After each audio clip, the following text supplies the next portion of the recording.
Please insert your saved character disc from any of the first 3 Quest for Glory games into the disk drive, so that your hero can make the journey to Quest for Glory, Shadows of Darkness.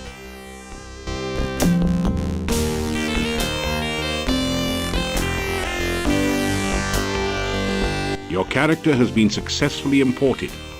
Welcome to Shadows of Darkness.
You awaken from nightmares of flying and falling. You find yourself in this strange place. The only illumination, an eerie green glow. You've lost your weapons and the contents of your backpack somewhere during the journey. All you have are the clothes and armor on your back. This leaves you with 4 burning questions. Where are you? How did you get here? Who brought you here? And how in blazes can you get out of here? No, make that 5 burning questions. What city did your luggage end up in this time?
It seems to be a kind of stone valve acting as a door to the passageway beyond.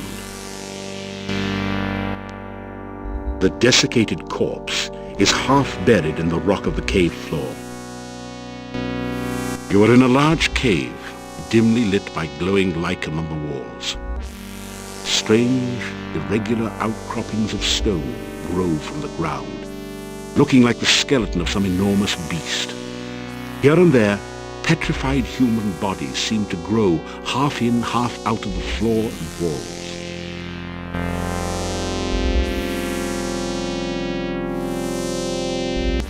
You stumble and fall over the ancient petrified corpse. As you pick yourself up, you discover a dagger and some coins on the dried out dead body. It isn't going to use them anymore, so you take them.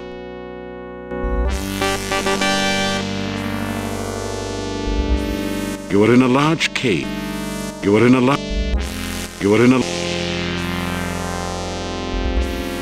find nothing else you... That didn't do...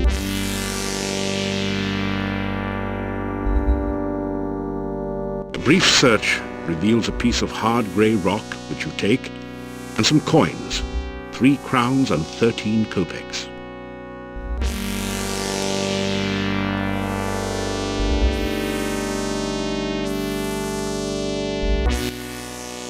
find 30 assorted copper and gold coins on the body. That didn't do anything. The altar feels strangely warm to your touch, but leaves a deeper chill somewhere within you.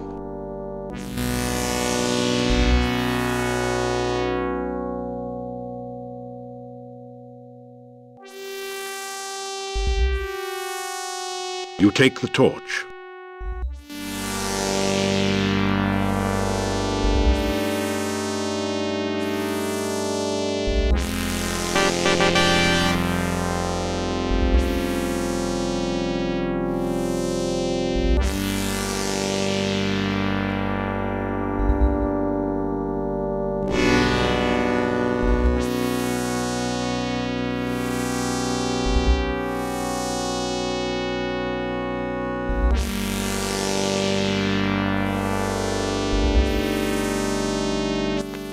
It seems to be a kind of stone valve, acting as a door to the passageway beyond. You force the sphincter open with your dagger and pass through.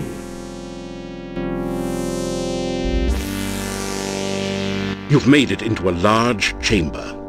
Stone valves, like the one you just passed through, apparently block 3 other passageways. There is a huge stone altar in the center of the room, and an exit to the south.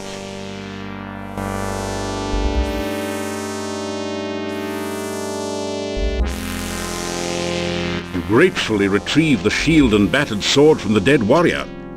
You hope that they will serve you better than they did their last owner.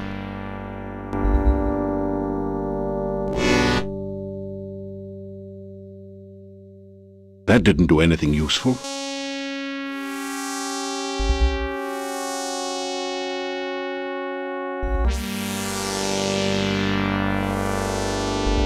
Try as you might, the stone valve will not open. Perhaps this isn't the right time.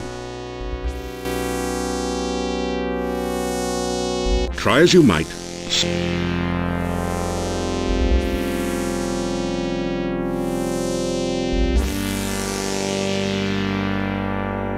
The rough stone altar is covered with dark stains as of blood long since dried to powder. You feel a creepy, uneasy sensation whenever you pass near it.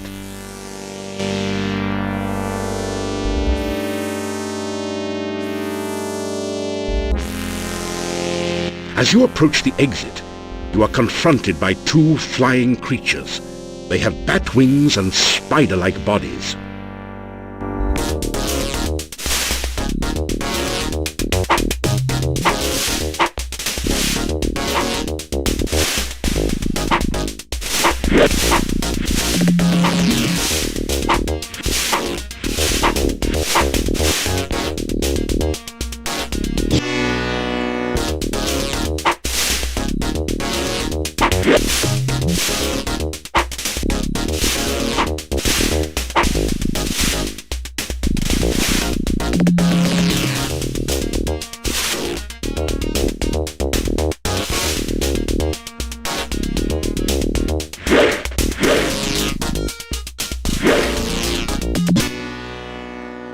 In a bitter battle, you were better than the badders.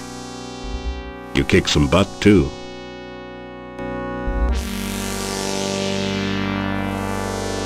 The dead bodies of the badders are flea-bitten and very smelly.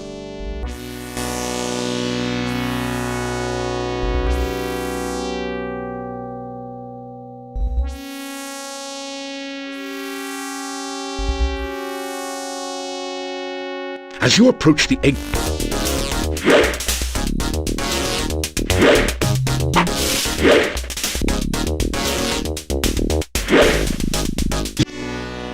You kick...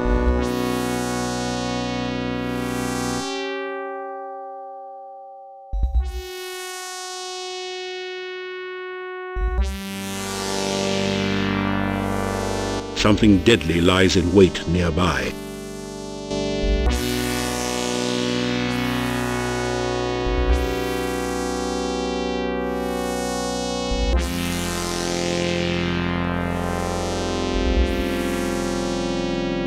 heavy rope bridge spans the deep chasm. There is a wide ledge of stone near the opening that leads back into the heart of the cave.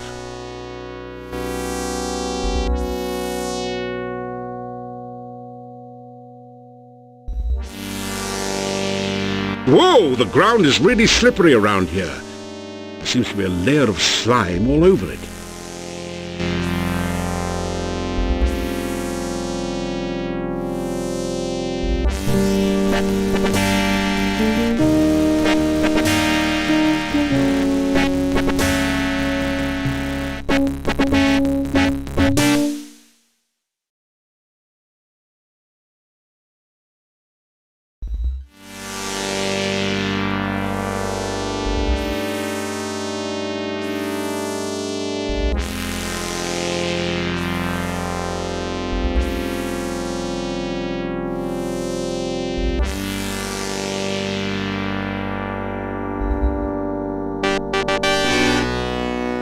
You just barely made it across the pit.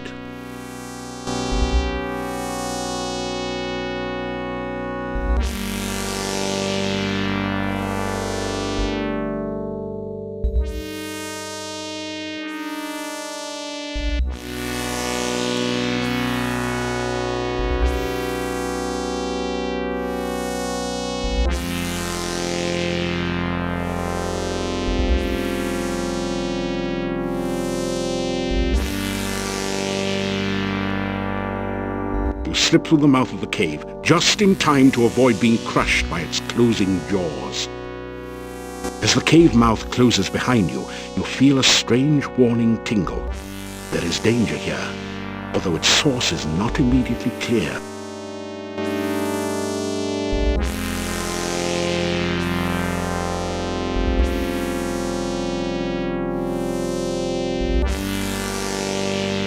You are alive!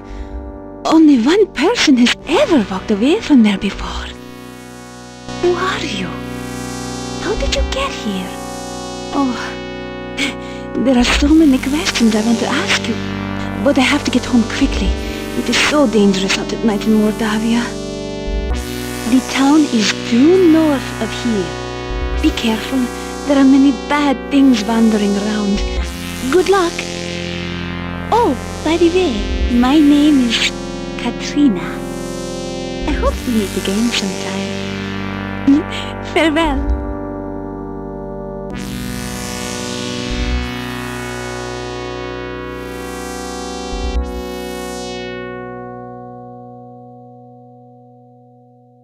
The cave mouth looks like the jaws of some horrid creature, waiting to chew up and swallow anyone who should be so foolish as to try to enter the cave. This symbol looks like a six-armed starfish, or perhaps like the tentacles of an octopus. You sense a feeling of strange, chaotic power from it.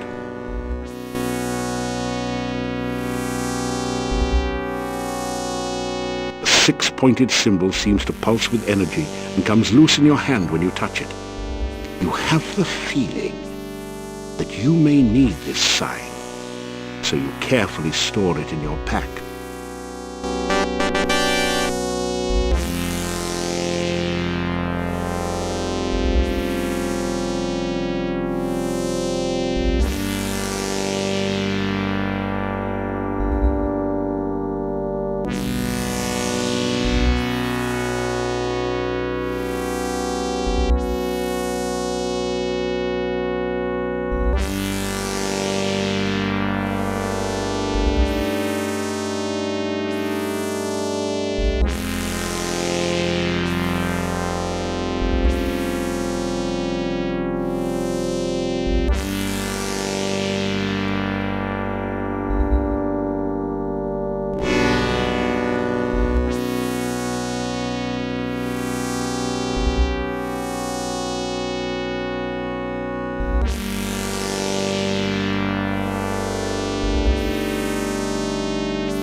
This tall standing stone has been carved so that the top looks like a squid is perched upon it.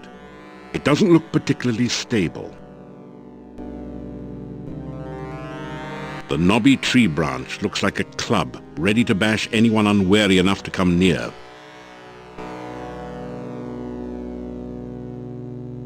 The path is dripping with slimy goo. You're having a hard time maintaining your footing on it.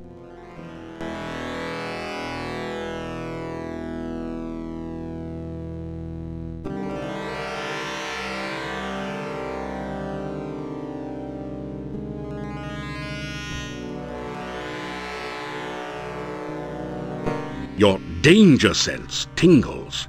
You sense deadly danger from the swamp. It might have something to do with the grasping, disembodied arms.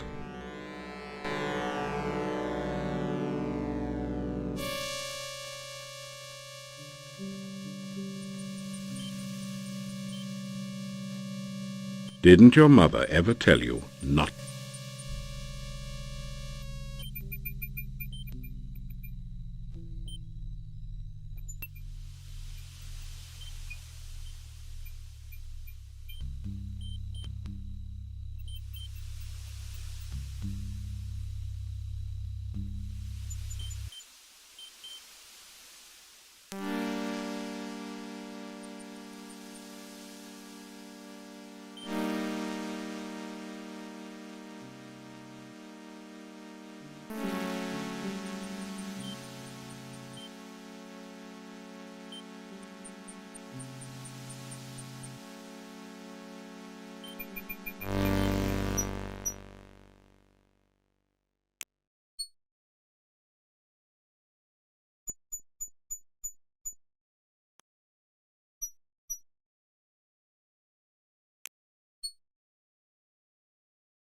Some beautiful giant pumpkins are growing in the field. The villagers have erected a scarecrow to keep birds away from the newly harvested corn. One of the tall trees of the forest frames the town gate like a natural archway. The walls of the town rise majestically above you.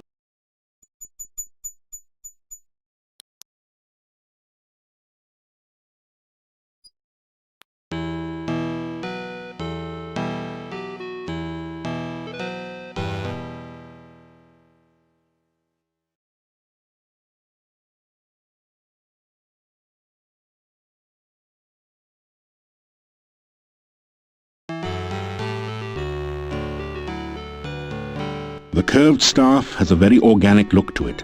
Its curves seem somehow feminine. You can feel a sense of magical power radiating all around it.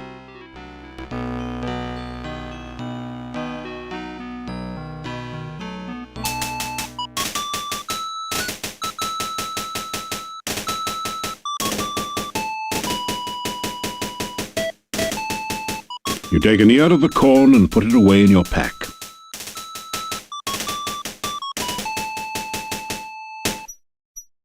You find 5 crowns that someone hid in the hollow stump.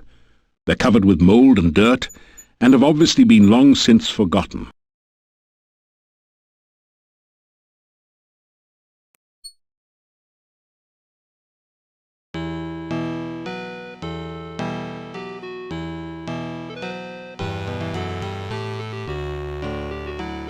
The staff feels warm and almost alive in your hand.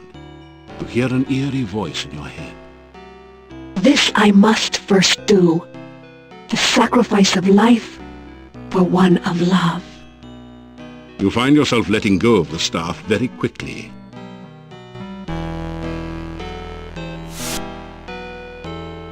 You pick some flowers and put them away.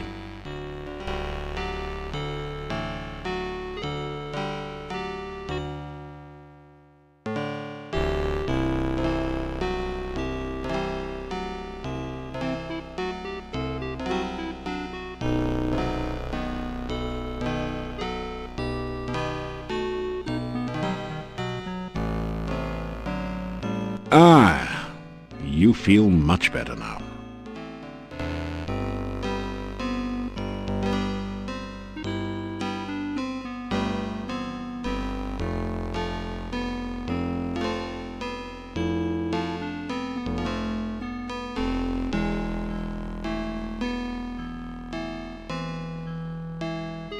After some rest, you feel better.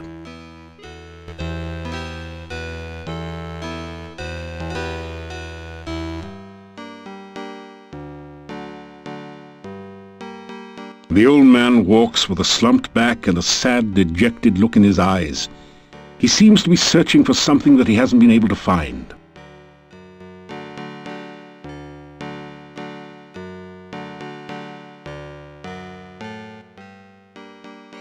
I am Nikolai.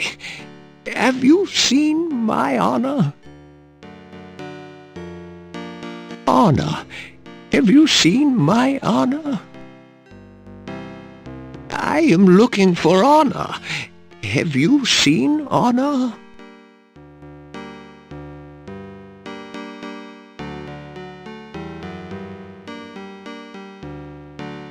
The sign reads, Dr. Cranium. You wonder what sort of medicine he practices.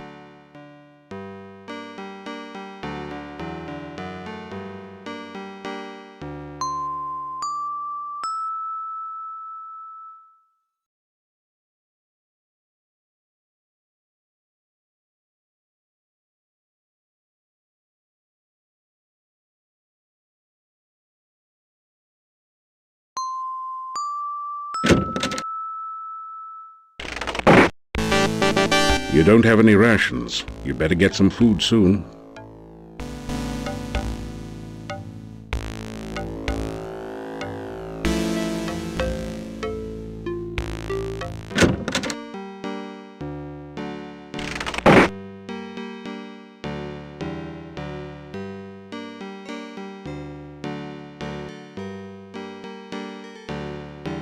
No one responds to your knock.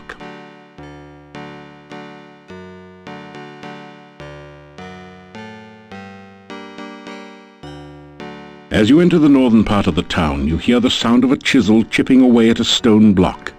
A man is carving gravestones at one end of the street. Your attention quickly moves from the stone carver to the ominous Gothic building in the center of the street. There is definitely something not right about this structure. A sense of great danger and hunger comes from near the door of the massive stone building.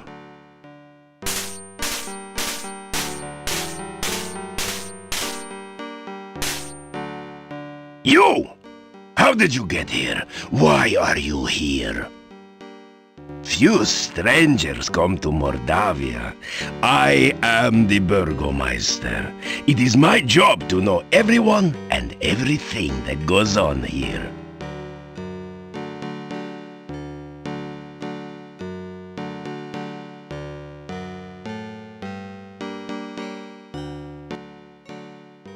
My name is Dmitri Ivanov. I am the Burgomeister of this town. Mordavia is a valley surrounded by mountains. There used to be a road which led from here, but heavy rains have created a swamp at the base of the mountain south of here. No wagons can get you in or out, nor can any person, except perhaps you. This is the town of Mordavia. There is an inn and a shop down the street where you can spend the night or get some supplies and be on your way. The sooner you leave, the better for all. There are many dangers in Mordavia, and we certainly do not need a stranger to stir up new troubles. The Hotel Mordavia has rooms and food. It is a safe place to spend the night. The shop does not carry much. We have been cut off from supplies for a while now. Still, you may at least restock your food rations before you continue with your travels. There are many strange and dangerous creatures that live in Mordavia. Trust nothing. The gates of this town are closed at sunset. Do not let yourself get caught outside after dark, for few can survive a Mordavian night or remain sane enough to speak of it. Just leave Mordavia quickly. No good comes from outsiders, and we do not want you here.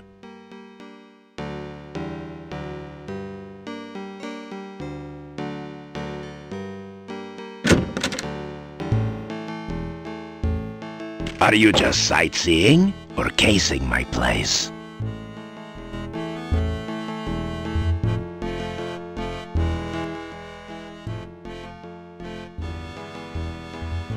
The old Adventurers Guild is at the north end of town.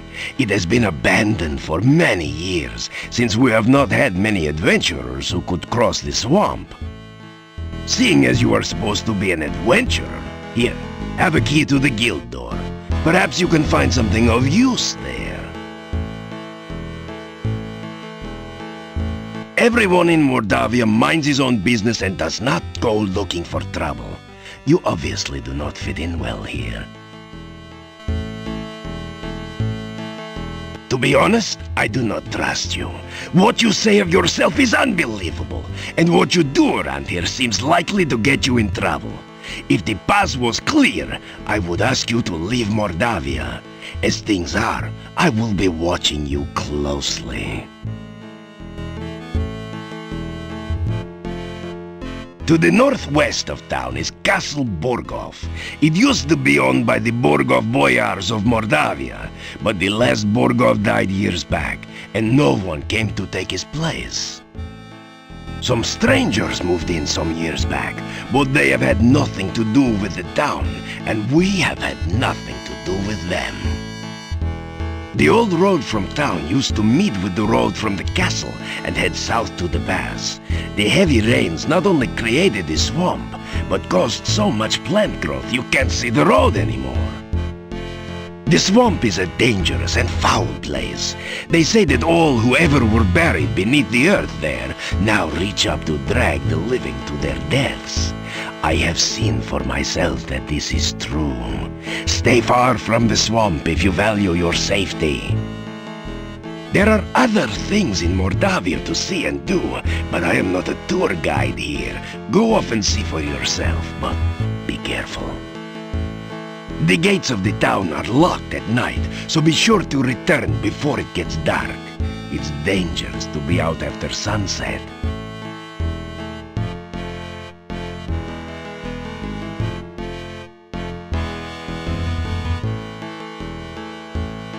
The Burgomeister was very fond of wild boar hunting in his youth.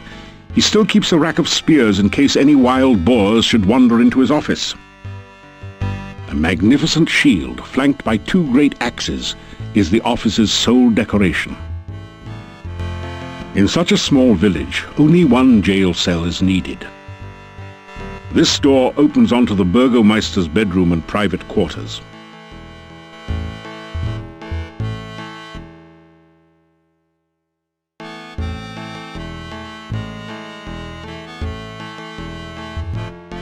That's a bad idea with the Burgomeister standing so close.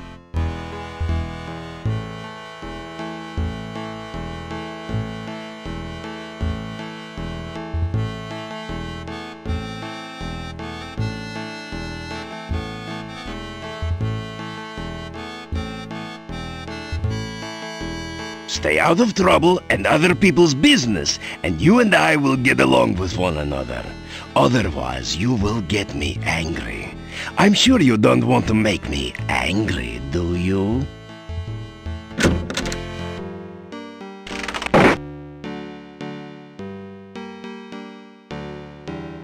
The sign reads, General Store. You wonder how much of a commission the salespeople get.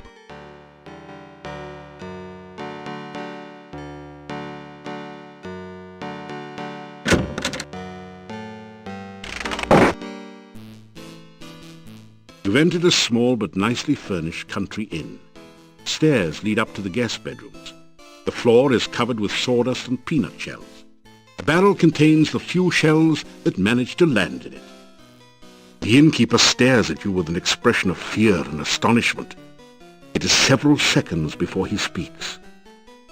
This is the Hotel Mordavia. Rooms here are 15 kopecks for room and board. Pay for 1 week in advance. Your room will be the first room at the top of the stairs. When you want food in the morning or evening, just sit down over there by the door. Pay the innkeeper for your room and board. Thank you for your payment.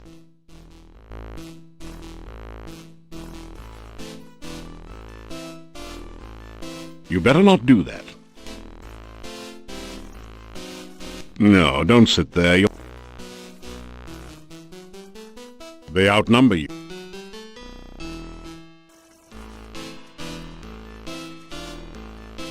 Nothing like a good breakfast to get you off to a good start in the morning, especially when everything's laced with garlic.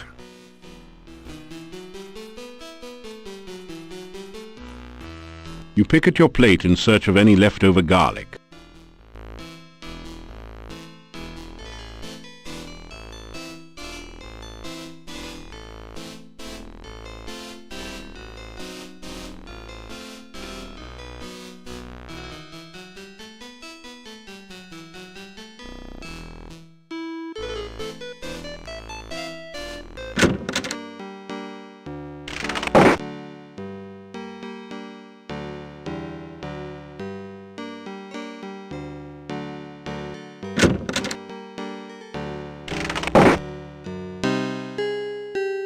This general store is cheery and well lit, thanks to the warm hearth. The first things that you notice are the cats. They seem to be everywhere. Then you see the shopkeeper, sitting on her rocking chair as she knits. She's a very, sturdy-looking woman. So, you're the stranger in town. I've heard all about you already. Careful! The cats may explode if you touch them. They're perfectly content where they are. The cozy cat conveys a calmness most common in comfortable confine. This is the store counter. It's covered with more cats than merchandise. The cozy cat. The fire helps keep the shop and the cats warm on these cold autumn evenings. The shopkeeper is a short, plump, plain-faced woman with coarse features. If you must know, my name is Olga Stovich. What's your name, stranger, and what are you doing in Mordavia? You tell her a few things about yourself. Professional hero, huh? Easy to say, hard to do. We'll see.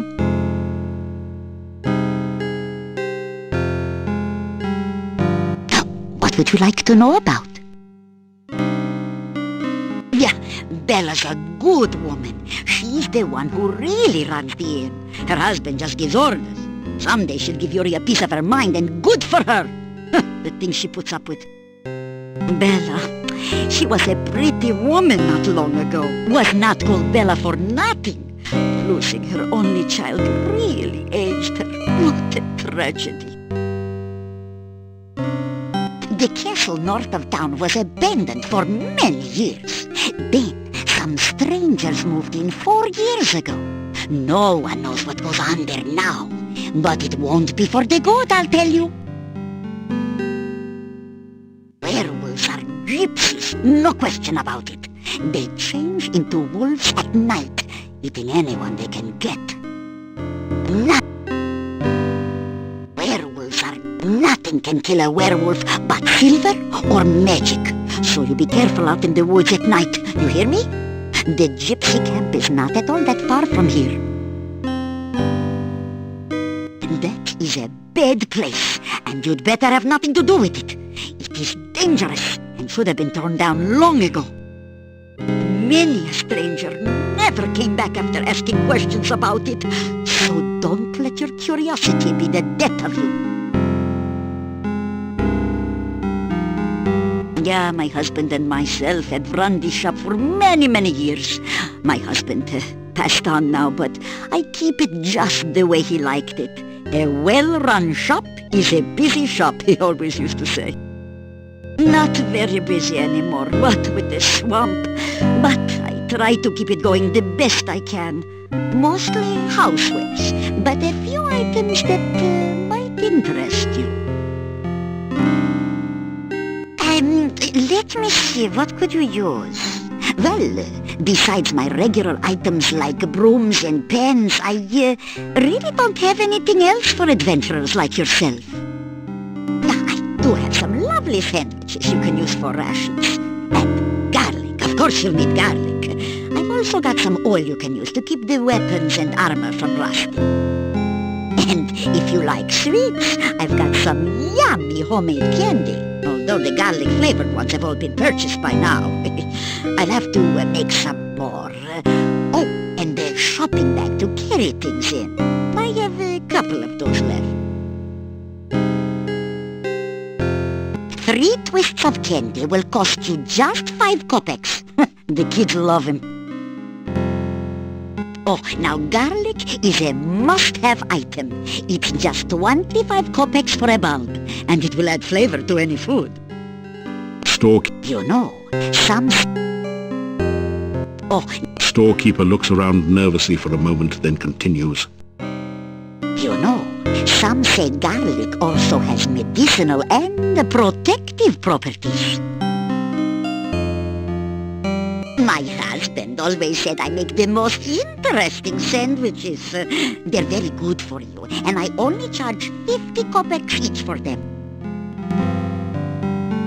The shopping bag costs 50 kopecks.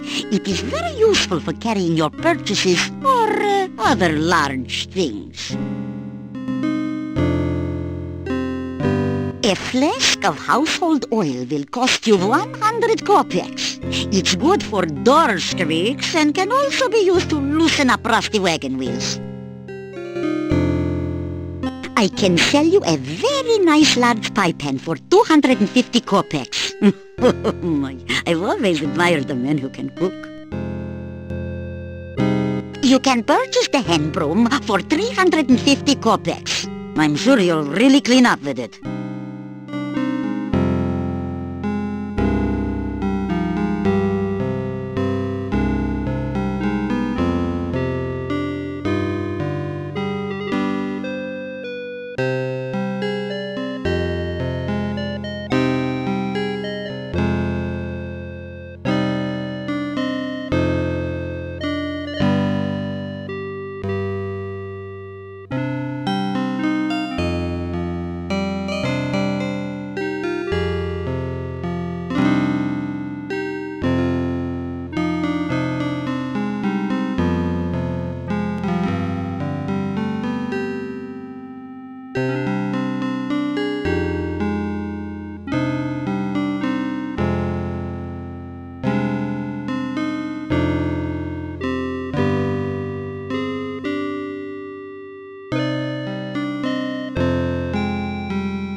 Goodbye, or as my dear departed Boris used to say, may the winds blow fair at your back.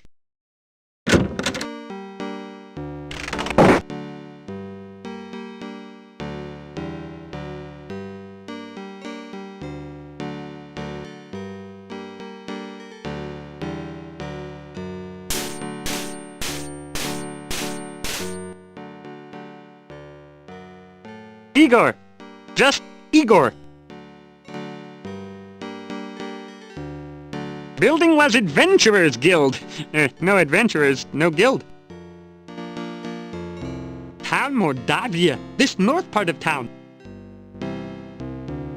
Oh, this day job. Also work graveyard shift. Little graveyard humor there. Igor dig graves in cemetery. Igor put dead person in grave. Igor cover dead person with dirt. Igor put headstone on grave. Oh, plenty job security around here. Business is piling up. Little graveyard humor there, again.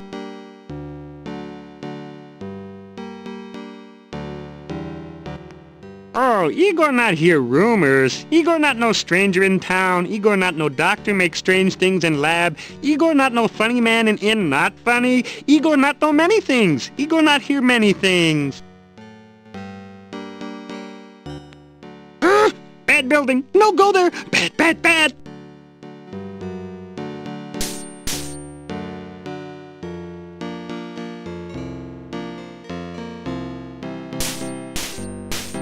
You unlock the door using the key the Burgomeister gave you.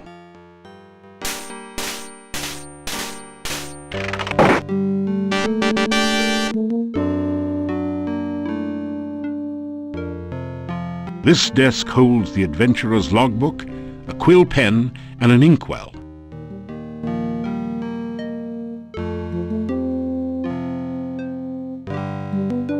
You sign your name into the adventurer's logbook with a flourish.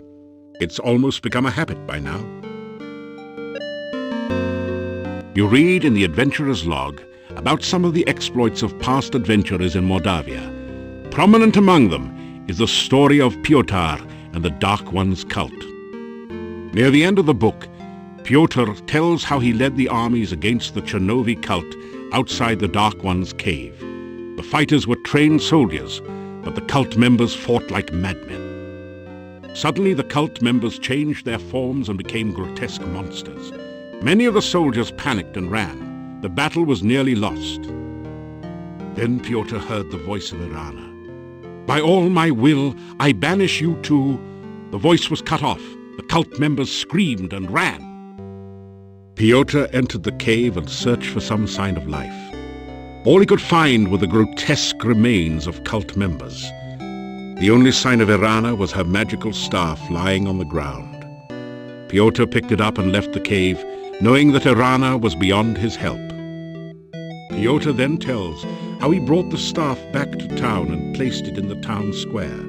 A garden of flowers instantly sprang up around it. Near the end of the book, Piotr tells that he was going to seek out the rituals of the Dark One and destroy them. There are no later entries. That would be a lot easier if the desk had a drawer.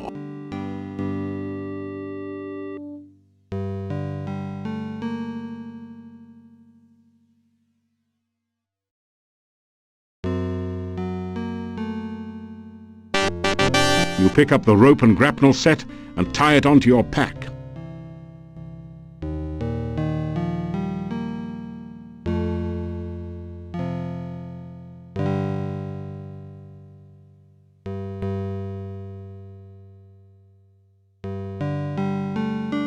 That was good climbing practice, but you haven't quite got it yet. Keep trying.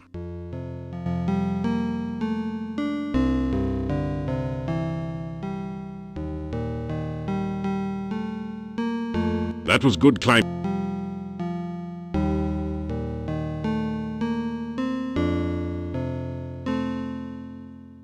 That was good.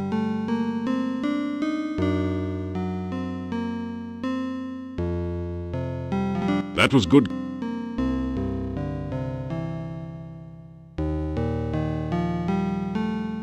That was good.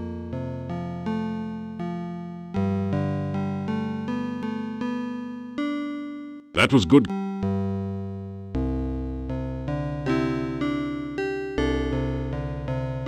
That was good.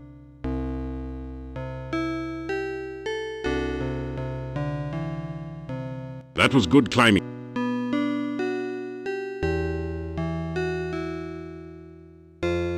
That was good.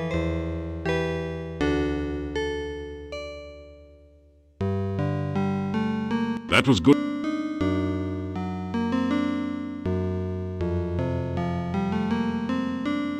That was good.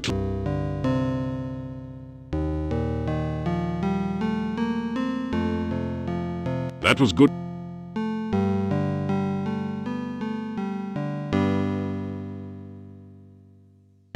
That was good.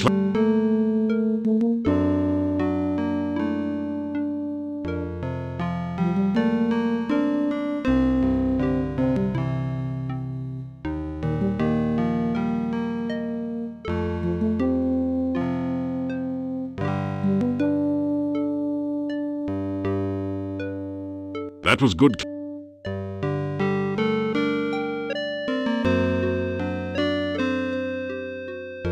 That was good.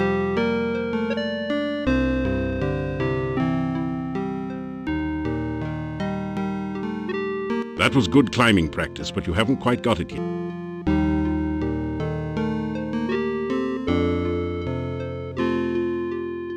That was good climbing practice, but you haven't quite got it yet. Keep trying.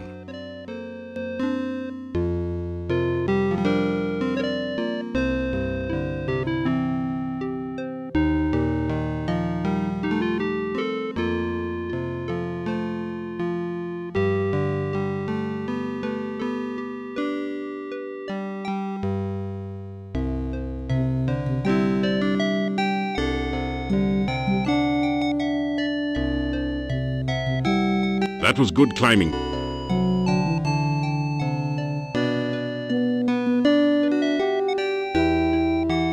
That was good climbing.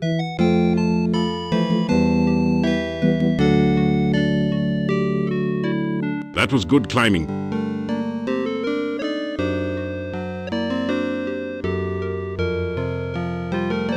That was good.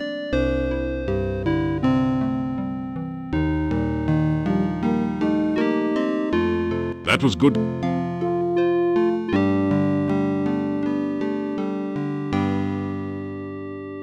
That was good.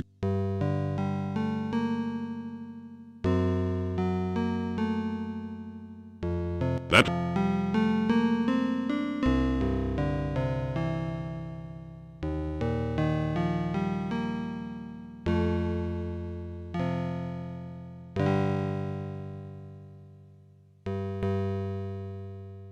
That was good climbing.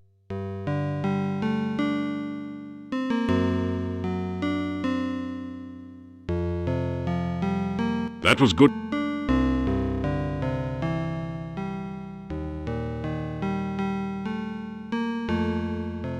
That was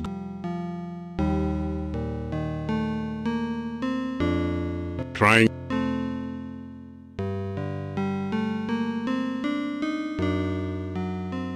That was good.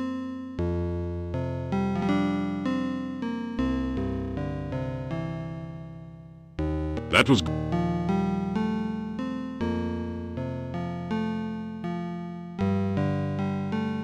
That was good climbing.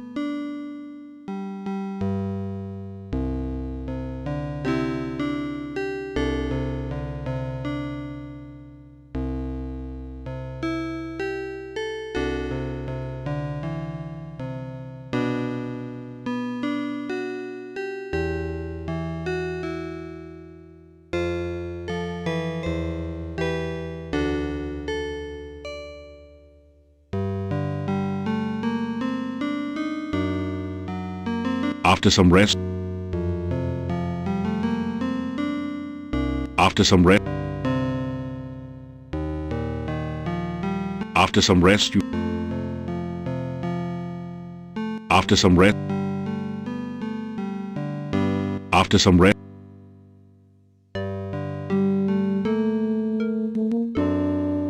That was good climbing.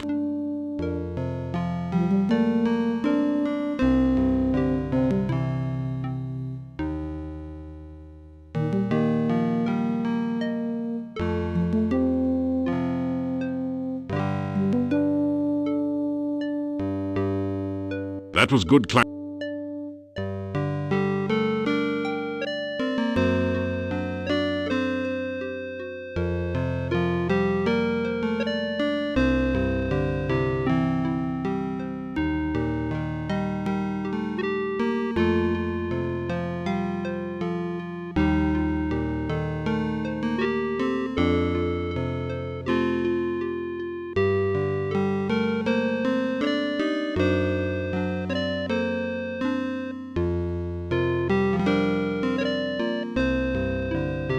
That was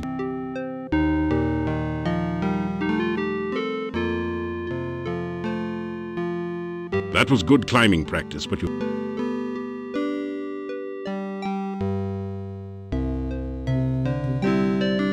That was good.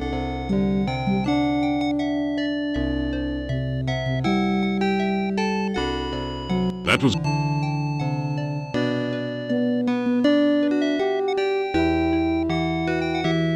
That was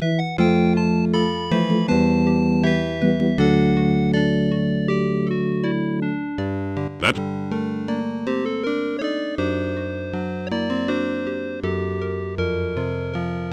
That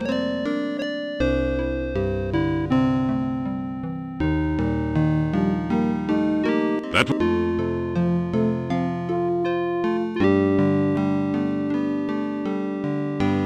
That was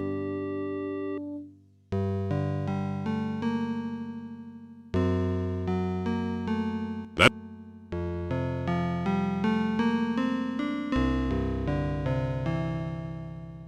That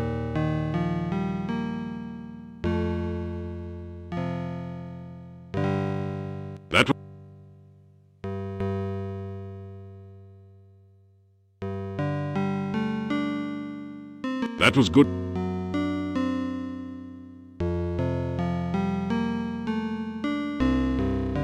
That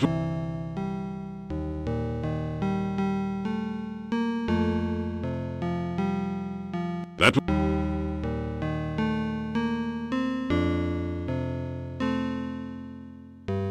That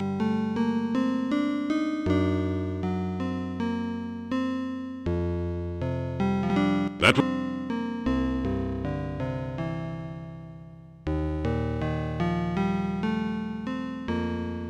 Well, that was fun. Now you feel like climbing something even higher, like Mount Tana.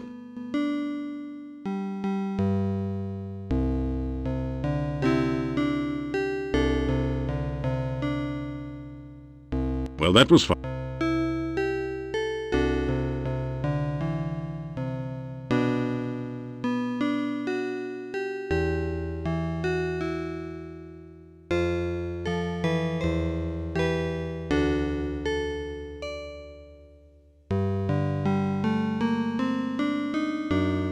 Well, that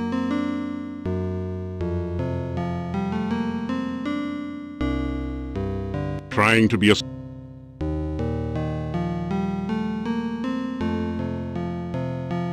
Well, that was fun.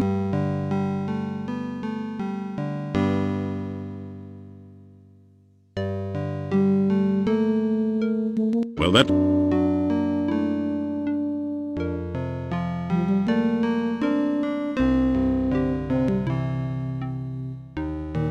Well, that was fun. Now you feel like climbing something even higher, like Mount Tana.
Well, that was fun.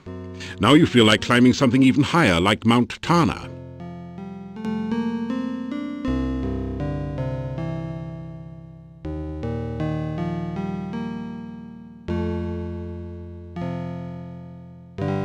Well, that was fun.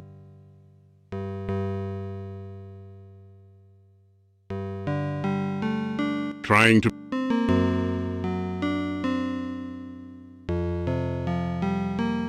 Well, that was fun.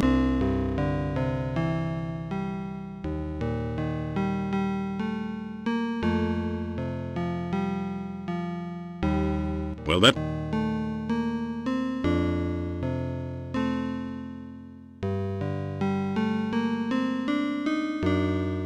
Well, that was fun. Now you feel like climbing something even higher, like Mount Tana.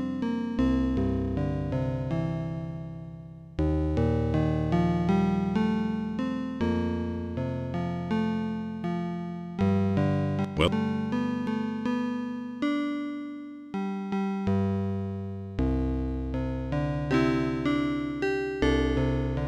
well,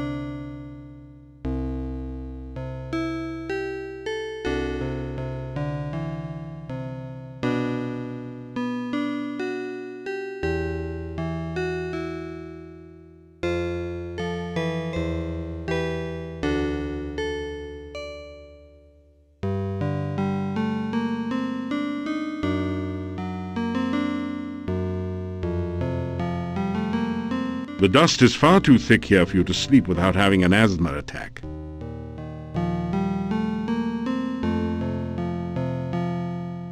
After some rest,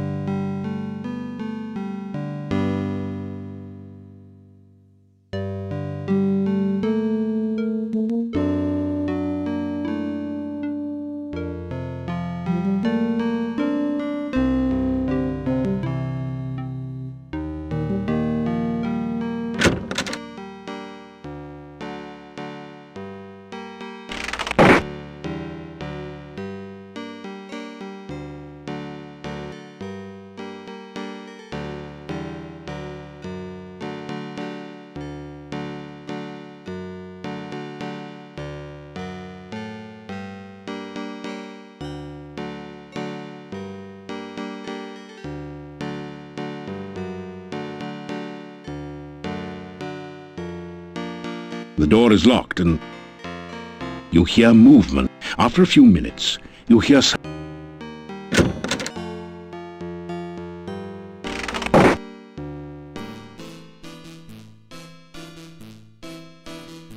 The inhabitants of the inn eye you suspiciously. You get the feeling that you're not particularly welcome here.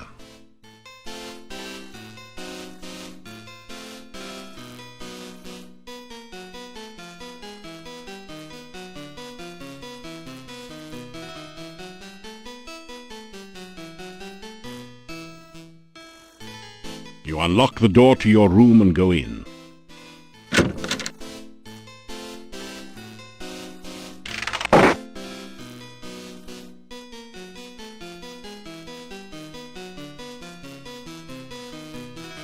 Garlic braids festoon the room, adding that certain special ambiance of Gilroy in the spring to the room. The furnishings are sparse, but the bed isn't bad and the room seems pretty clean. This large chest is a good place to store equipment you don't need to carry around with you.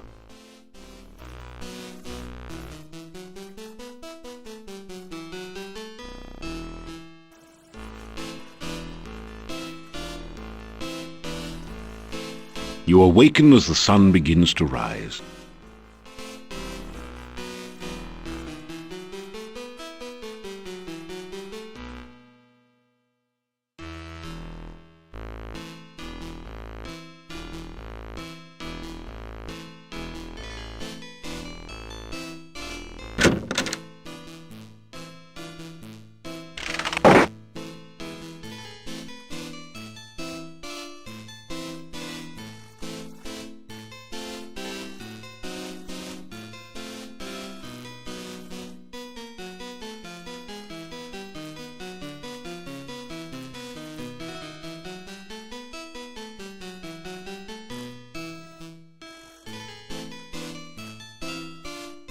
Now the table's helping to keep you off the floor as well.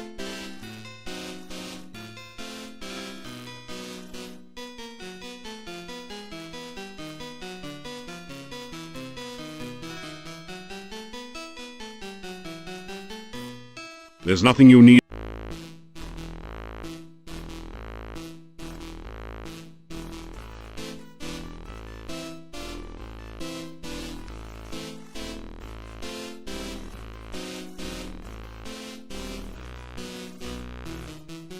It's a typical country breakfast.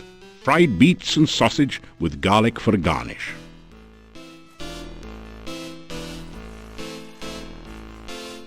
You straighten out your jacket and retie your boots. Appearances count. You straighten...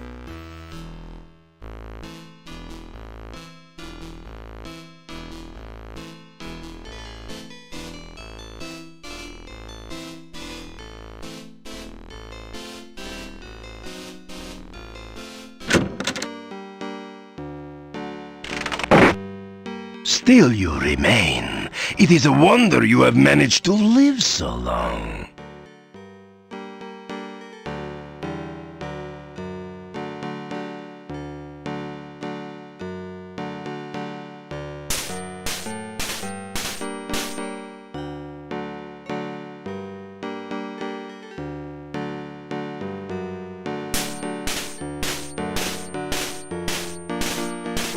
You walk right on in.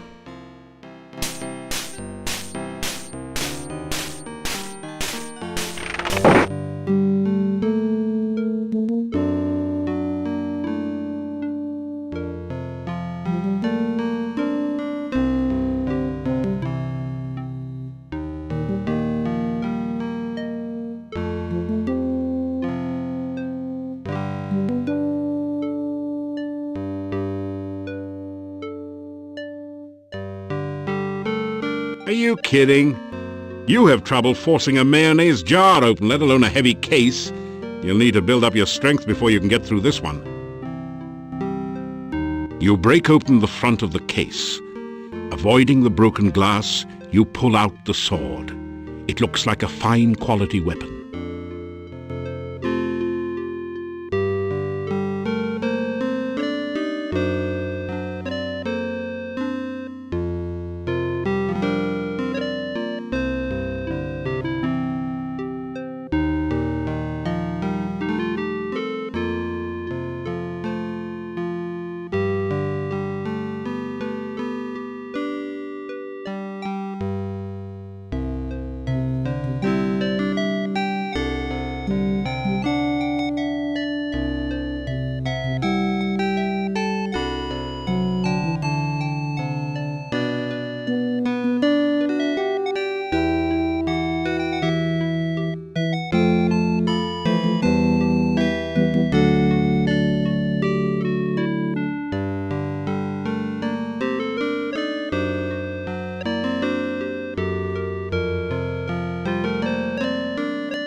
Your legs are too stiff and sore to use this right now.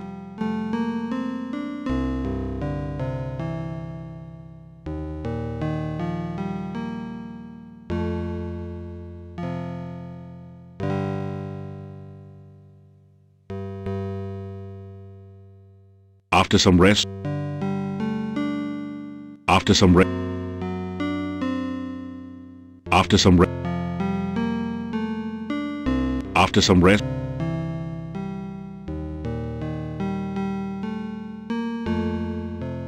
any more weight might strain your muscles.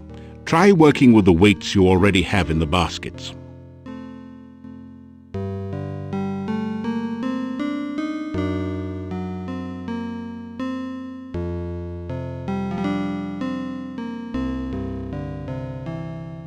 There's only a certain amount of punishment your body can stand on any given day. Enough pain, enough gain for now.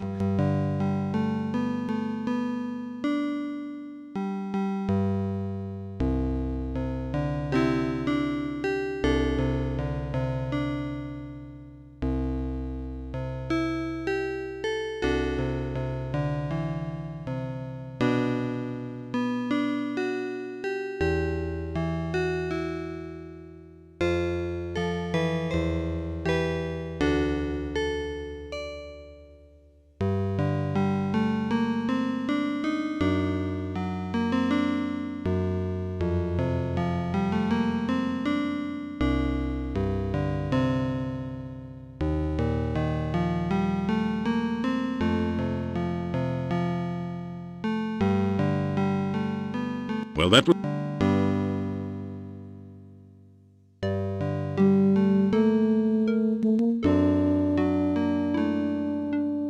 Well, that was fun.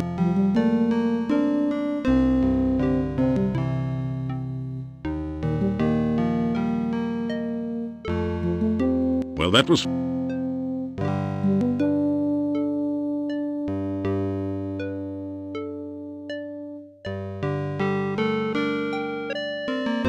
Well, that was fun.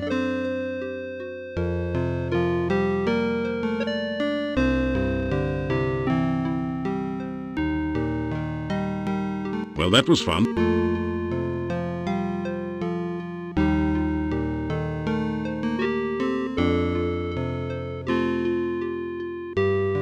Well, that was...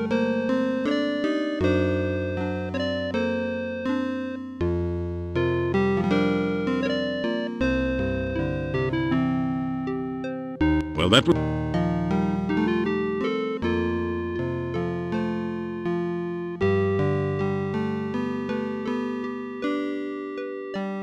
Well, that...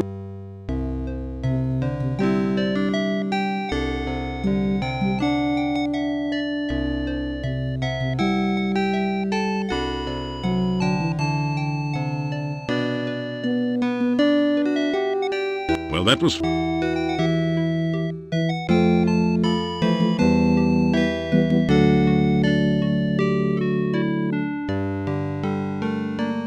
Well, that was...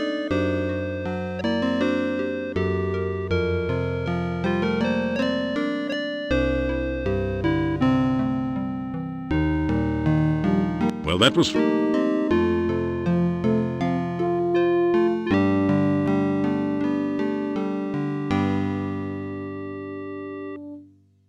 Well, that was...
After some...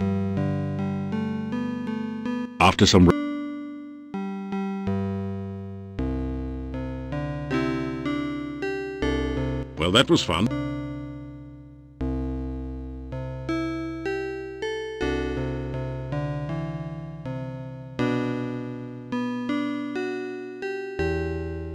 Well, that was fun.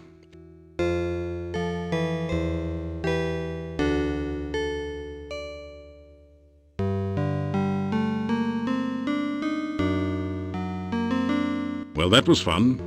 Now you feel like climbing something even higher, like Mount Tana.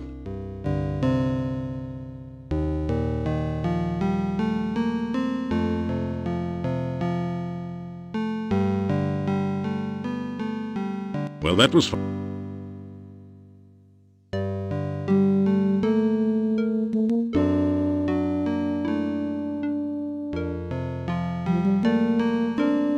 Well, that was...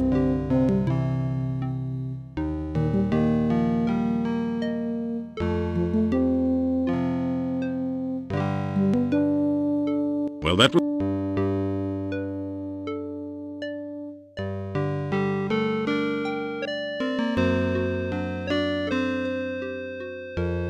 Well, that was fun.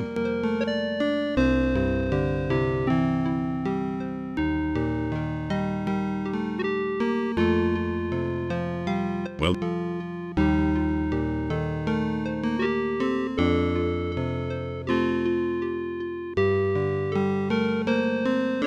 Well, that was fun.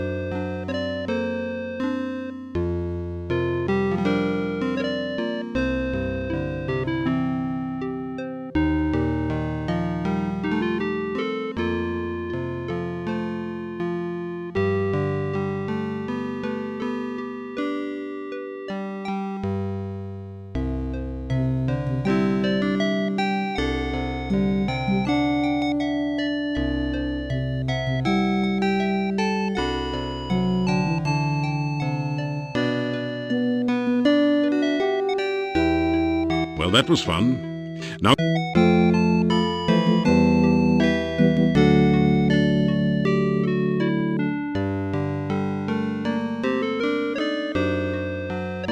Well, that was fun. Now you feel like climbing something even higher, like...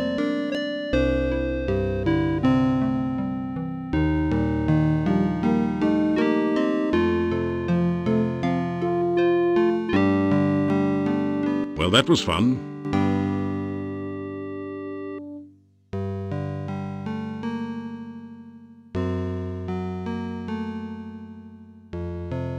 Well, that was fun.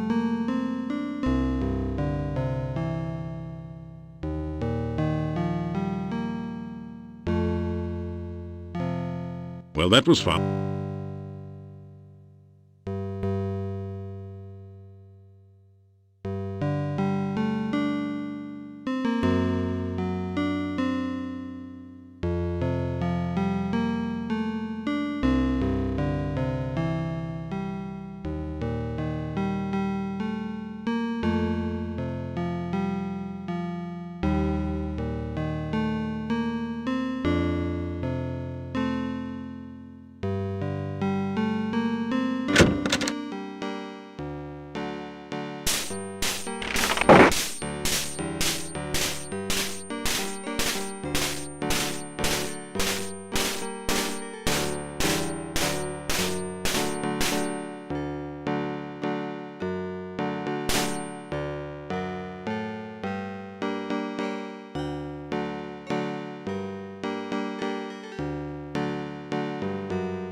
You hear movement on the other side of the door.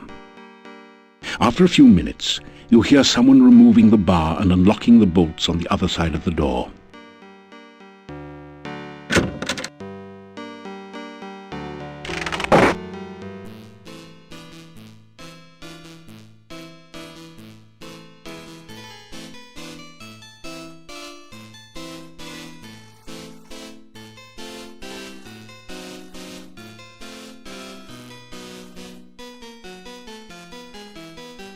You have some garlic pheasant for supper.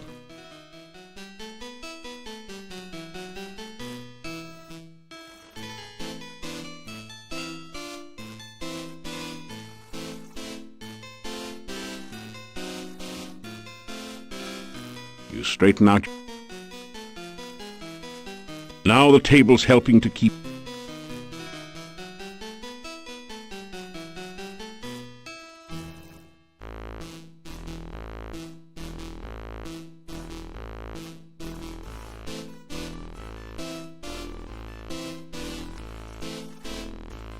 You unlock the door.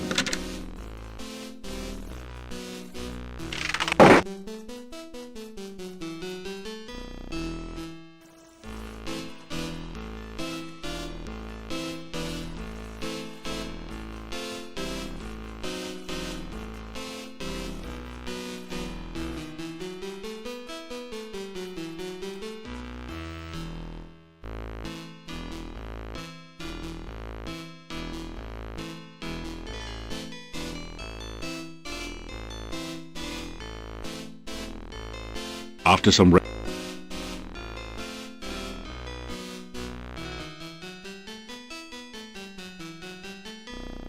you awaken as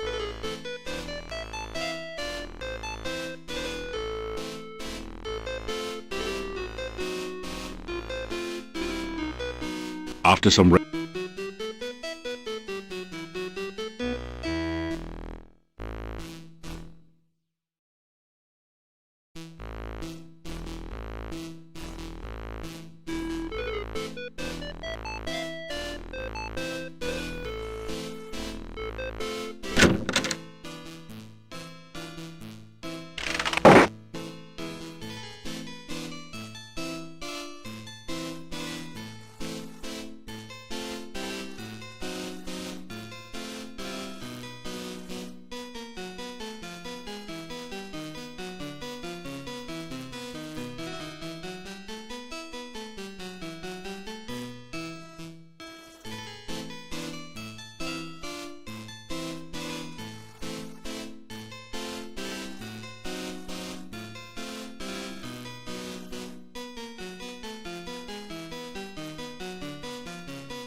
nothing like a good breakfast to get you off to a good start in the morning, especially when everything's laced with garlic.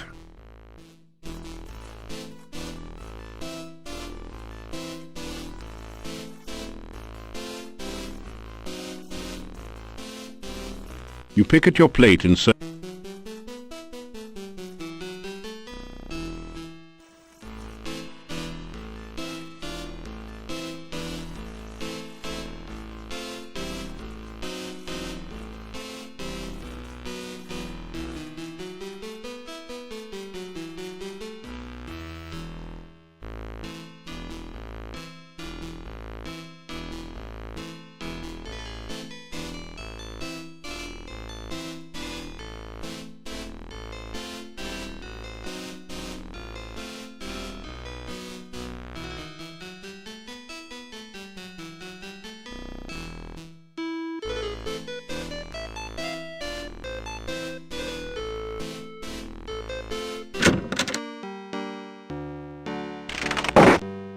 Still you remain. It is a wonder you have managed to live so long.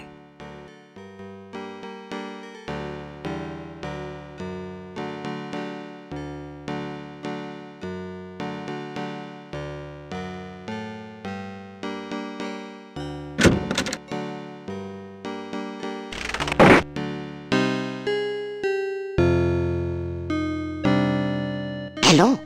Do you have any news?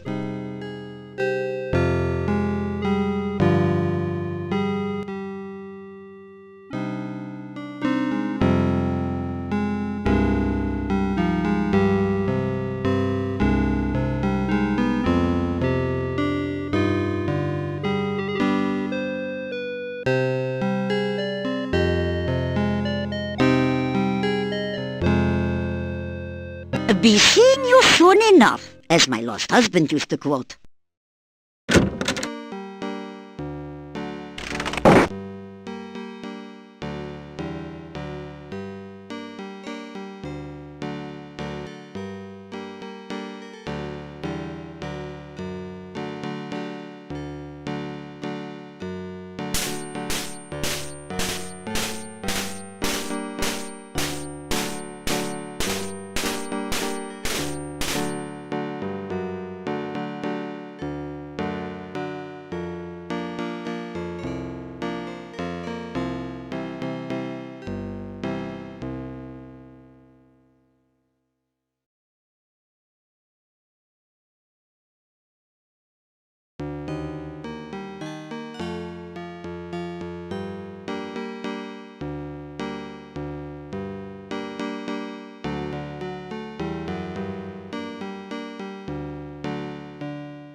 The sign reads,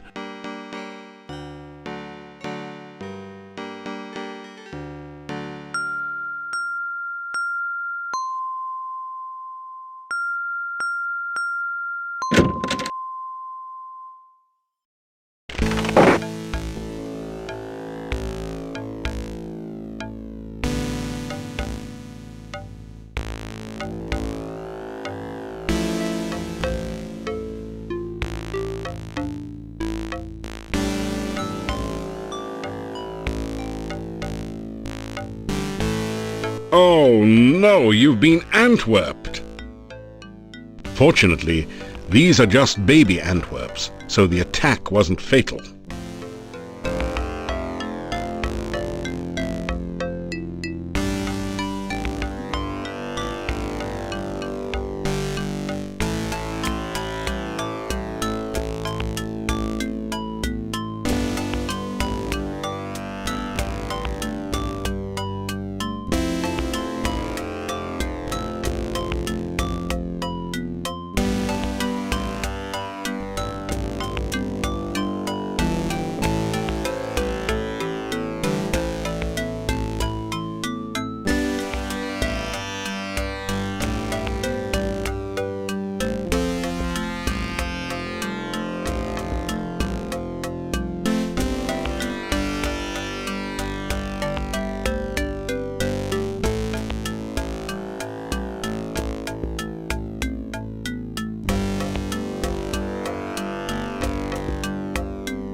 You bait the trap with avocado from your sandwich.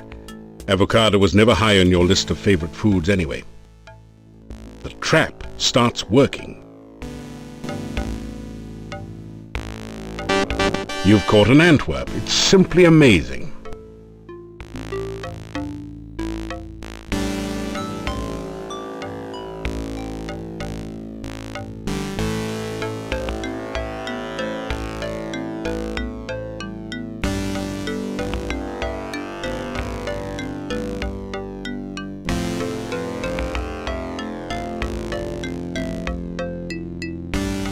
This is the Antwerp maze.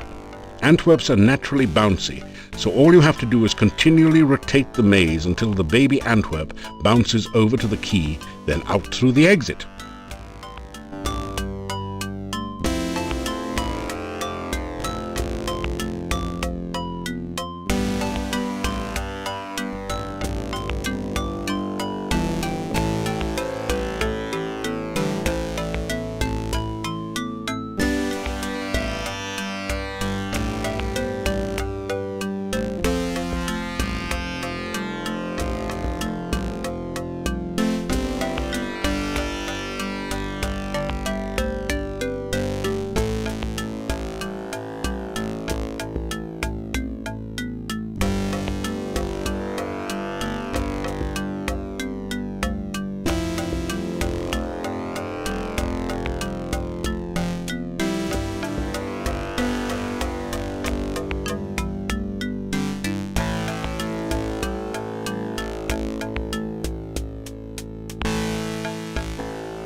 Congratulations.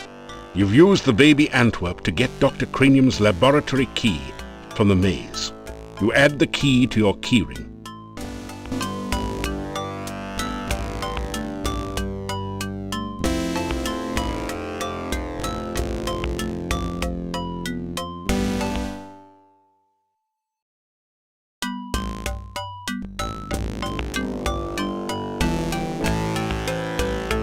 That didn't do anything. That didn't do it. That didn't. This strange device is labeled Transcendent.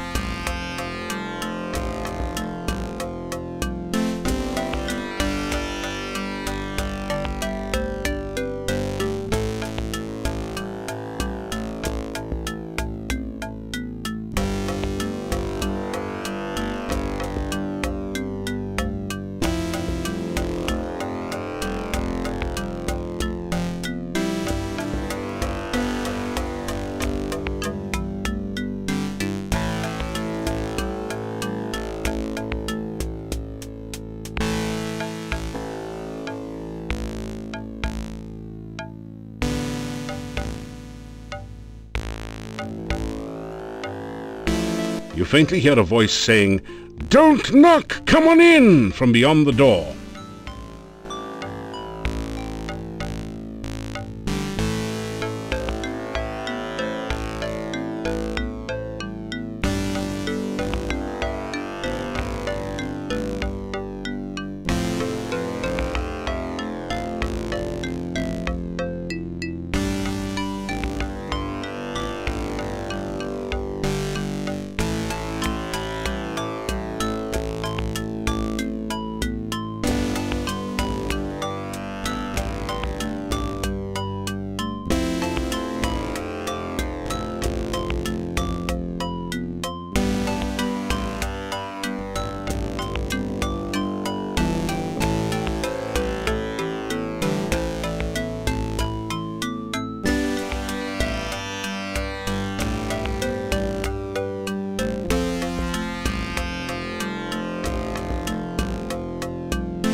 Great!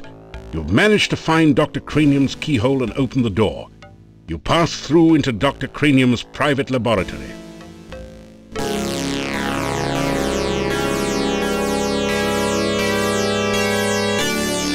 Quickly, Igor, the fluid. I must have the fluid. Oh, excuse me. I thought it was Igor coming in to assist me. He helps out in the lab sometimes. Now then, what can I do for you?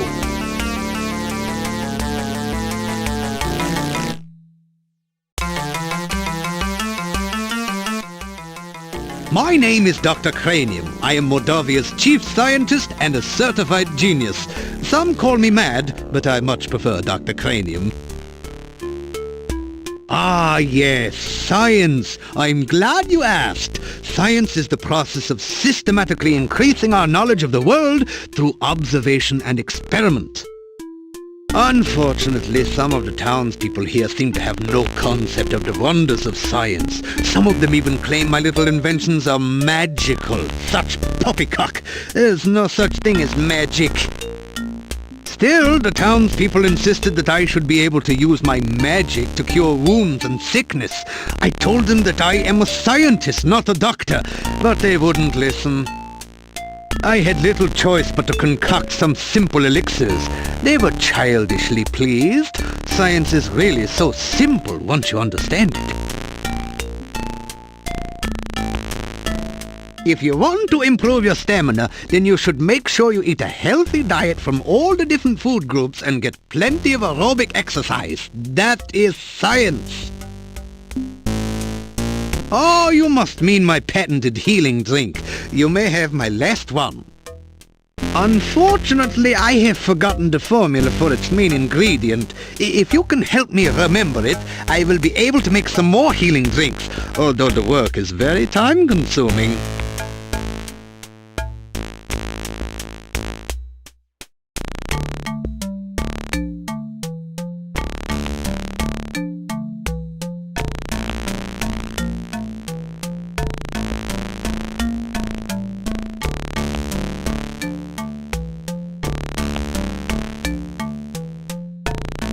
Thank you! With that information, I'm sure I shall be able to create some sensational scientific solutions.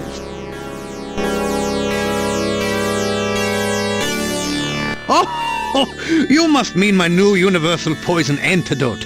You may have this one, but I will need some help with the formula to make more.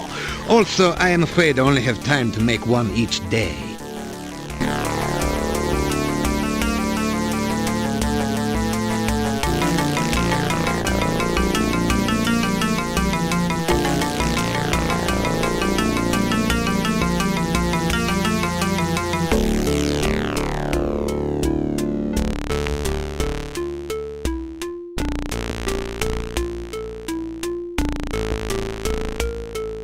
Thank you! With that information, I'm sure I shall be able to create some sensational scientific solutions.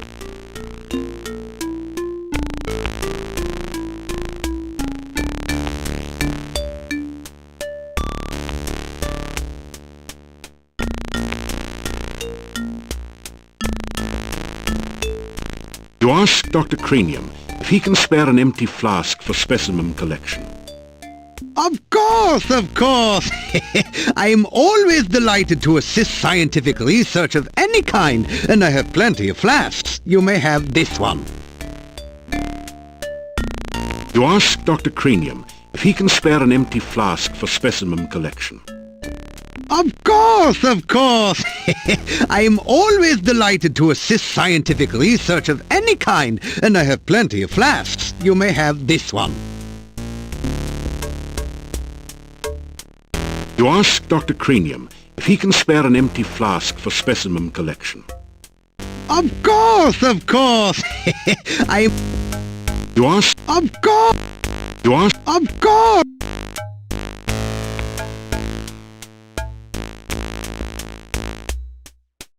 Experiments are the meat and drink of science. First, you must come up with a hypothesis based on your understanding of the scientific elements. Then perform an experiment to test the hypothesis. Afterwards, you have a pizza.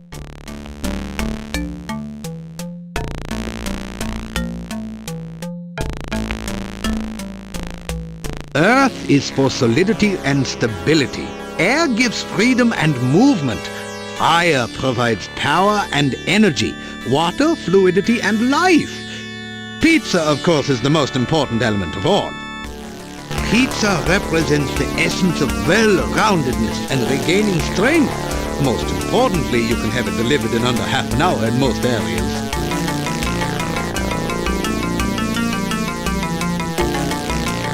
A hypothesis is a scientific guess. One predicts the result of an operation, performs an experiment to test the prediction, then has a pizza to celebrate the result. It is very important to stay flexible, however. Sometimes the experiment may give a different result than predicted by the hypothesis. Since real scientists don't like to make mistakes, we always write the hypothesis in pencil. Pizza is a crucial ingredient in many scientific formulae. There is a nearly infinite variation in its effects, depending on whether one starts with pepperoni, mushrooms, artichokes, or plain cheese. One should always order extra pizza in case the experiment requires additional materials. Besides, science is hungry work.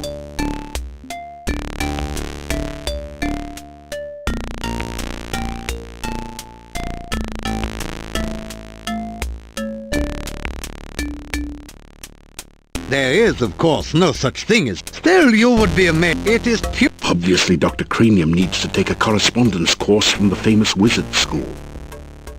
As you read the scroll, you find that you have learned the incantations and gestures with which to cast a glide spell. Then the scroll vanishes. There, you see, it was not even a very good piece of parchment. Fell right apart. Igor is the gravedigger and tombstone carver. Business has been slow lately, perhaps because there are very few people left in town, so Igor sometimes comes in to help me with my work. Igor has had less work of late. The forest is just as dangerous, but there aren't very many people left in town who are stupid enough to go out there at night, you know. I like to think of it as a sort of evolution in action.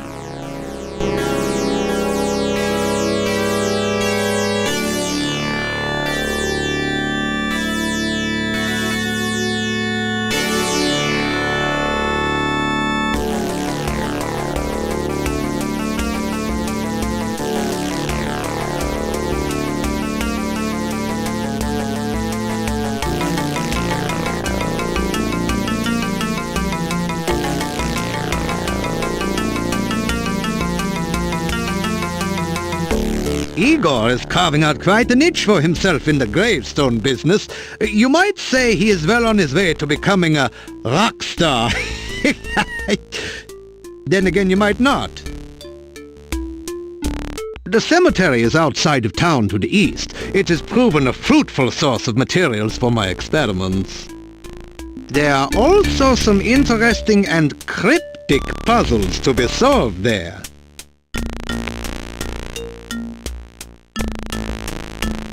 Essential etheric fluid is an important ingredient in my formula for reanimating dead bodies. It contains the essence of the element of water, the most important ingredient in life science.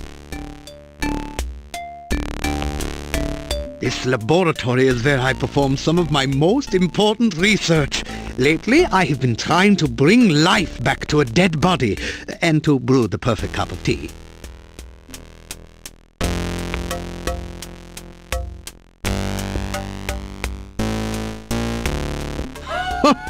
Reanimating the dead is just another day's work in the life of a scientist.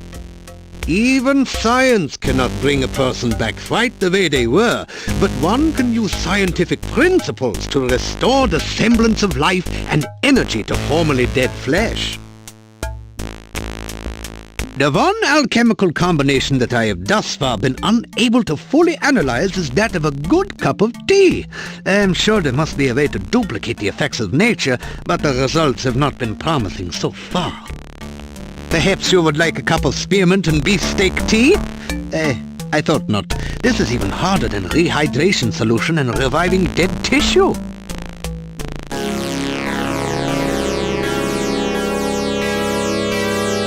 Research is the heart and soul of science. Without constant experimentation to prove or disprove one's hypotheses, the scientist is left trying to solve the world's problems by guesswork. That is hardly the most efficient way to achieve results. I try to maintain a modest selection of useful experimental equipment in my simple laboratory. Unfortunately, it has become very difficult to obtain the most modern scientific accessories since the road out of the valley became closed by the swamp.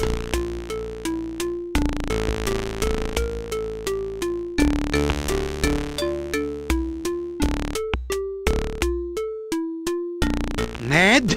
Mad? They all call me mad, but what do they know of madness? I am not mad. A bit perturbed about the world situation and how I get so little respect, perhaps, but certainly not mad.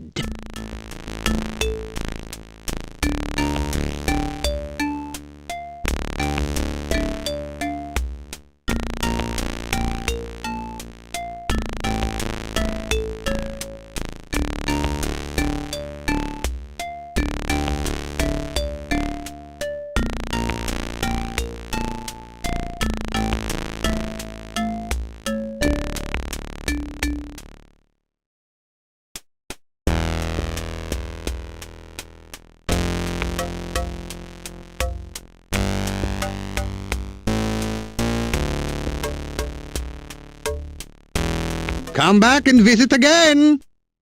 Oh, and if you see Igor, please tell him I still need the fluid.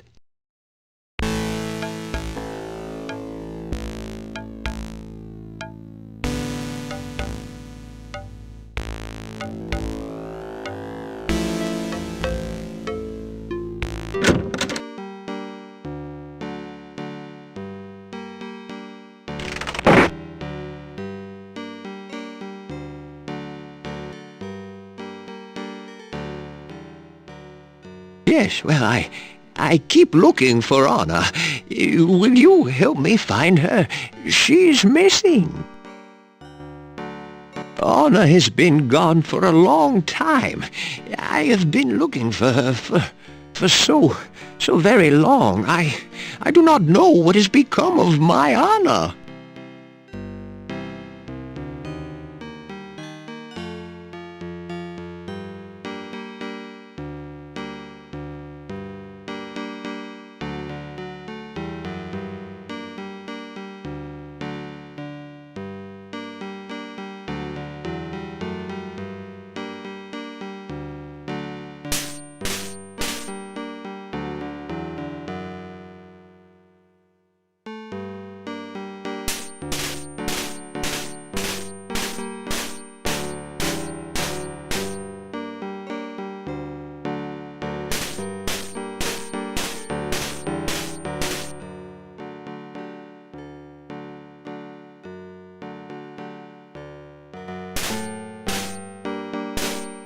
This is a bas-relief of a strange creature. It looks like an octopus with only 6 tentacles. You have a creepy feeling as if it is looking right back at you.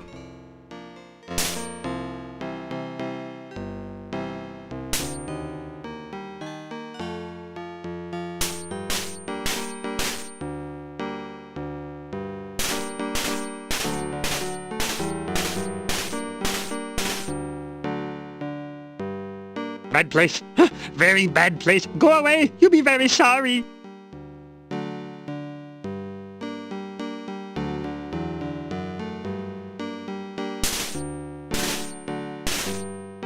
You push the Dark One sign into the indentation on the door.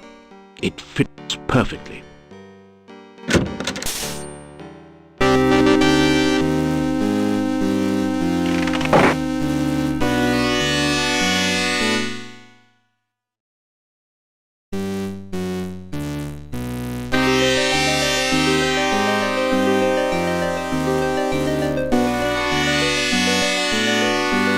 This amazingly lifelike sculpture looks like a cross between a baby troll and a hermit or dervish. It fits the description of a domovoi, except that it's totally dried out and unmoving.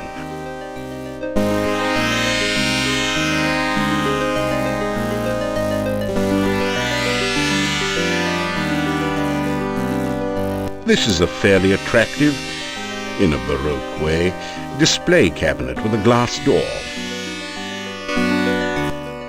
A long wooden table attests to a time when this room was used to double as a communal dining room for the monks.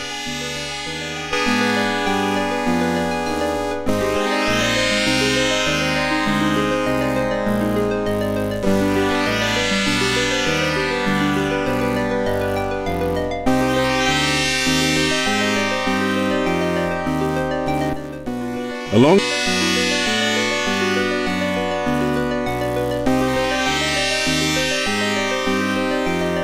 it doesn't budge.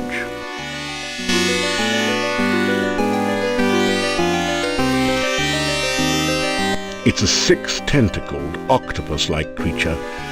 I guess you'd call it a hexapod. Unless you like cats, then you might call it a hexapus.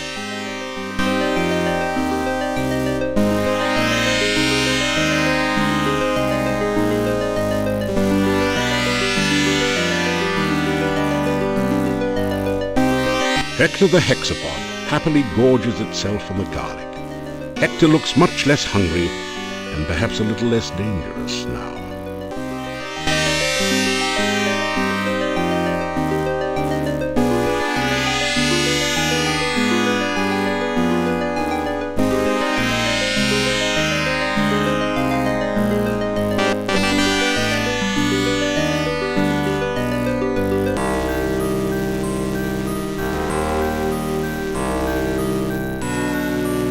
There is a cold feeling down here that chills your bones and sets the hairs on the nape of your neck on end. There is a musty odor of mold and mildew mingling with the sickeningly sweet smell of decaying flesh. Welcome to your nightmare.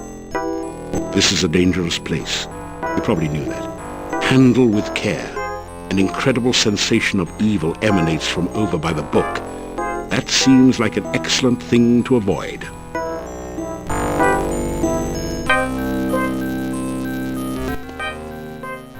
The huge barrel is labeled Cask of Amontillado. This must be the fabled spirit that provided most of the income and fame of the monastic order here. It is rumored to provide strange and mystical visions to those who taste freely of its contents. You've seen some pretty ridiculous things in your time, and that's certainly one of them. There is a huge book on the altar. The binding looks like stretched human skin, with letters and markings written in dried blood. The letters spell out Necrophilicon. What could that mean? Oh, that's it. Something like the Silmarillion for of the love of death. There's something very, very wrong and dangerous about this book. These bizarre creatures are only stone carvings, you hope. The roll-top desk is spotted with dark and ominous stains.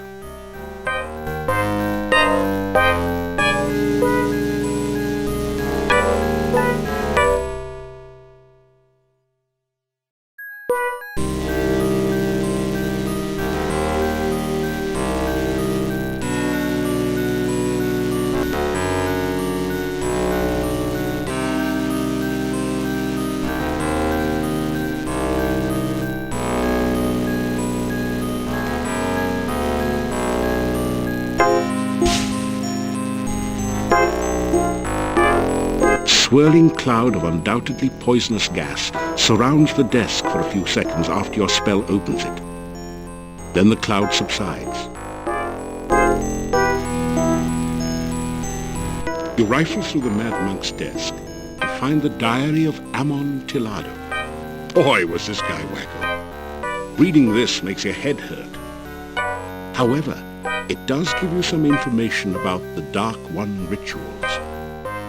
It said something about the first ritual being placed within the Mad Monk's tombstone, there to be forever guarded by followers. The second ritual shall be placed in the Stone of Squids, and revealed only by the light of a dead child's soul. The next ritual shall be placed in the hollow of the hangman's tree, and guarded by the spirit of the dead which remains there. The blood ritual shall be concealed magically within the monastery, and only he who willingly seeks dark visions shall find it. The mouth ritual shall be placed in the great arch itself, under the Dark One's sign. And the heart ritual shall be given to someone named Gregor for safekeeping. Now there's another note on this page in another's handwriting. Gregor is missing in the forest and probably dead. Yet where is the heart ritual?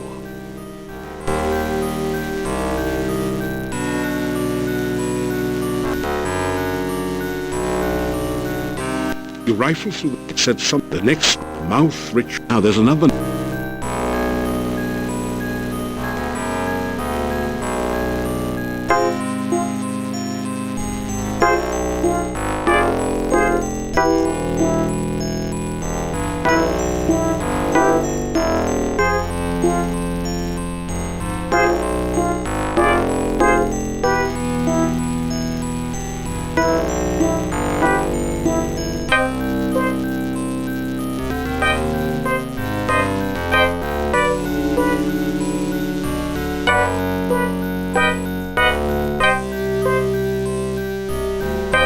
That didn't do anything useful.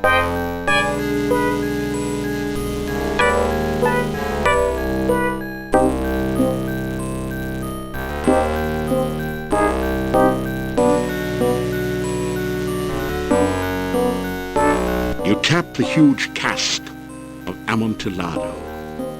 This is the strongest stuff you've ever tasted, assuming that you're not an aficionado of dragon's breath. Bottoms up.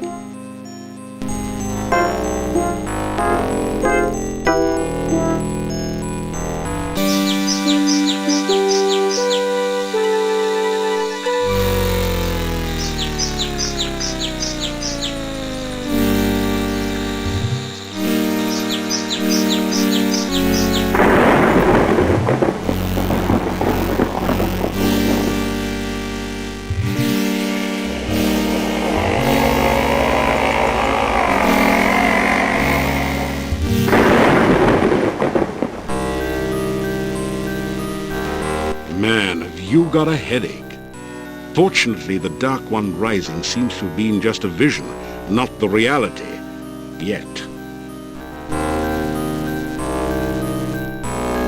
A scroll has formed from the cask's wine droplets.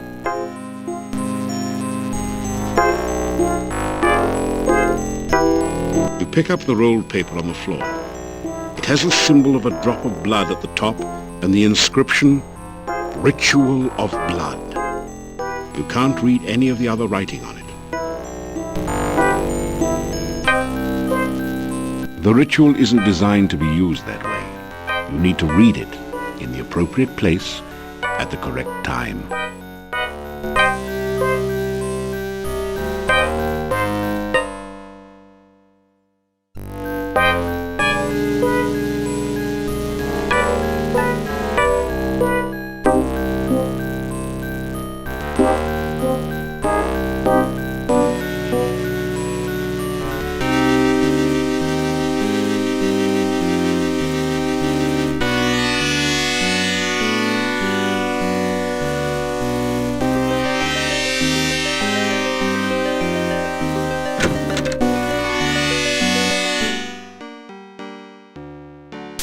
You retrieve the Dark One sign from the monastery door, then quickly step away before the Hectopus can react.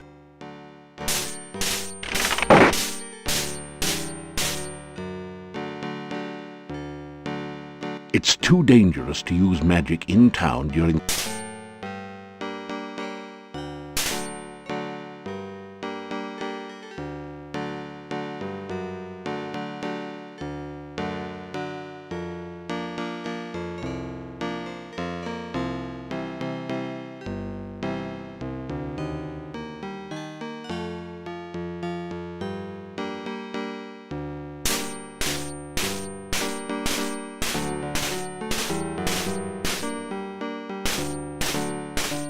You walk right on in.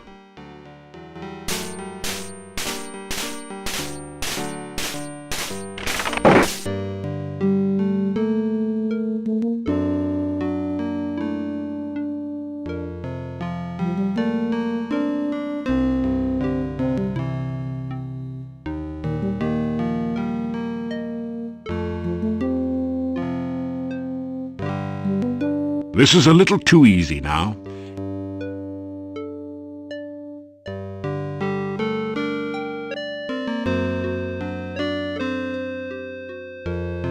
You pick up 2 of the metal weights and put 1 in each of the baskets.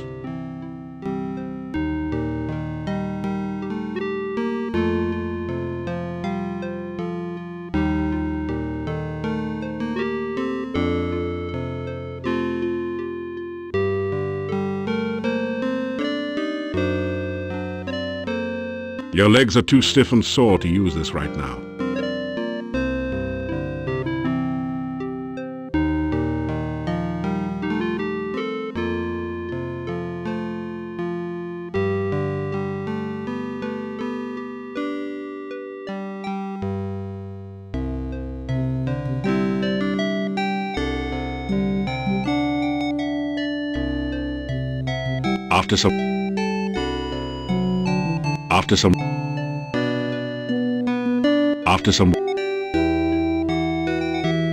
After some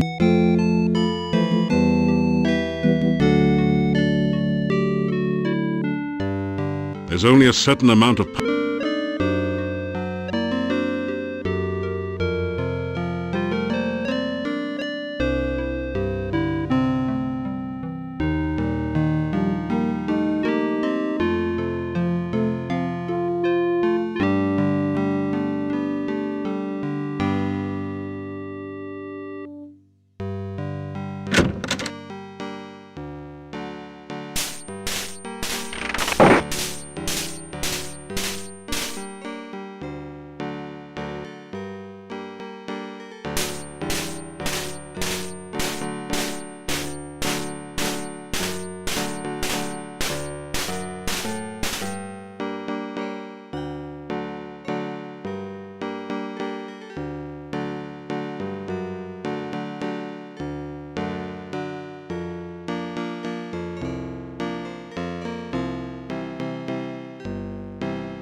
After some rest, you feel better.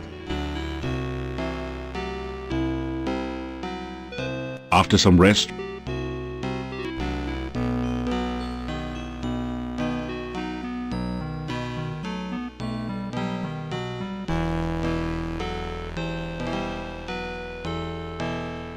the massive gate to this town is securely barred to protect it from...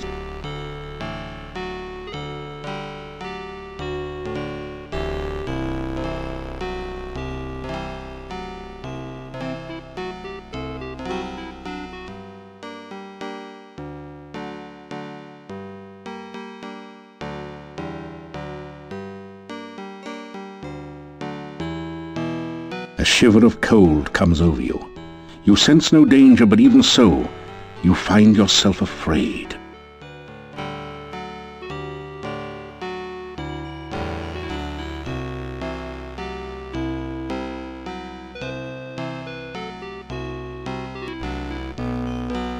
I am what once was the Paladin Piotr. The sorrows of this land are my sorrows, and I cannot rest. Thou art a paladin, and so shalt share my fate. Unless ye ease the sorrows of this land and heal the pain.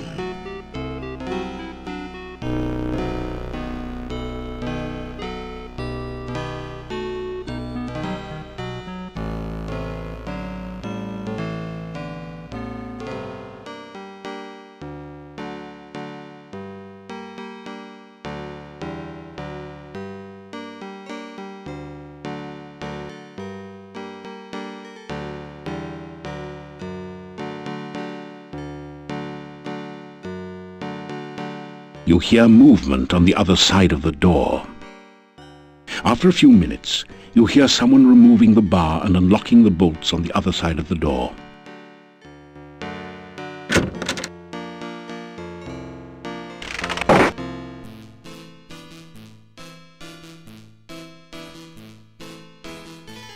Have a seat. Wait, no, better leave the seats here. But why don't you sit down on one? This show can't get on the road until you get off your load, so sit a while and enjoy yourself. Or maybe just sit.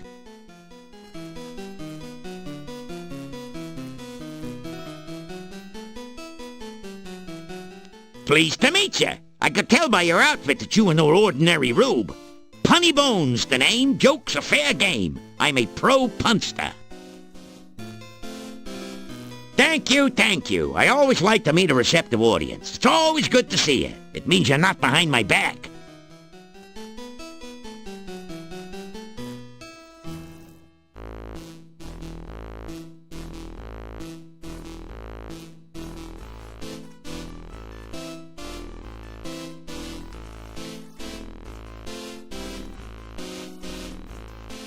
Good evening, ladies and germs. A funny thing happened on the way to Mordavia. I got here. I walked up to the innkeeper here and says to the guy, "Do you know how lucky you are to have such a funny guy as myself staying here?" The innkeeper says, "No, but if you hum a few bars, I can fake it." You may as well laugh now. This act doesn't get any funnier. I sit down here for a meal and order some soup. When the waiter brings it in, I says, "Waiter, there's a fly in my soup." The waiter says, "Of course, that's the soup du jour." Am I going deaf in here? Or how can so many people sleep with all these lights on? Seriously, folks, I went to the doctor just the other day and he said he had some good news and some bad news. What's the good news, I asked. "You only have 3 months to live," said the doc. "That's terrible. What's the bad news?" I said. The doc replied, "I'm getting married." I know I had an audience when I came in here. Anyhow, show me a guy with 1,000,000 kopecks, and I'll show you a guy who's rich. Hey, you only had to listen to this material. I'm the one who had to stand here and take it. Anyway, thank you, thank you, thank you. You've been a swell bunch of seats. Phew. The gnome has stopped speaking. Maybe he's finished telling his joke. You think about applauding, but you're not quite sure if you've heard the punchline yet. What did you think of my performance? Was I hilarious or what? Is this an inn or a cemetery? I've had livelier times at funerals. Some help you were. Couldn't you at least have smiled a little louder? It's nights like these that make me feel like an inept idiot and a lousy laughingstock. I'd make more money digging graves. But what? And get out of show business?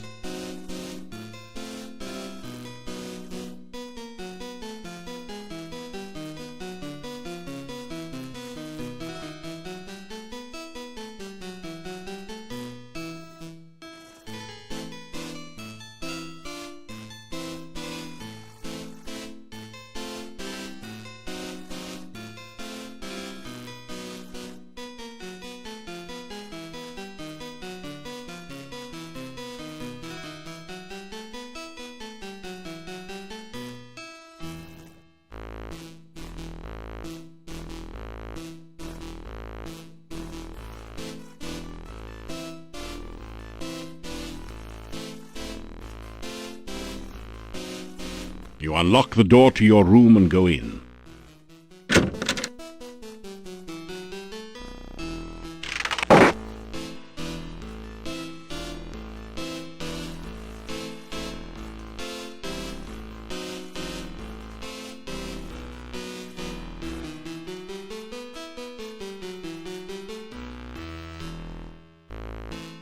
In your sleep, you seem to hear voices. Do you see him? Yes, he is sleeping. Most likely in the inn, although it is hard to focus the vision enough to tell. I do not understand why you did not just capture him in the first place. The charades you play are foolish. Silence! To serve us, it will be for the best if he acts under his own free will. Why make an enemy out of a willing tool? Oh, but I forget. He is already your enemy. This is not someone to play games with, I say. If he finds out what is going on, he will never cooperate. Besides, you risk his death. Mordavia is a very dangerous place. I think he is quite capable of taking care of himself. Besides, I have ways of making him cooperate, as you well know. I will use them only if I must. The voices fade off into oblivion. You awaken as the sun begins to rise.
Nothing like a good breakfast to get you off to a good start in the morning, especially when everything's laced with garlic.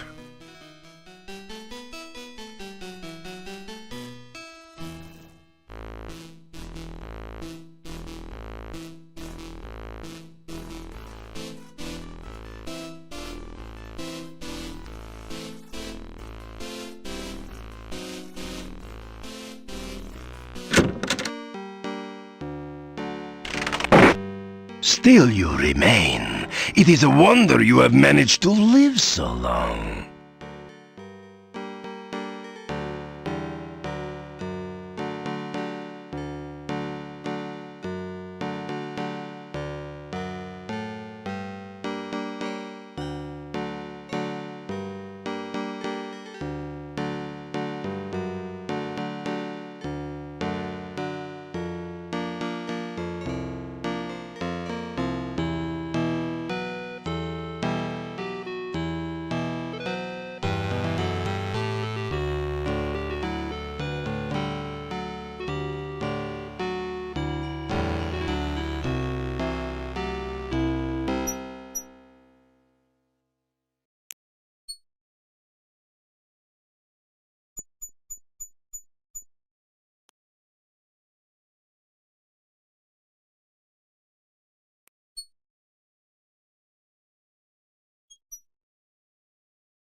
A heavy gate blocks the way to the winding road.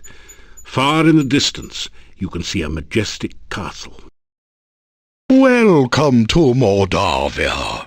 It's nice to have some fresh blood around here. We so seldom see strangers.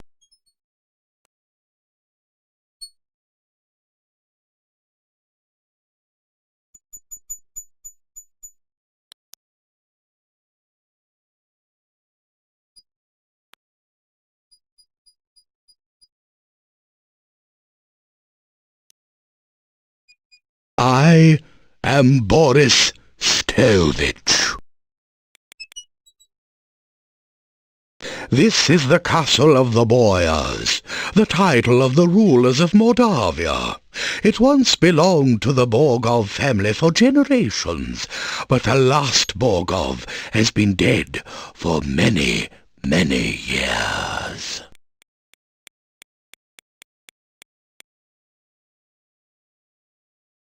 Moldavia is the name of this valley and of the town. Even the inn is called the Hotel Moldavia. The name means Dark Valley. The heads of the Borgov family were the Boyars of Moldavia for ages. The last Borgov disappeared at the time of darkness. No one knows what became of him. It is bad luck to even speak of the time of darkness. Moldavia was a safe and lovely land before that time. Much has changed since then, and for the worse. Boyars are rather like barons of other lands. They own the castle and protect everyone within their domain.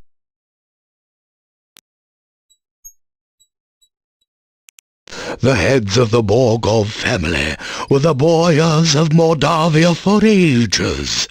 The last Borgov disappeared at the time of darkness. No one knows what became of him.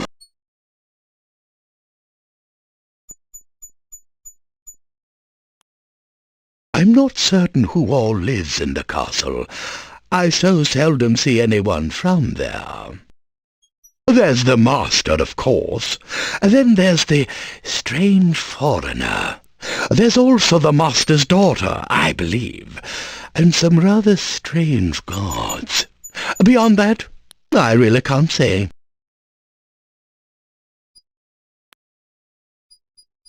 I haven't actually seen the daughter, but I know the master is quite proud of her. The master desires privacy, and I respect that wish. As I always say, the will of the master is the shall of the servant. I wrote that. He is an unpleasant sort, with a short beard and moustache, and a funny hat. He is rude when giving orders, and he has the habit of staring at a person and licking his lips. Most unsavory. He is an I have only caught glimpses of them occasionally, but I don't think they are quite human. No matter. If a man does a good job, then whether he is a man does not matter.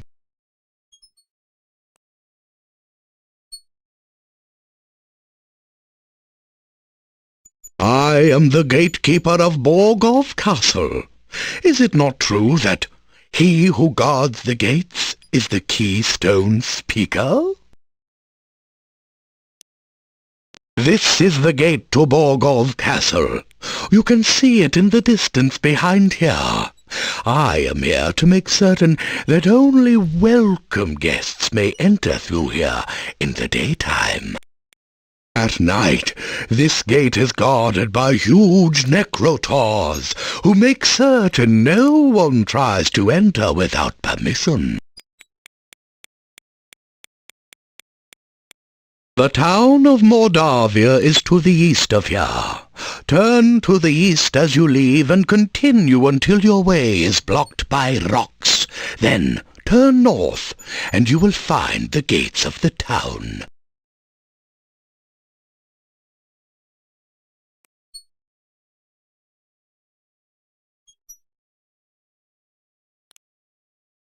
I am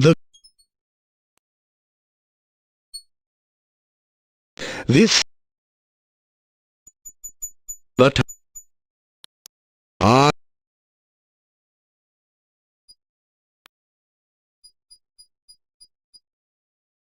Goodbye, young man. May the fireplace be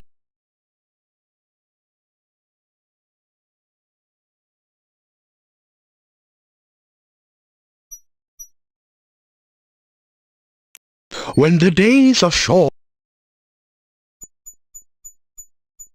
It is so difficult to get past the swamp which blocks the pass to and from the valley. We haven't had a stranger here since the rains created the swamp several years ago. You've obviously done quite a lot for one person. It will be interesting to see what you do around here. Farewell, and may you find whatever you seek.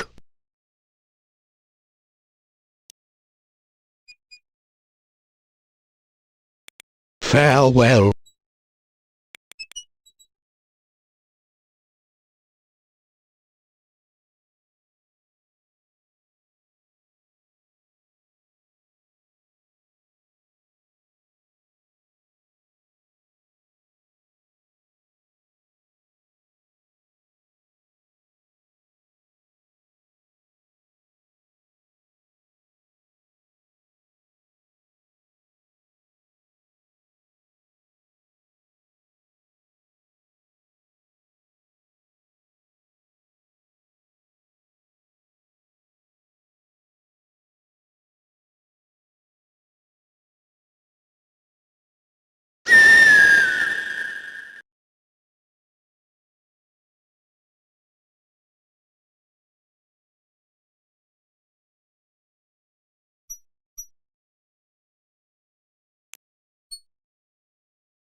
Still you remain.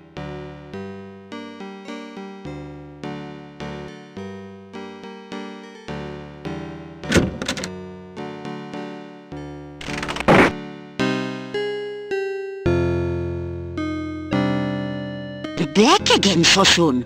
What have you heard lately?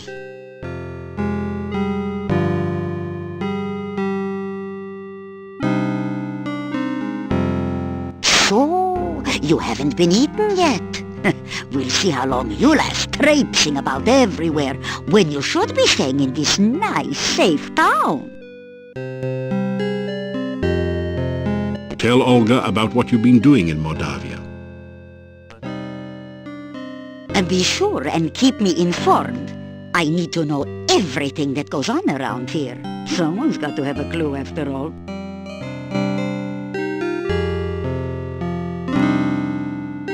You take care. Don't want to see your funeral. You had that walk to the cemetery.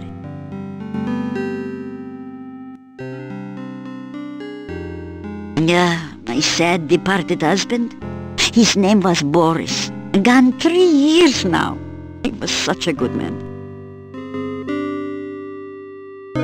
Boris was a wise man. Always had something to say. A man can't know too much, he'd tell me. Boris was...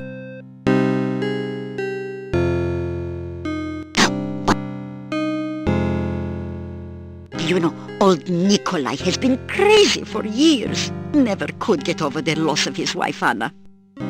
It has been years since Anna has been gone, before I even was married. Lost in the woods she was, and eaten by something terrible, so it said. Oh, they were such a happy couple. Now Nikolai's just crazier than a chicken with its head cut off. Ah, vampires is it?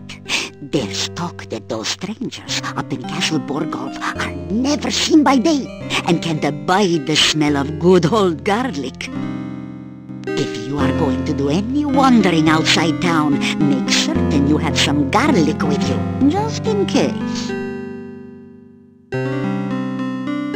Yuri hasn't been the same. He's not doing much business at the inn either, except for those lazy excuses for farmers that hang out there, and an occasional visitor did go broke. The Borgovs used to live in the castle north of town. The last Borgov was said to have disappeared under suspicious circumstances. However, no one seems to know just what happened to him. You know, old it has been... Oh.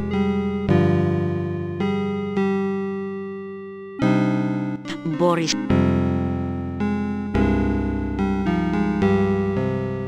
It doesn't say much.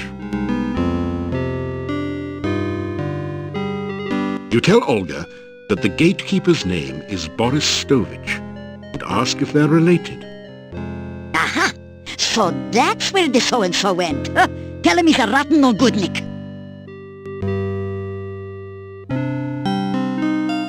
You take care.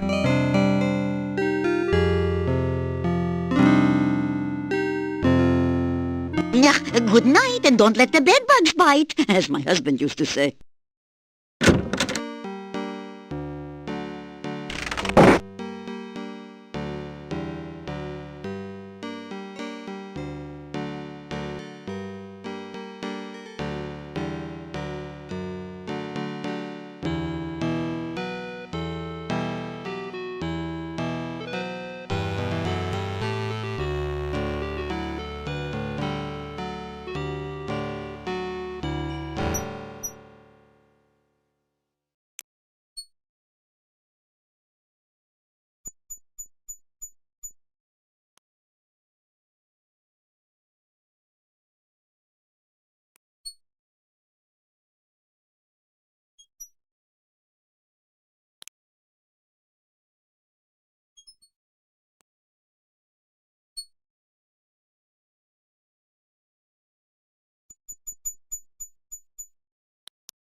Hello again.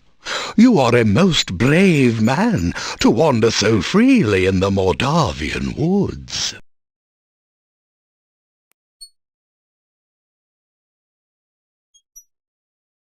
You tell Boris what Olga said about him. He blushes. Olga was always opinionated. I grew tired of listening to her complain about me all the time. It is so difficult to get past the... Farewell. Come back again sometime.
What news do you have for me?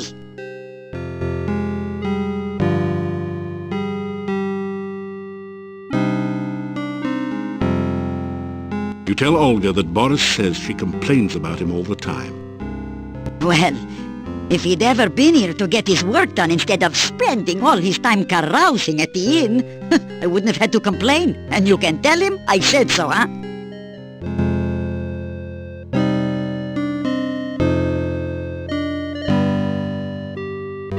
You take care.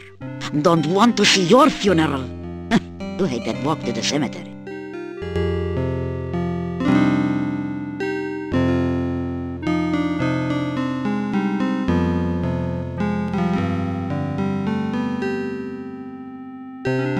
As my husband used to say, come back again, sunshine or rain.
When the days are short and the nights grow long, a friendly face is a welcome sign.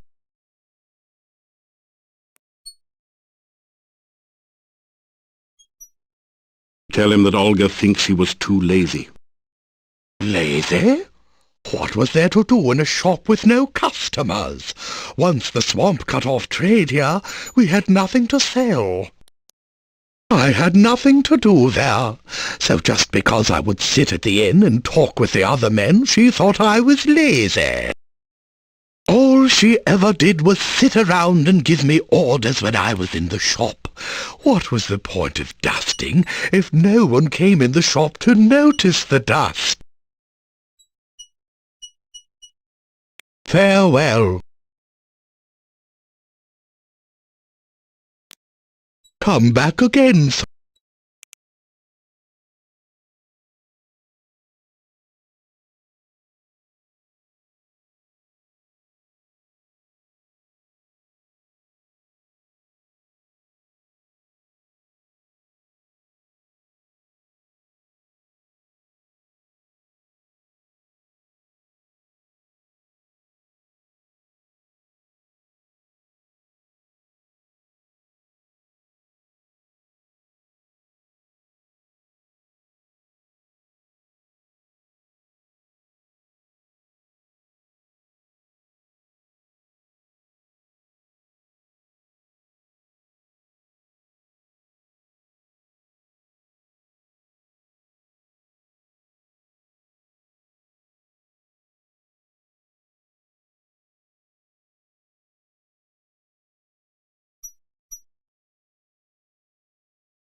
now, what news do you have for me?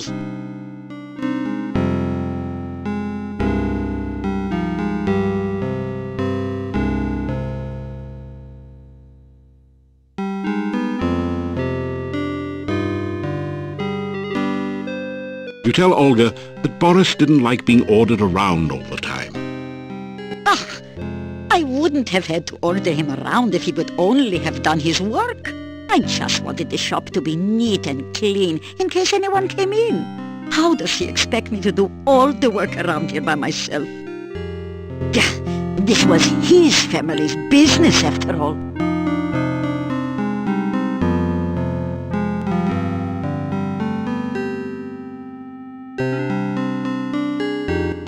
As my lord...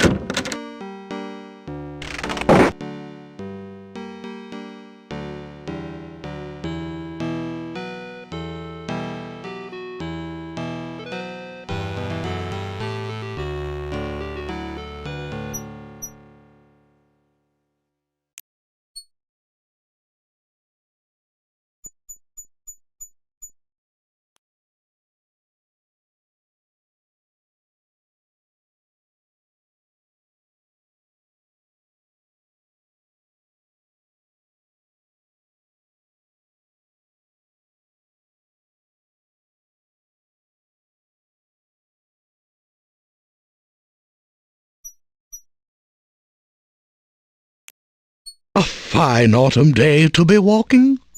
A man who walks everywhere will see much, I always say.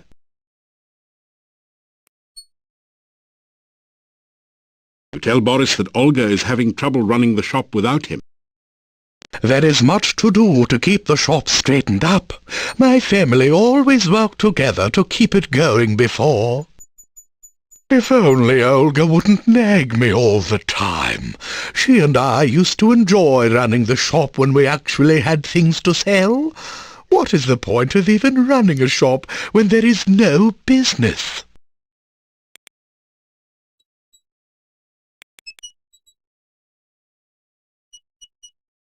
Farewell, and may your path lead to your goal.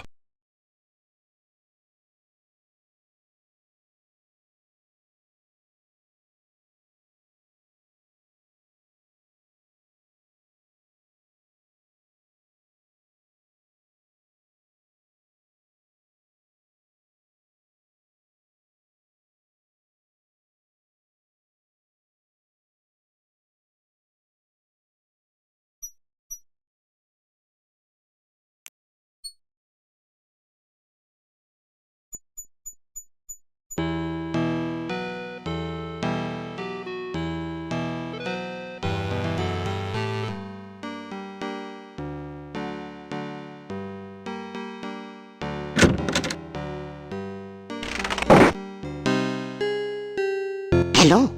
Do you have any news?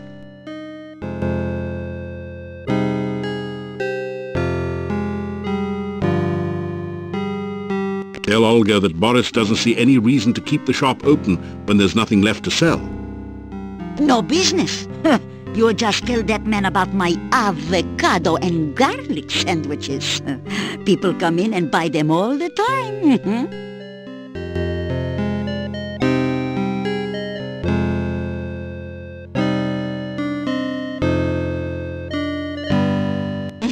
As my lost husband used to say, may all your travels lead somewhere.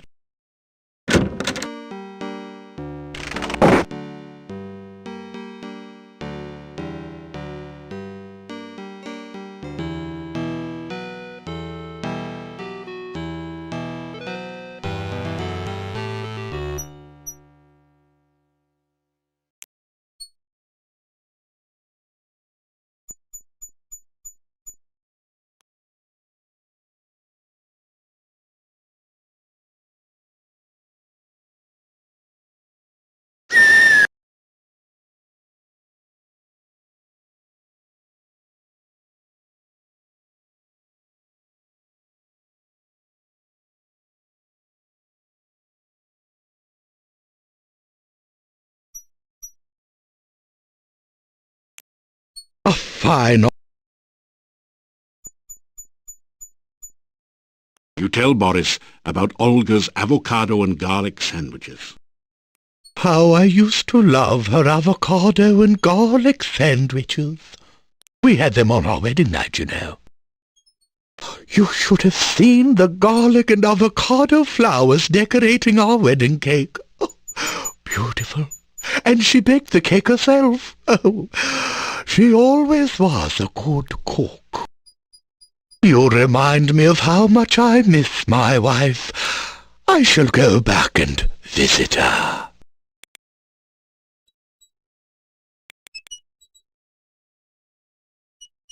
You hand one of your sandwiches over to the gatekeeper. An avocado and garlic sandwich? Why, I haven't had one of those for years. You are most kind, but I fear that it would make me homesick.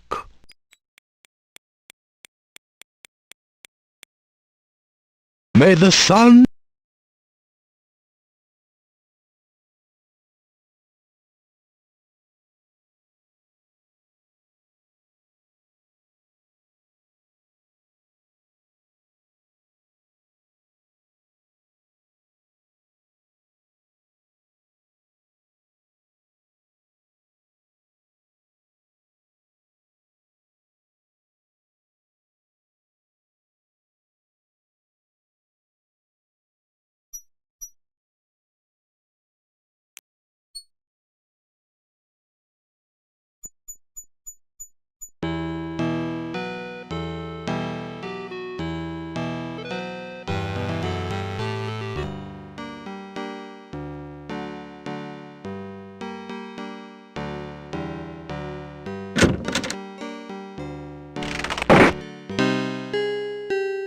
Hello? Do you have any news?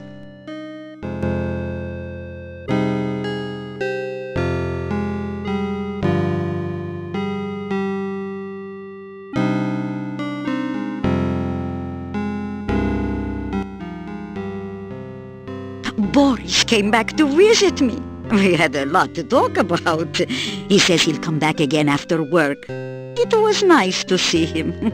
Seemed like old times.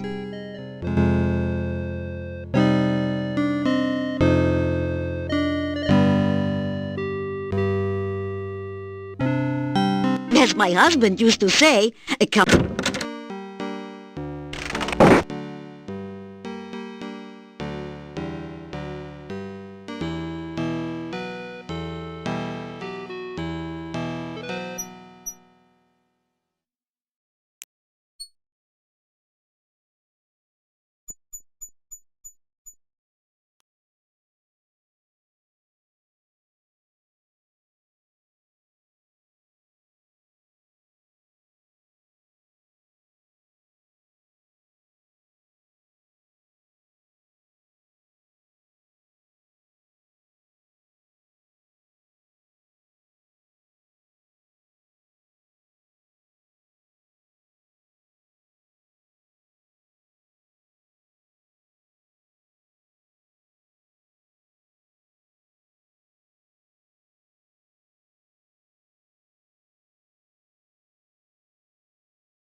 Hello.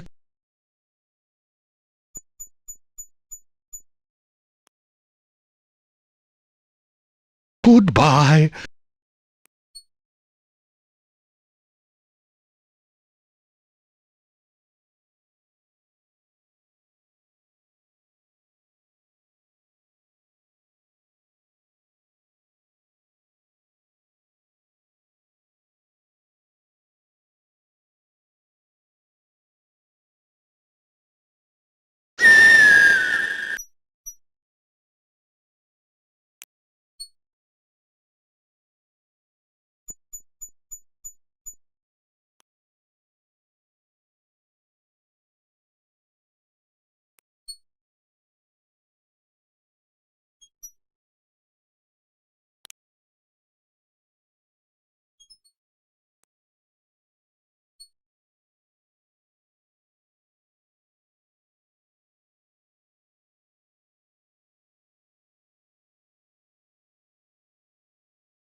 A fine...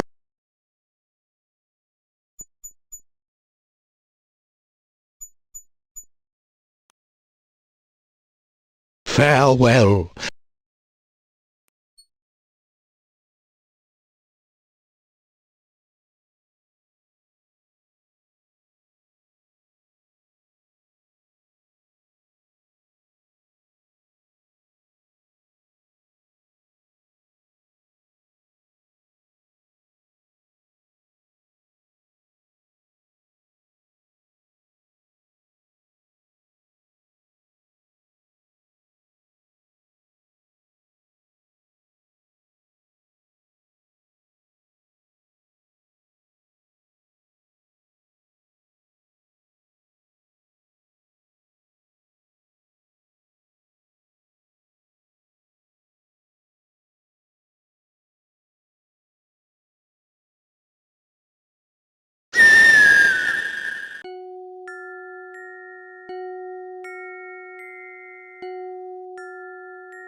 You have a strange, disquieting feeling along with a sense of sorrow, longing, and unfulfilled desires as you near the lake.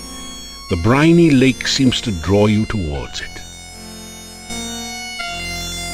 Hello there. Could you help me? This water is so cold and I need someone to help warm me.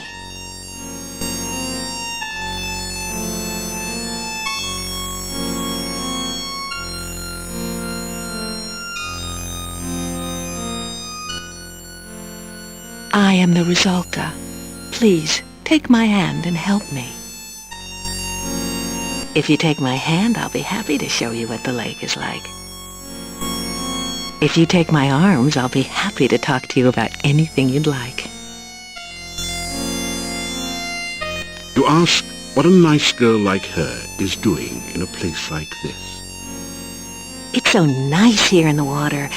Why don't you join me?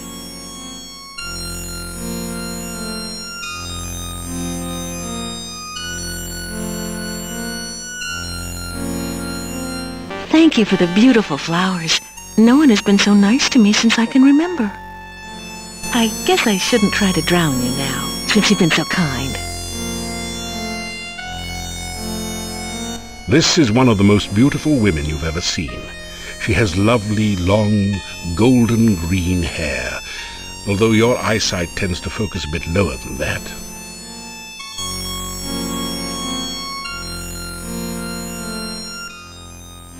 It is lonely being a Rusalka. Anytime anyone nice comes along, I pull him into the lake and drown him. Once he's drowned, he's not much company, I'm afraid.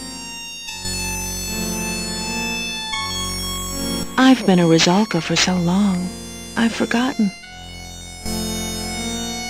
This lake is surrounded on 3 sides by steep mountains. To the southwest, it merges with a swamp. The lake is not a safe place for you to swim. Many unpleasant things lurk in the deep water.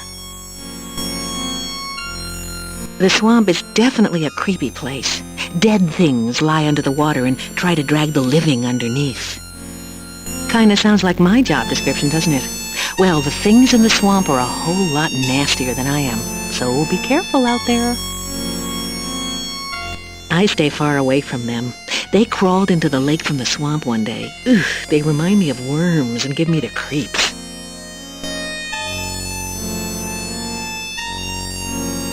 I don't know much about the forest. I can't leave my lake, so I don't get around there much. You ask what a nice girl like her is doing in a place like this. I don't really know. I've been here for such a long time now. I mean, it's not like I can go anywhere. I can't leave the lake. It's my job to drown anyone who comes to the lake. That's what being a Rusalka is all about. I think I remember the town. I must have lived there once. Other than the fact it's somewhere to the northeast, I guess I can't tell you much about it.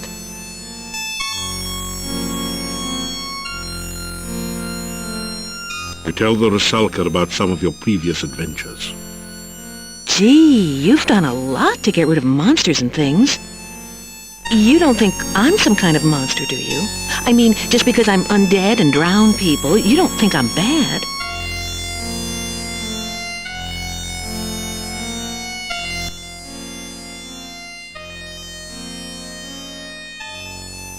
It is lonely being a Rusalka. Anytime anyone nice comes along, I pull him into the lake and drown him. Once he's drowned, he's not much company, I'm afraid. I've been a Rusalka. This lake is surrounded on... The swamp kinda sounds... I stay I don't... You ask? I don't really know. It's my job. I think... Please, come visit me again some...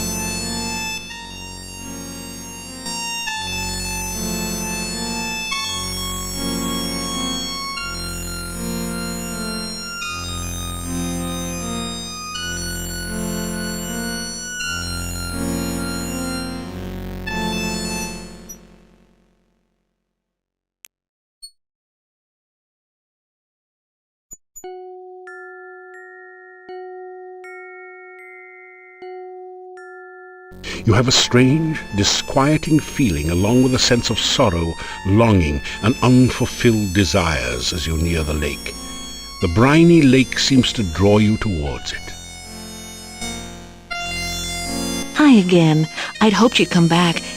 You know, we'd better not touch. I'd have to drag you to your death, and I really don't want to do that. You've been kind to me, and I like you.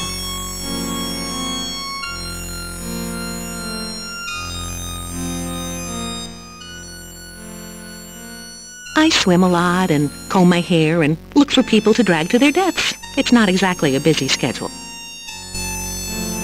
The swamp to the southeast is a very scary place. I swam there once out of curiosity. I was combing the weed and goo from my hair for weeks afterwards. The will-o'-the-wisps were friendly enough, but those grasping arms, ugh.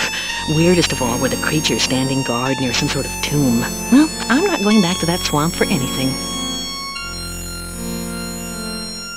Will-o'-the-wisps are the souls of lost children. They play around the swamp at night. They look like little sparkles of light. Watch it, though. They love to play hide-and-go-seek in the swamp, and most people who try to follow them there don't return. I call it a tomb, but it was more like some sort of pillar. It felt magical and very, very cold, even to me. I stay as far away from it as I can. Scary. The guards near the tomb were really weird. They looked like they had been human once. Now I don't know what they are. Well, they aren't dead or undead, as far as I can tell. Just awful.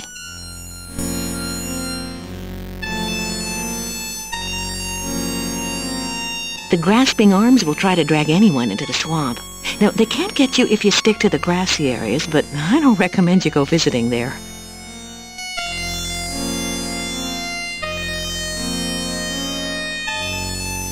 I live, well, maybe not live exactly, but I do reside here. It's a nice lake, but as a recreation area, it leaves something to be desired. The only boats around here are sitting at the bottom. Fishing tends to catch the fishermen. The swimming's pretty good if you don't mind drowning. All in all, it's not an ideal vacation spot. Mermaid? What do I know of mermaids? I'm a Rusalka.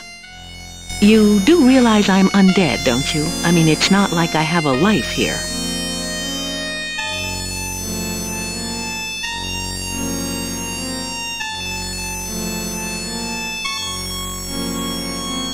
Welcome back.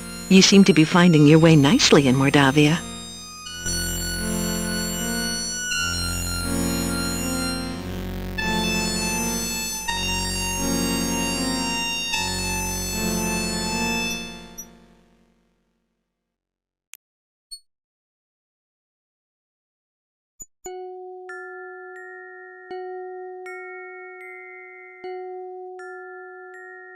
You have a strange, Hi, handsome. Oh, if only I'd met you when I was alive. I certainly wouldn't be a Rusalka now, I'm sure.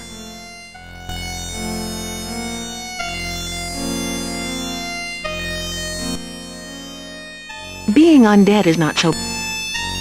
The lake's not a bad place to stay, except when it freezes over in the winter. It gets kind of boring swimming under the ice for 3 months or more. There is some sort of enchantment about the swamp. It seems that all paths lead to the tomb which lies at the center. It's almost impossible to get away from it once you find the tomb. That swamp is a really bad place, and you should stay as far away from it as possible.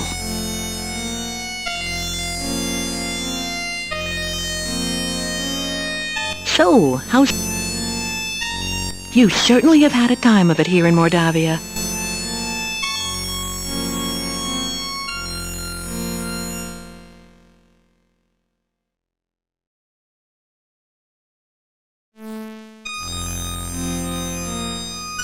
You lean forward to... No! My lips are as the watery brine, my breath is of the sea. If you should kiss these cold clay lips, your death would surely be. You decide that perhaps remaining just good friends isn't such a bad idea after all. You lean... No! You decide...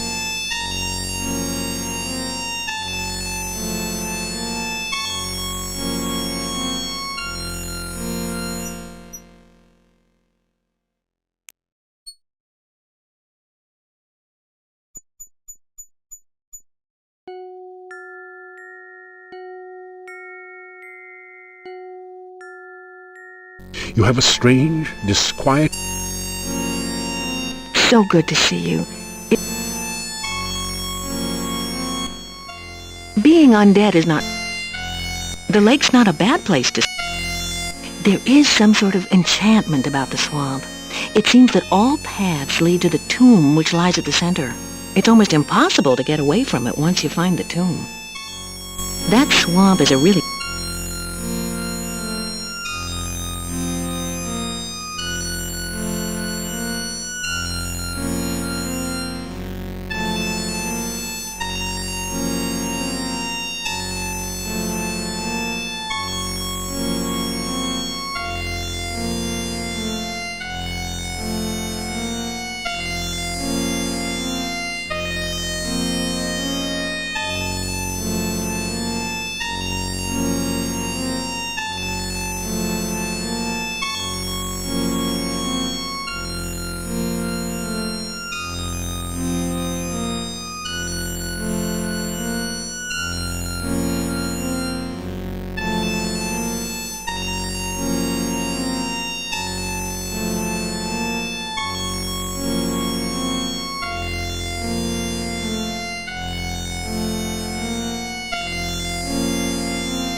The majestic mountains in the background provide a beautiful contrast to the grim gravestones and crypts of the cemetery.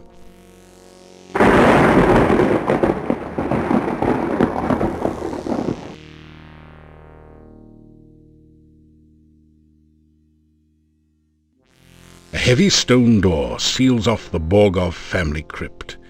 A relief carving on the door shows the crest of the House of Borgov.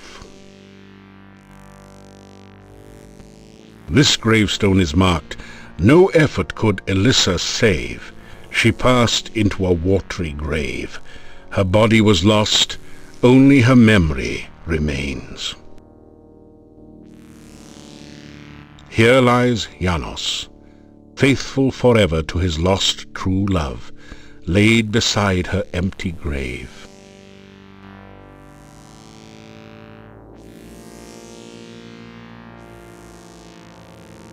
You sweep the grave clean, but nothing happens.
The stone carvings on the dark building seem to writhe in the moonlight.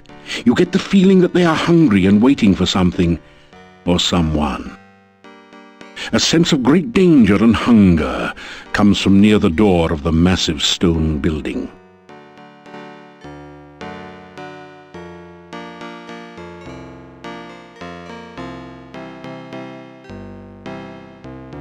You walk right on in.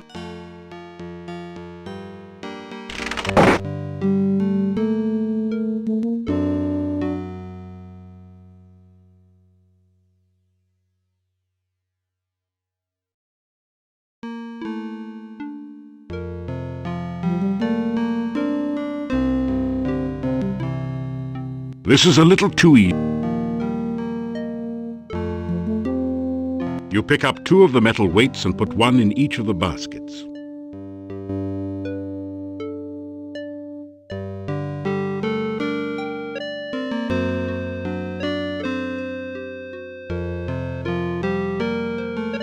Your legs are too stiff and sore to use this right now.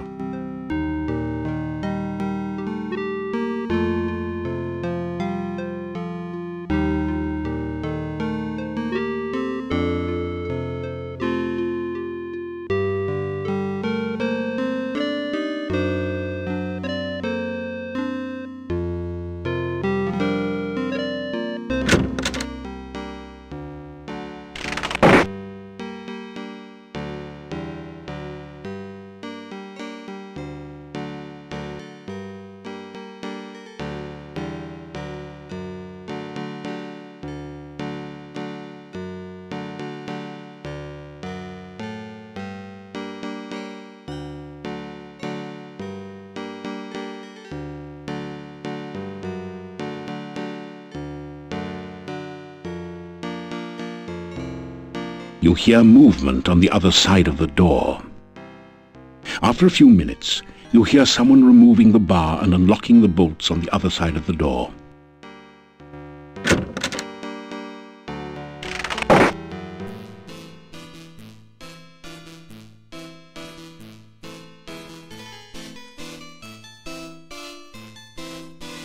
Tonight, for your dining pleasure, it is the traditional Moldavian chicken paprikash, delicately seasoned with locally grown paprika and garlic.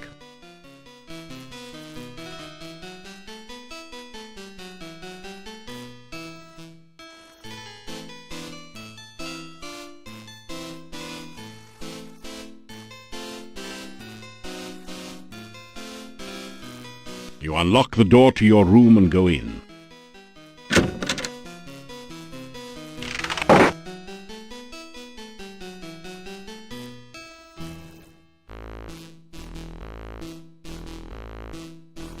You awaken as the sun begins to rise.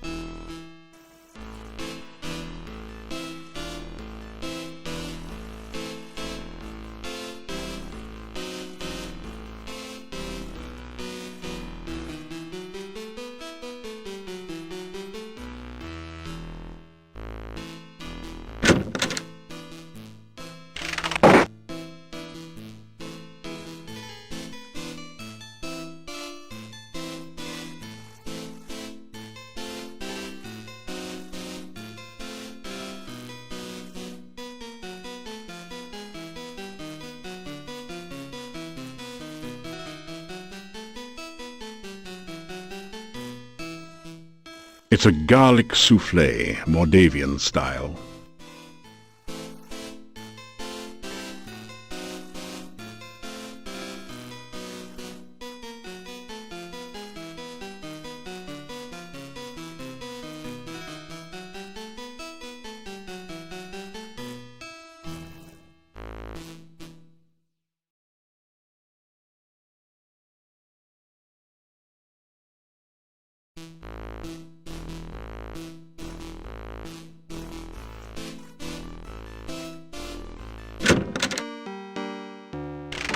Look, he is safely locked away. We should wait a bit to see if the gravedigger shows up. Well, there you go. Igor's missing. That ties it. The little weasel never goes anywhere, for crying out loud. Yeah, except when he's with that wacko, crazy, cuckoo doctor. Why else would that gypsy be so darn close to town? He got a taste for meat.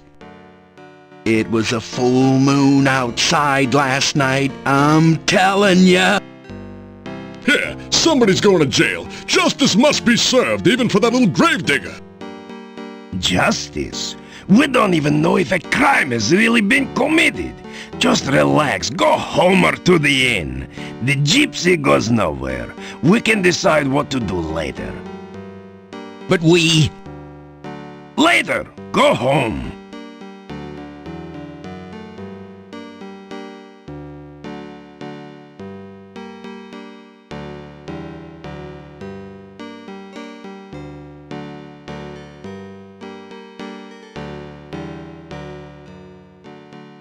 Hold it, Slick. Don't you know what a werewolf is? A man who turns into a wolf. Yeah, when he's sunbathing at night, you know? It's the full moon that does it. Listen, the werewolf eats children, which don't make him all bad. Igor was not a child. Hey, Yuri's daughter was eaten by one, huh? No one knows what happened to Tanya. You cannot say she was eaten. What else could have happened? I mean, we have the werewolf that... It'll break out of your little trick-or-treat jail and eat us all. Hans, not one word about Tanya eaten by a werewolf will you make to Yuri. He and Bella have been hurt too deeply. As you are a man, do not open the wounds again. Well, I'll tell you what, you suit yourself, pal, but at least they can be avenged now upon the werewolf!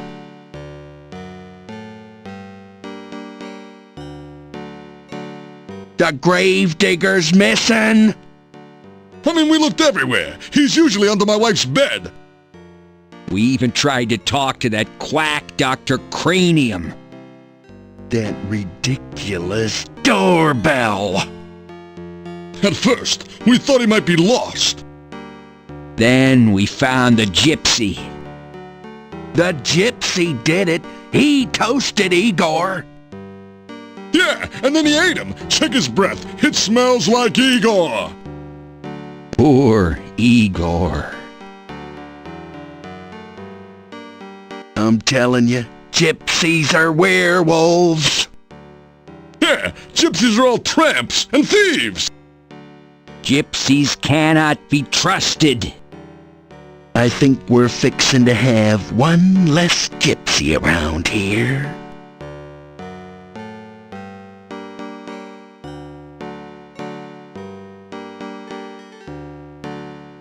You say, "Hello," to the group. Ah, the stranger. Have you heard that Igor was killed and we... Will you stop saying that? We only know that Igor is missing. But we already have Igor's murderer. We have a gypsy, that is all. But you know that all gypsies are werewolves. I do not know that, and neither do any of you. If you would stop listening to old wives' tales and start thinking, you'd realize only that the gravedigger is missing and all else is in your imaginations. You ask if you can help in the investigation. After all, you are a bona fide hero. We already have the murderer. We ourselves have solved this. We are the heroes here. Look, if you can prove one way or another what happened to Igor, I would be glad of it. I do not like blaming someone for a crime that may not even have been committed.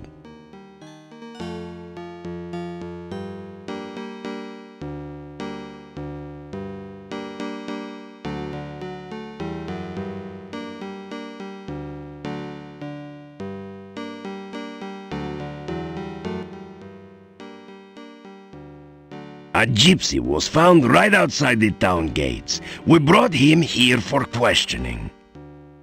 Why don't you have a bake sale, pal, and send away for a clue? Everyone knows that gypsies are werewolves. Yeah, little Igor was somebody's Big Mac, and you want us to just go home? That werewolf is a danger to us all. Think of our families and our mistresses. Do you think I would endanger the town by allowing him to escape? The gypsy is securely locked up. He will not get away.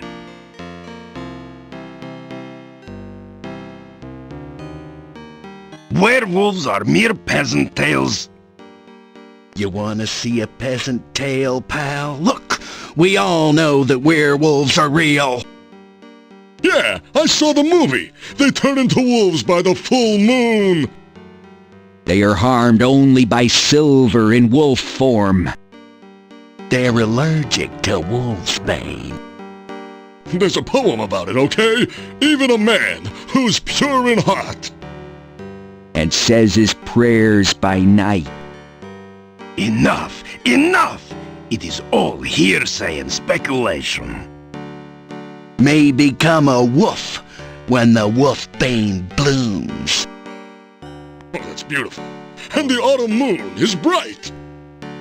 Or so the charming legend says. I am trying to do the job to which I was appointed. I am trying to make certain that justice... Justice! Justice schmustice, Einstein! Was it justice that little Igor was murdered and wound up the blue plate special? Yeah, the murderer was caught, and I want to hit him. Let the punishment begin. Right. Then we'll have justice. Am I the Burgomaster or am I not? I have said all that there is to be said about this subject. The gravedigger was missing last night. And we matriculated on down to the cemetery to search, see? Yeah, but we didn't have far to go. Just outside town, we caught ourselves a werewolf. Yeah, but we found no trace of poor old Igor. Enough! Igor is missing. We do not know what happened to him. It is none of your... Perfect. The gravedigger Igor's been killed. And we captured a werewolf! Listen, I'm telling you, Igor's death must be avenged. Go home. Just go home, all of you. You do not know the truth yet. We're gonna make the little gypsy tell the truth, don't you worry. Yeah, let's see how much lying he does after we take his teeth out by hand. Dimitri, dude, listen, No, you listen, all of you. There is nothing to be done until we know all the facts. Now go home and let me do my job, please.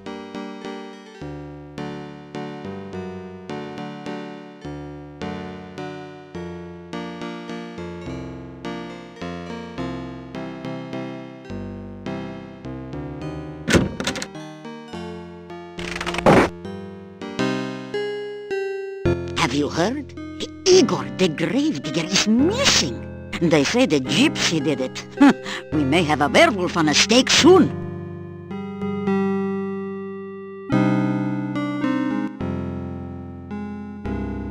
Boris came back.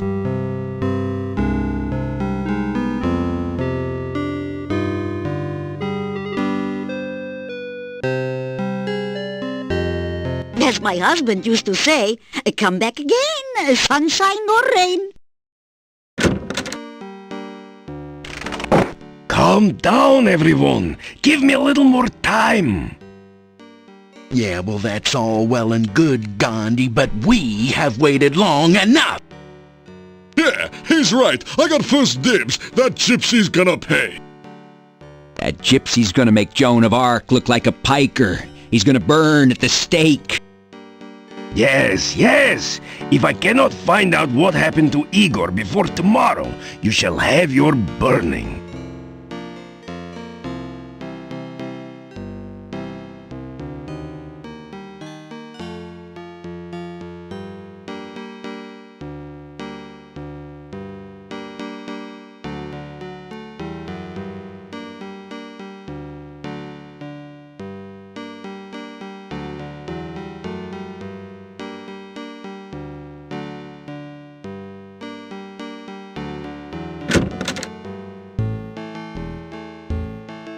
The gravedigger is missing, and the gypsy just happened to be near the front gate when we were searching for Igor. He is suspected of being a werewolf and of having eaten Igor.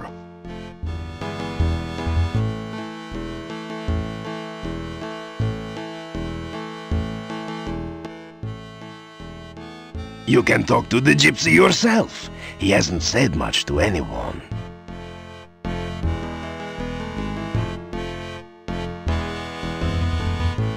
Sometimes I think Mordavia is cursed. We live with so much real and present danger that we start to imagine things and overreact. Just because some folks find a gypsy when Igor is missing, they blame the gypsy. Now everyone in town thinks the gypsy is a raving werewolf out to eat us all. They act like frightened fools.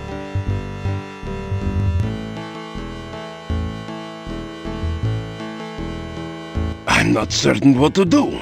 I don't think that the gypsy had anything to do with Igor, but unless there is some real proof, the gypsy will burn. I can't leave the gypsy here by himself, yet someone needs to find out about Igor. Everyone else in town just assumes the gypsy is guilty. Igor is missing, and the townspeople seem sure that this gypsy is the cause. I am not so sure myself, but there's very little I can do until Igor is found.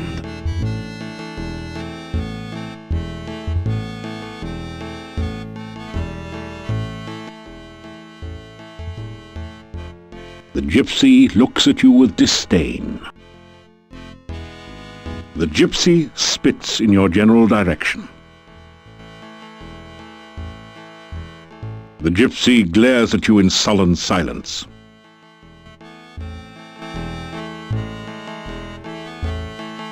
The gypsy ignores you. You tell the gypsy that you will do whatever you can to help prove his innocence and see his release. The gypsy doesn't seem to believe you. Well then, go do something instead of standing around talking with everyone.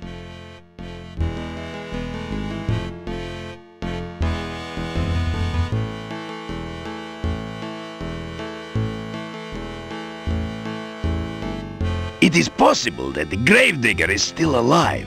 If you are going wandering outside of town, please watch for him.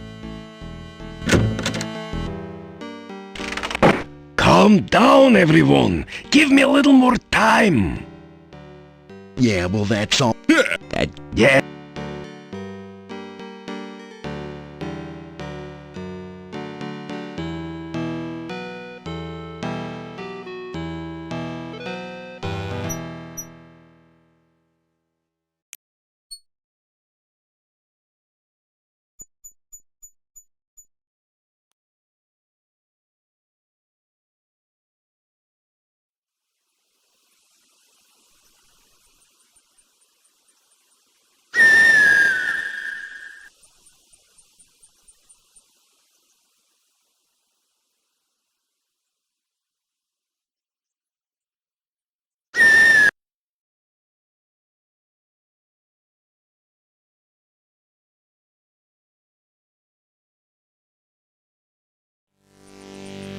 You hear a monstrous groaning noise from beneath the fallen tombstone.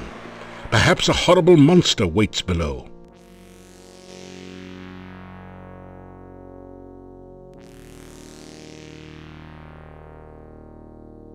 The inscription on this headstone reads, Michael Med bumped his head in another man's bed.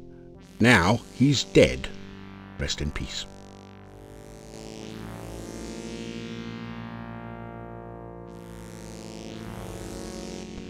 This grave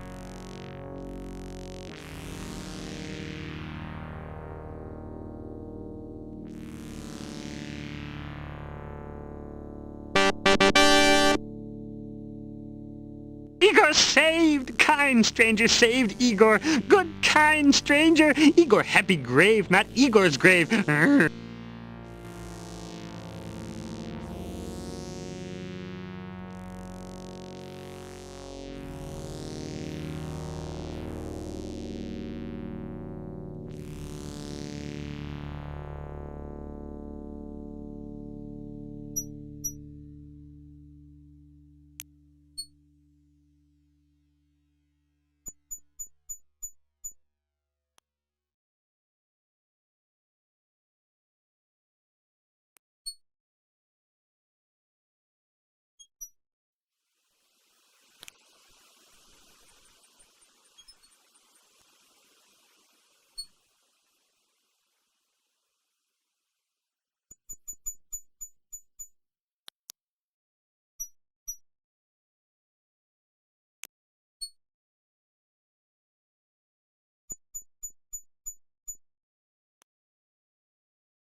The gypsy is gone.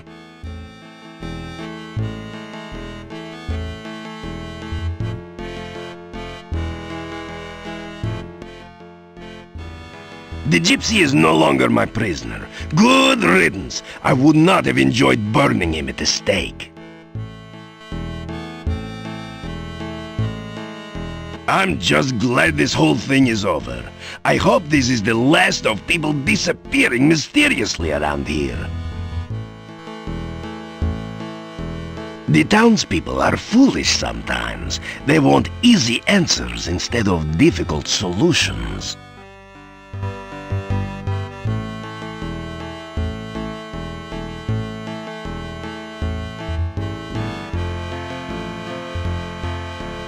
Farewell, and thank you for helping Igor. I did not believe the gypsy was guilty, and I did not want to burn him at the stake.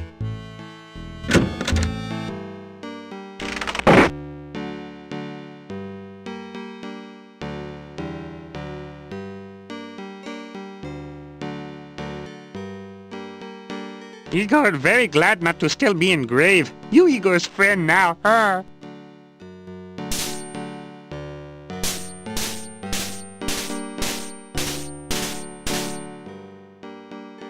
Igor not give crypt key to strangers. You not stranger. Igor give crypt key to you.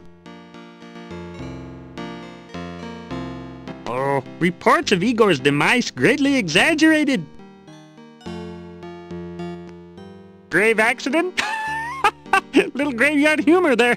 That good one. I like it. Igor carve headstone near grave. Igor fall in grave. Gravestone fall on grave. Igor not get out until you get him out of grave. Igor in grave danger. Little graveyard humor there. Staff been in town long time. Dimitri's grandfather brought staff to town. People say Doctor mad. Doctor not mad. Doctor just crazy. Oh, people not like gypsies. People think gypsies steal things. People think gypsies eat people. People think gypsies not normal like Igor.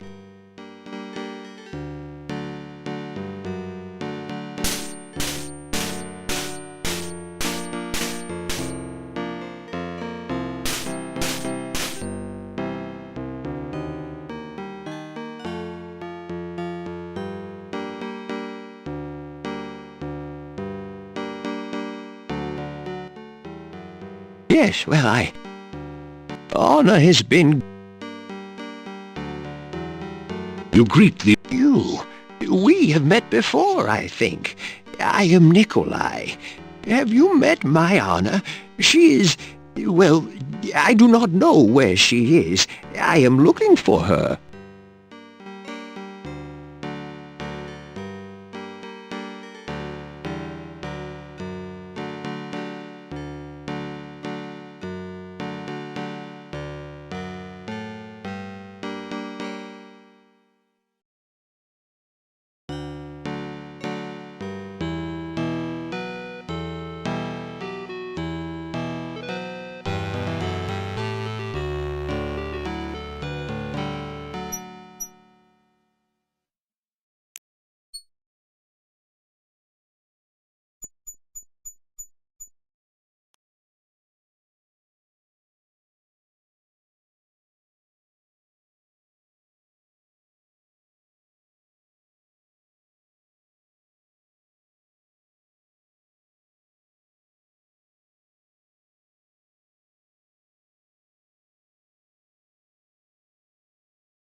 You have a strange... Hello, what can I do for you today?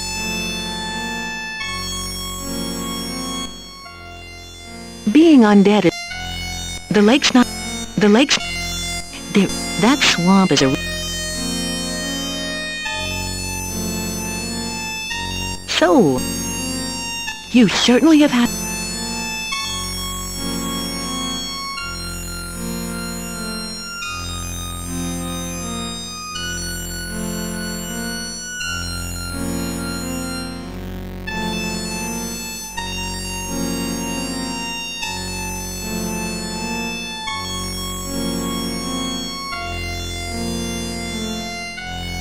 That didn't do it.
A voice from behind the door says, "Oops, sorry. Seems I forgot about my burglar alarm. Hope it wasn't too shocking for you."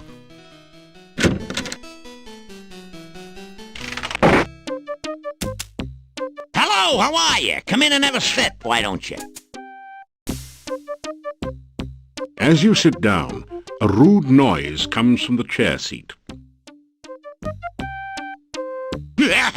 Gets you every time. A million laughs. How are you? Good to see you. Nice of you to drop in. Speaking of dropping in, did you hear the one about the bad waiter? Seems like he was always dropping in. Dropping in. Get it? Didn't think so. No one got a sense of humor anymore. Not even me.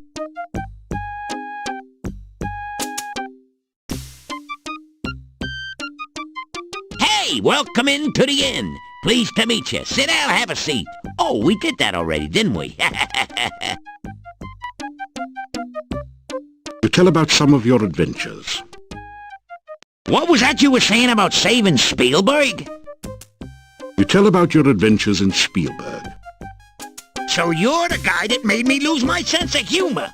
Listen, if you hadn't made Baba Yaga mad, I never would have told the joke that made her take my humor away.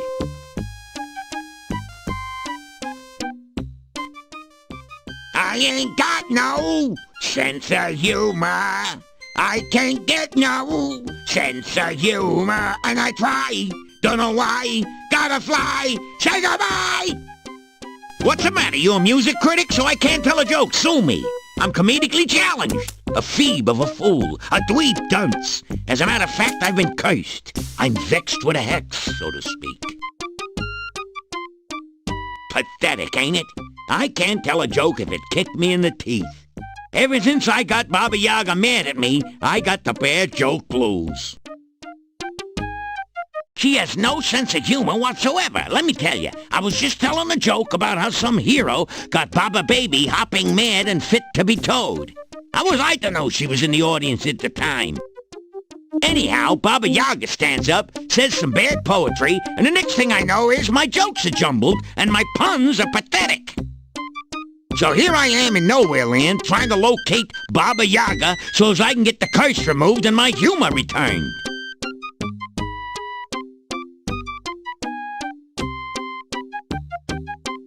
Putin Kane, ask me again, I'll tell you my name. Seriously, folks, the name is Bones. Punny Bones. I'm just a jester, professionally speaking, of course. Hey, I'm a professional fool, so don't try this at home, kid. Unfortunately, more people laugh at me than at my jokes lately. It's hard to be hilarious when your sense of humor is defunct. Punny, you should ask about that. Making jokes is in my bones, make no bones about it. But my puns have been sort of boneheaded lately.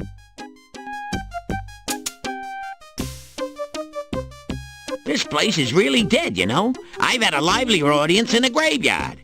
What do they know about humor? They think a guy falling into a mud puddle is a major joke, like lots of yucks, huh?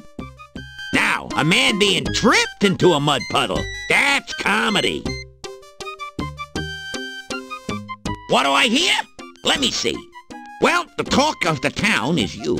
No one knows how you got here or what you're doing, and they're still all a bit leery of strangers. You should see some of the looks they give me. You'd think they never saw a gnome before. Or you, for that matter.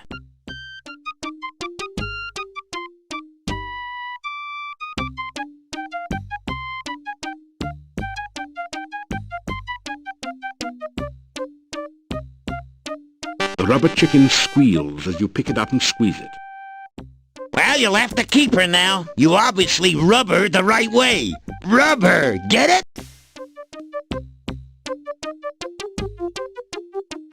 Somehow just looking at these garlic braids makes you smile. It's a braided, circular rug just like the one in your room, only funnier.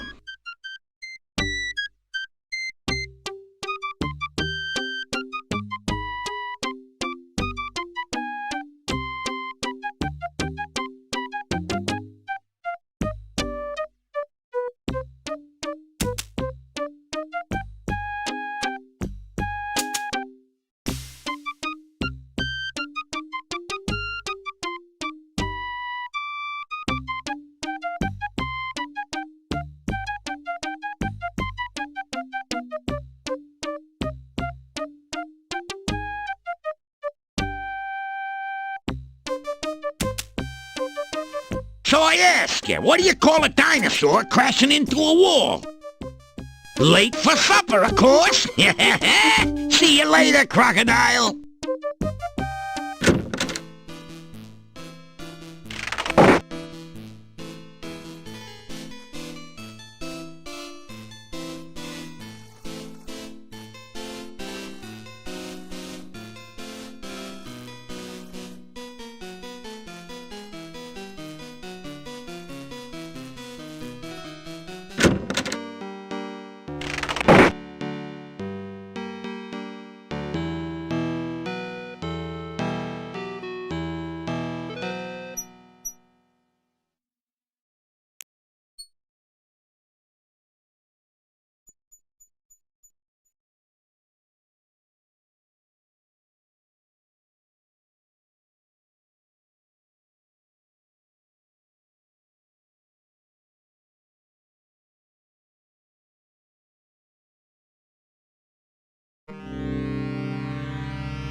After some rest, you feel...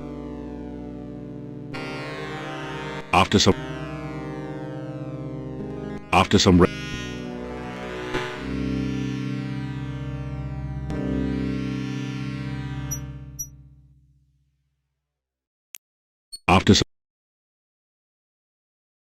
After some rest... After some rest...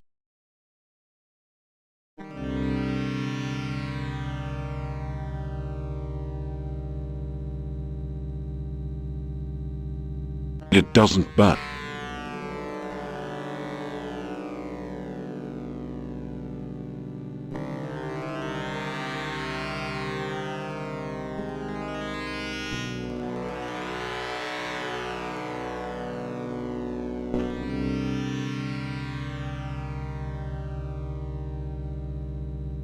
Nothing. Nothing. You slowly fill your... You slow...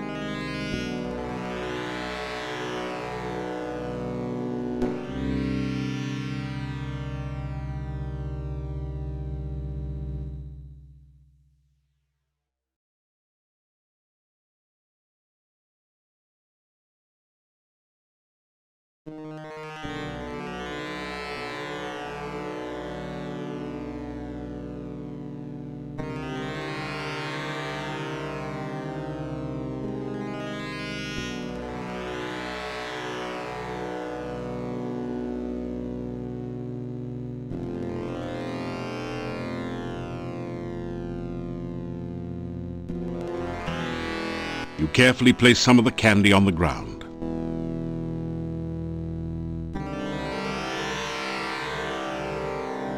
You capture a few of the will-o-wisps in a flask.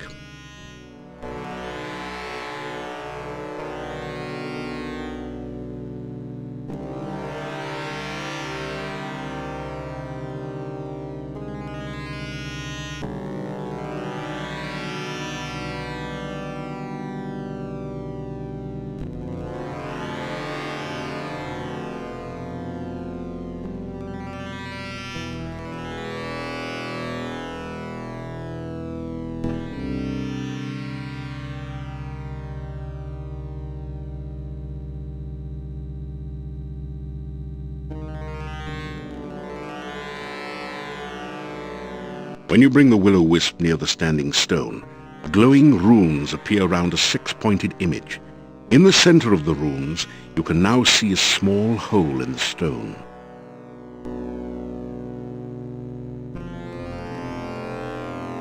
When you touch the Dark One sign to its image on the squid stone, the sign locks into place in the small hole.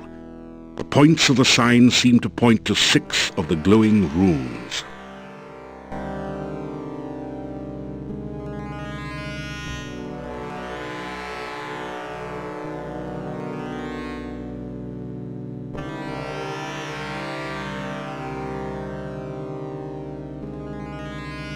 Try clicking on the left.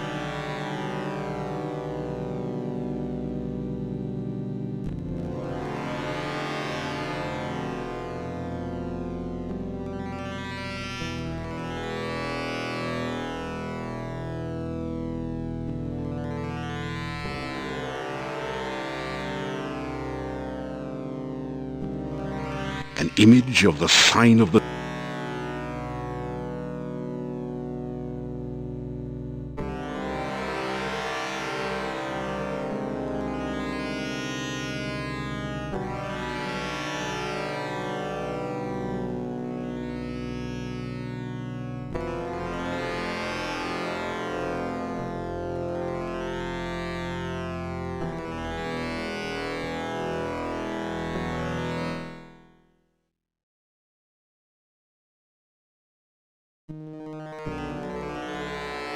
You carefully place...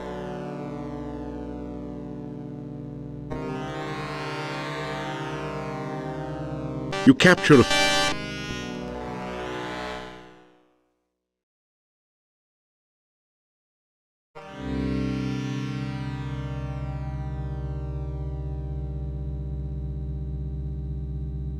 When you bring the willow... When you touch the dark one...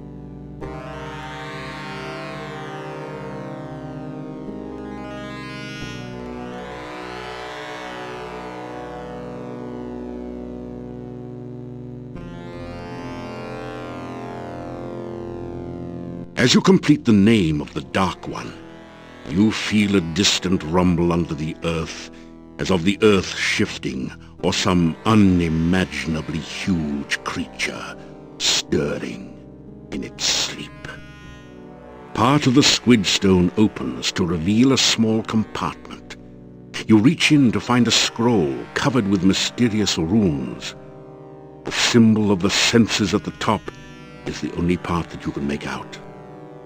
You also retrieve the Dark One sign, which pulls loose from the stone with a slurping, sucking sensation. The hole in the stone closes as you remove the sign.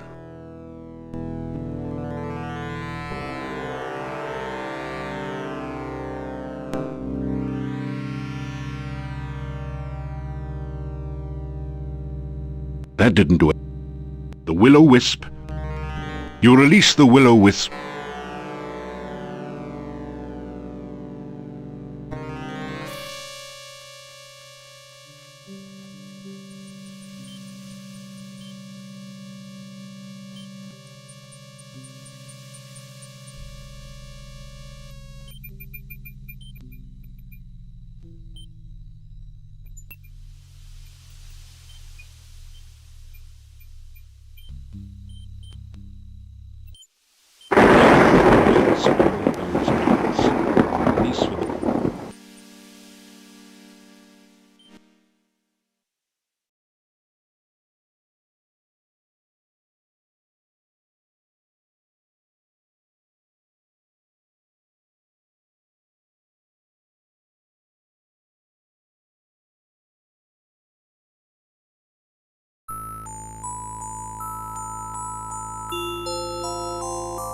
You have the sensation of someone watching you.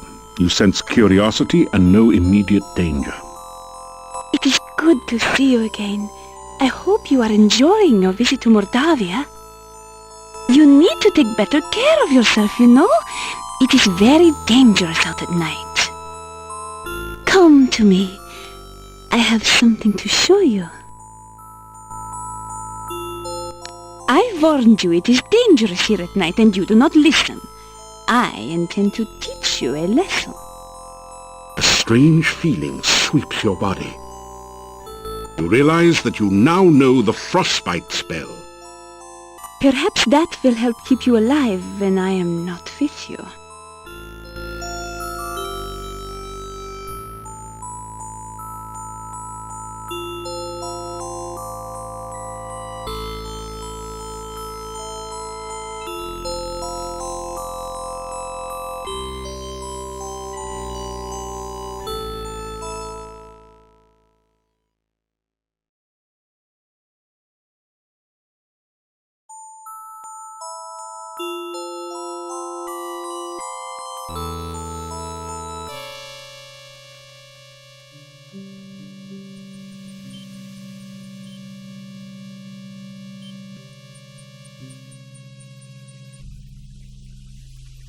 You feel a chill go through you as you enter this part of the forest, as if a cold wind suddenly sprang up from nowhere.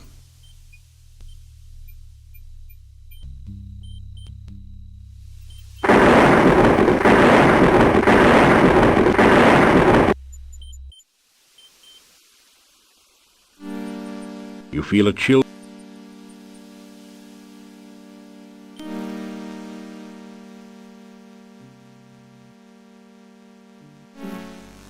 You have entered an eerie, deserted graveyard.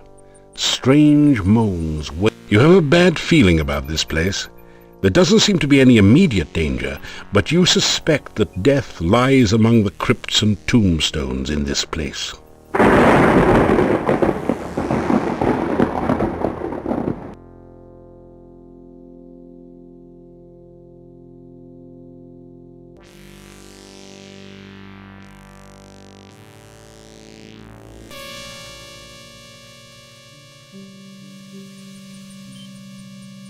You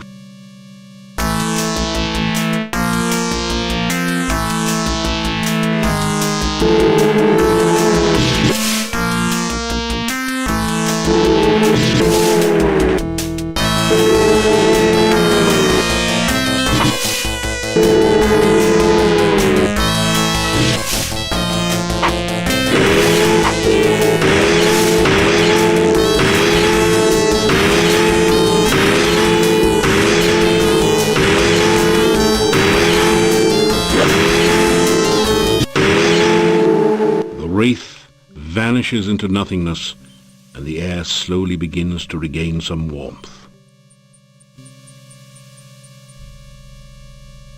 You see a raised mound of stones.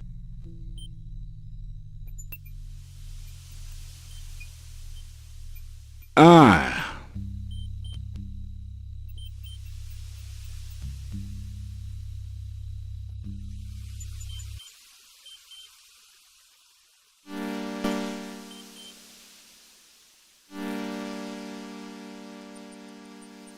You deftly slip over.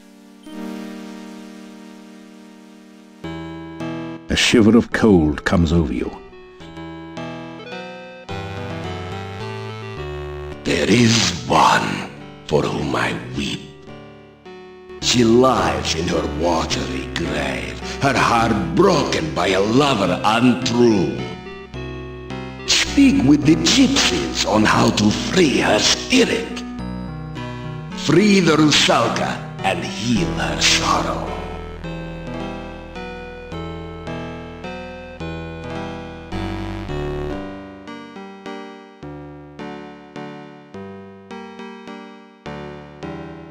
You hear movement. After a few minutes,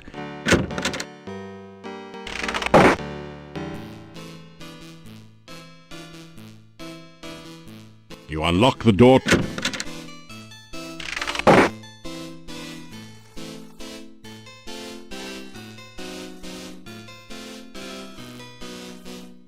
While you sleep, you dream you hear voices. They are strangely familiar. You know, it's been a while since I last used this crystal ball. Like the time I caught you watching a dryad bathing in the lake, huh? There is definitely some magic interfering with the vision. It's difficult to tell whether I'm getting through or not. Either you are mystically rusty or your crystal ball is dusty. You are not helping. I need to concentrate here. Oh, I think I'm starting to get something. Wait a minute. Let me see if I can adjust the antenna.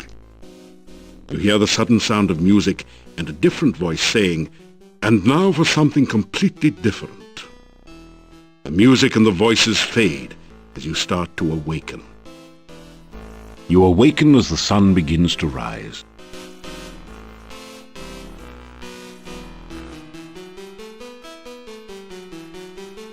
After some rest,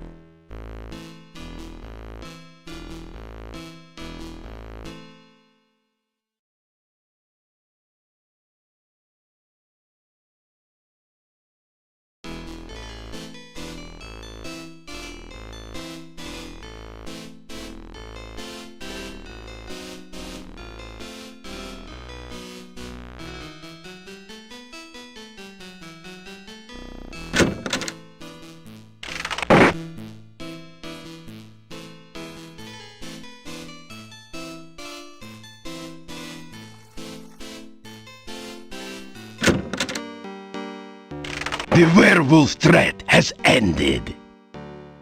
Since you have found and rescued Igor, I have released our gypsy prisoner. It seems he was not a werewolf after all. All the peasant fears were for nothing.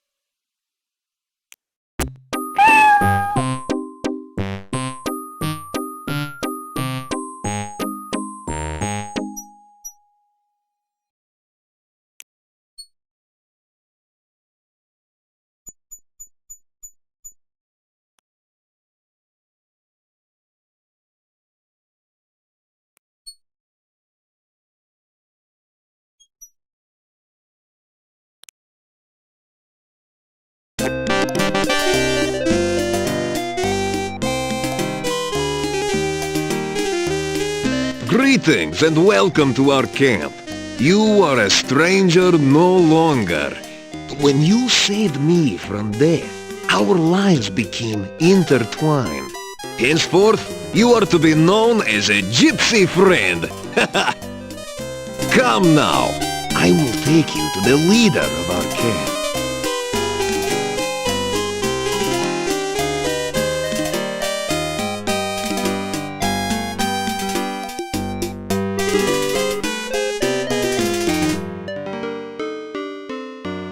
So, you are the one my son spoke of. You saved his life. You also entered fearlessly into our den of wolves. You are a man of great courage. We gypsies owe you for our Davy, and I believe we will owe you for things to come. Welcome. I am the fortune teller. I will teach you a spell. It will protect you against the dead that rise again. I think you will find this most useful in your questings. Gypsy fortune teller touches your head briefly. Magic flows through you. Now you know the aura spell. Now, let us learn more of you. Why have you come here, and what do you seek?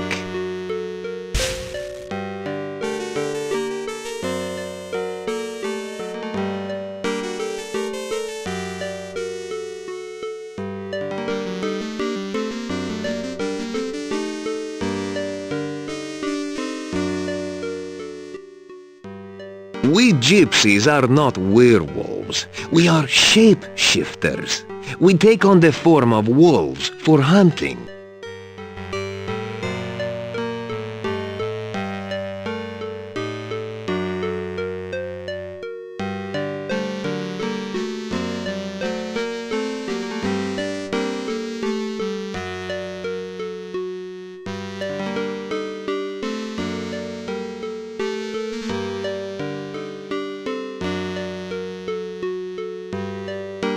You can call me Davy. Names are very important. Davy is my name to outsiders. I also have a gypsy name and a true name. True names are not given lightly. Gypsies never ask others for their names. Never say your true name. Never speak the true name of another. To say another's true name aloud gives you power over him, if you are indeed more powerful. Otherwise, it gives him power over you. We are roving traders. Our home is our wagon and campfire. We would have left this valley long ago if the flooding had not washed away the road and filled the mountain pass with swamp.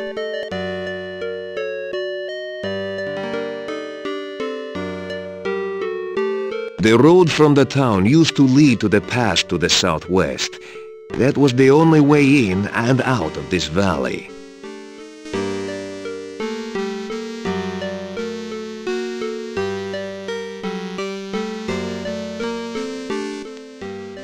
The swamp is an ill place, and we gypsies stay far from it.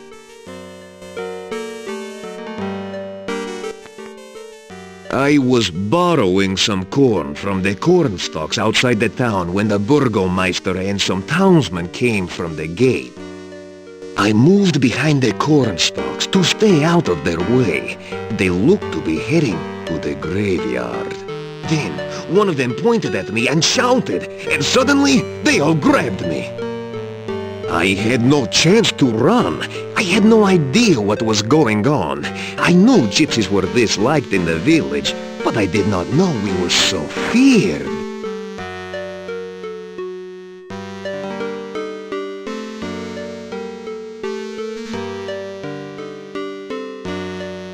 You tell about how you got here. The dark cave? You escaped from there? Ah, you are very powerful and lucky. I would guess that a summoning spell went wrong. That cave interferes with all magic around here. But it is best not to speak of that cave. Someone brought you here for some unknown purpose.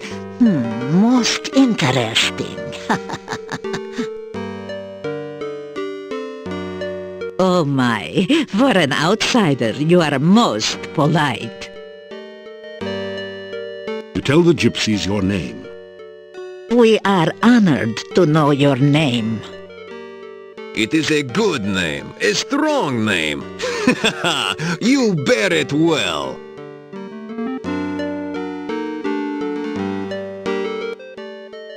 There are many legends about that ogress. We gypsies avoid her when we can. She is dangerous to enemies, and she takes offense easily. She has her hut to the south. There is some sort of magic hiding the pathway there. Her only weakness is her love of food. Be careful if you need to approach her. The Rusalka of the lake near here has been dead for many, many years. You cannot bring her back to life, but you can free her spirit. Our legends tell of the way to free the spirit of one who was murdered. First, she must know who she was and remember how she died. Then you must take the hair of the dead woman and weave it into a broom. You beat the broom 3 times upon the murderer's grave, and he will come forth. This act can be very dangerous. Now, if the ghost of the murderer rises, it will attack you. So you must be ready to destroy it. The last thing you must do is to give the spirit that which she truly desires. Then, at last her spirit will be freed, and she will rest.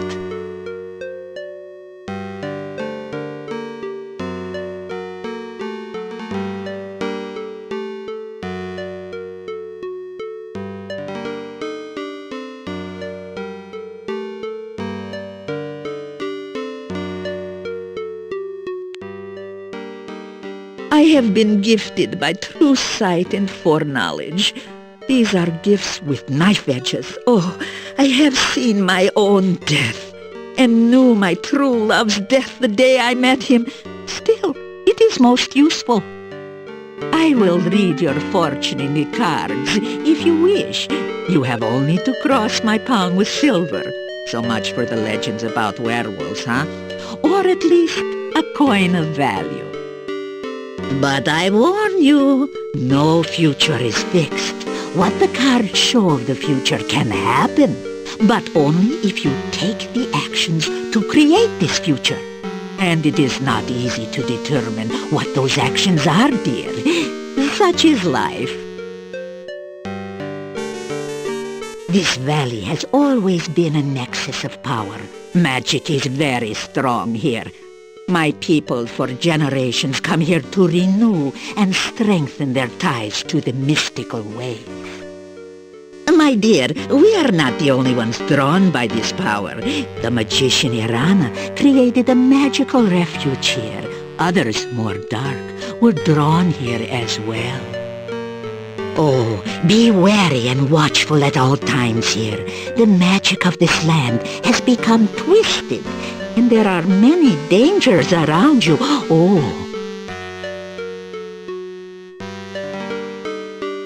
There are many places and things of magic around here, and I am certain you will come across them in your travels. Irana was a powerful magician who came from this area. There is a garden in the forest which she created. Oh, it is such a place of safety for all who visit there. It is said that her final resting place is near here as well. Her staff stands in the town and protects those within the walls from outside harm. There are some things about which even I dare not speak. Even thinking about such creatures attracts them. Let us hope that you never need know of such matters.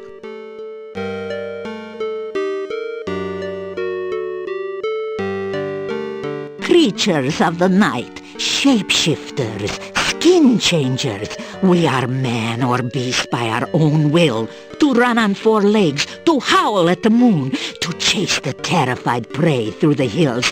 This is what it is to be truly alive. Oh, the legend of the werewolf is but a folk tale. We change our shape when we choose, not because the moon is in some silly phase. We are the beast with the mind of a man, and a man with the mind of a beast. It is not normally our way to speak so freely to outsiders. So why do I say so much to you? Because you need to know we are not your enemies. You have too many questions that cannot be answered, and your ignorance may be your doom. There is much to you. Your actions to come will affect us all. Do not doubt it. Therefore, I will speak honestly and openly on what I can. Now, I can see by your eyes that our future is linked to you, for weal or woe. We are the roving people, the tinkers and traders and tellers of fortunes. We are the dancers in the night and the music in the wilderness. We are the untamed ones who live only by our own rules. We own no land, and no land owns us. The world is ours for the travel. You may call me Magda. That is the name I go by with you Gorgios. Gorgio is the word we call anyone who is not a gypsy.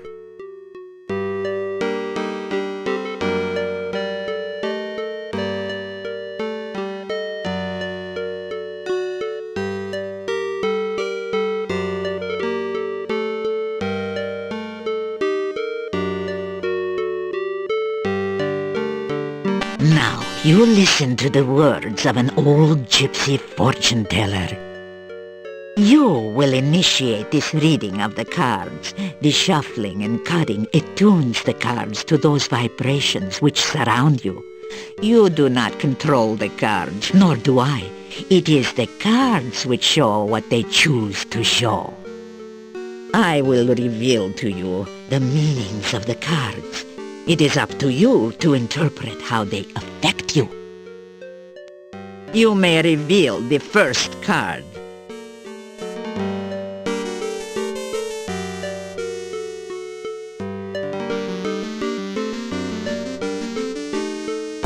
The first card is the significator. It is the symbol of the subject of the reading. This is the Knight of Swords. This card represents a person who is courageous and skilled. This is one who holds the ideal of chivalry and goodness. One who is willing to face death gladly, to uphold what he knows is right and true. This card clearly represents you, and therefore this reading is about you. The cards which surround the significator represent the influences which affect your current situation. This next card represents something from the distant past which is relevant to the here and now. Turn over this card and reveal the influence of your past.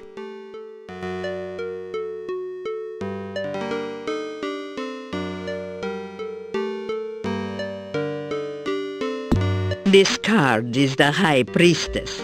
It is inverted, which means the meanings too are turned upside down. The High Priestess is some woman of your past. She is a person of selfishness and passion. Someone who seems to be very powerful, but her knowledge is limited by her own conceit. Turn over the next card to reveal more of this individual.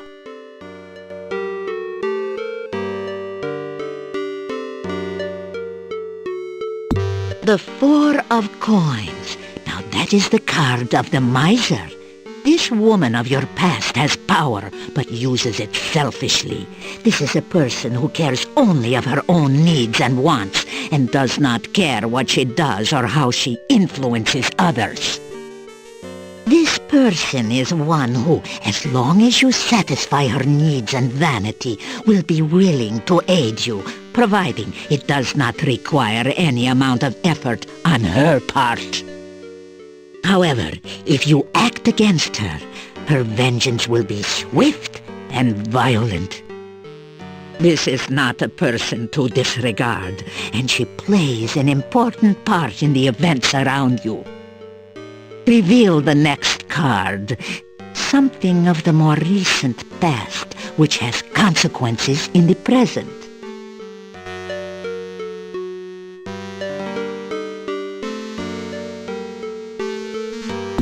This is the inverted King of Coins. This is an old and vicious man, someone who is willing to use any means to attain his desires. Someone who is dangerous and cannot be trusted or underestimated.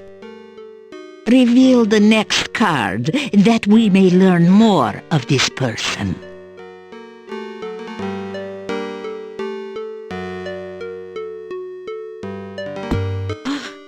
The devil. This is indeed an ill omen.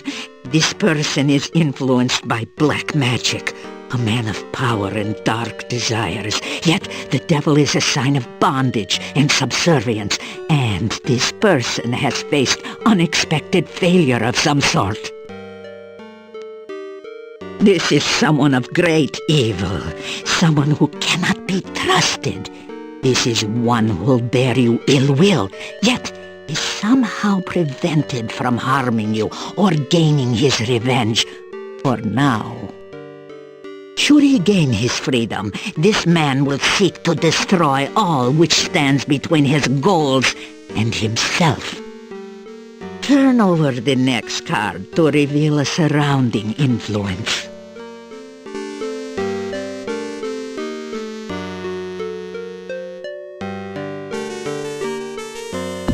Ah, the Queen of Cups. Again, there is a female influencing your present. This is a woman of wisdom and love. She is kind, generous, and virtuous. Let us see what next the cards reveal of this person.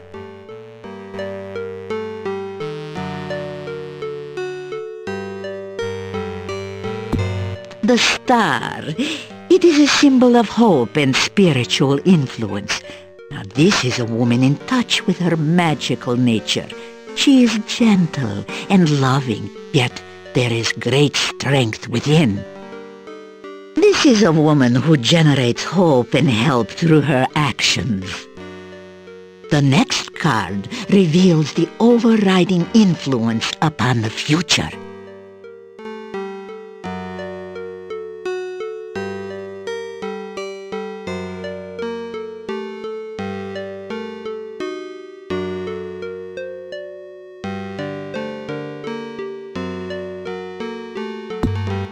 The Queen of Swords. She is a woman of wit and skill, yet She has suffered through terrible hardship, and she is marked by her suffering. Oh, she faces her sorrows bravely, but with a deep, deep loneliness. The next card will tell us more about her.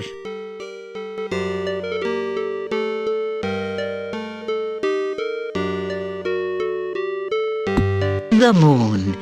It is the card of deception. This woman is a deceiver, or is deceived by her own beliefs. This card also reveals the magical nature of the woman. This is the strength which sustains her. Oh, she is either surrounded by false friends or seeks to betray you herself. She is the victim or the villainess. The final card will reveal the influence which will most affect you. The Void. About this card I will not speak. I must meditate upon its meaning. This tableau shows the influences surrounding you. These people will affect your life for weal or for woe. It is up to you to determine how and what effect they will have upon you. That is all that the cards and I can reveal at this time. Make what you will of your fortune. I will speak no more of it.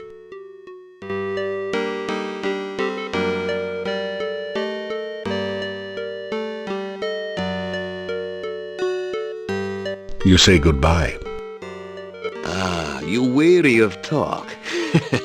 Good. You are a guest with us tonight. Let us join the others for food, drink, and dance, huh? I hope you will enjoy the hospitality of my people. You spend the evening in the joyful company of the gypsies. The gypsies seem to have gone all out to make you welcome in their camp. You've eaten a rich, spicy stew with no garlic, with fresh bread and plenty to drink. Now it's time to relax and enjoy.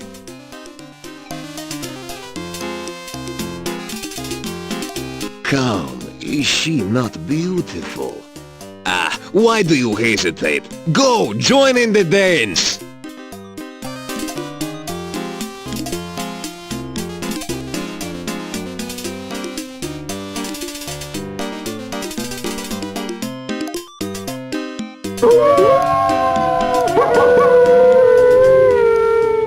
After hours of carousing with the gypsy wolves, you find yourself curling up into a comfortable position near the fire pit and sinking into a deep and dreamless sleep.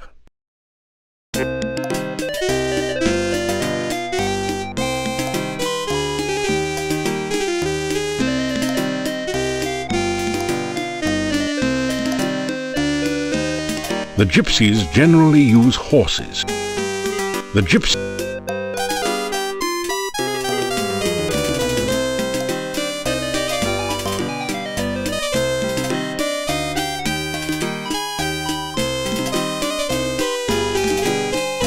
It doesn't. The gypsies generally... You can't reach them from here.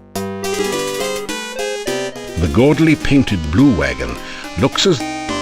This window looks...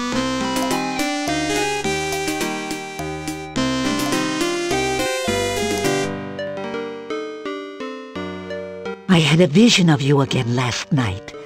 I saw you walking by a lake. A woman rose from it and reached for you. I tried to yell to you, "Beware, Rusalka!" but you could not hear. Yet you kneeled beside the lake and spoke and laughed with her. I was amazed, for even the things of the dead can call you friend. I do not know the meaning of this. I only know that I dreamt true. You are a most remarkable man.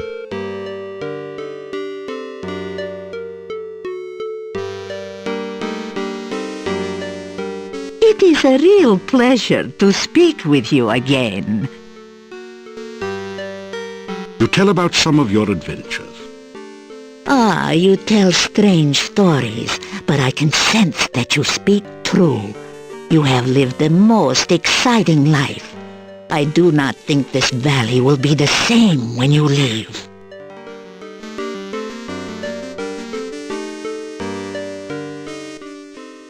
Ah, I am well and happy to see you again, my friend. I have run in this forest for many years, and I know my way around. The forest is a very different place at night. It is a very dangerous place to travel if you are not a wolf. Ah, the one who danced with you upon your last visit? The one who is lovely, lively, and, more than a handful? She is my mate, and we wolves mate for life. Last night we were hunting far to the south. I heard a voice call out a command. "Bushes here, disappear!" The voice had the fur on the nape of my neck up on end, so I did not investigate further. Hunting in Mordavia is always an interesting experience.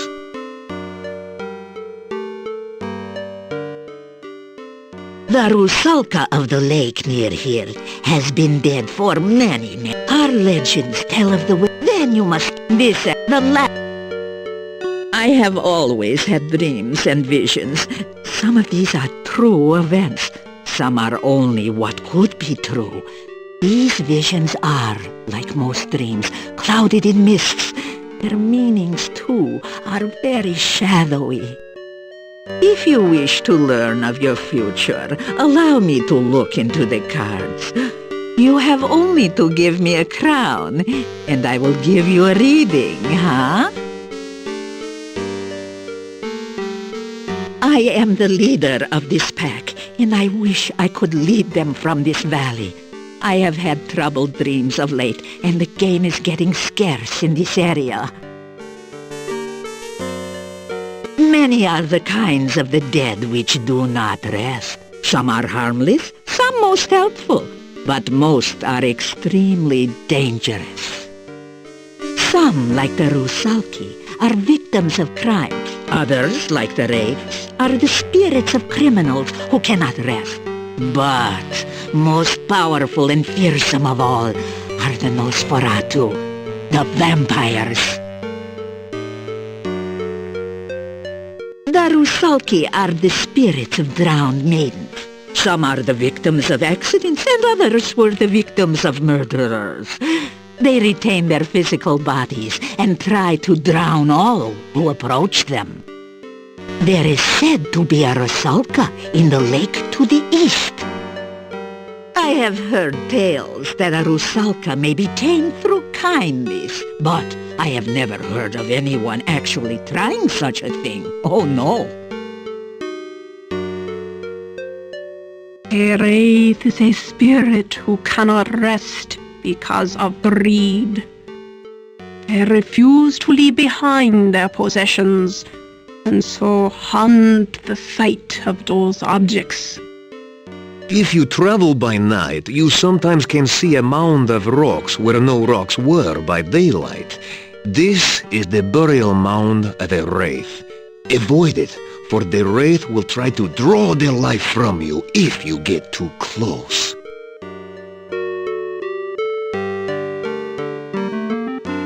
The Nosferatu, the undead which feed upon the blood of living things.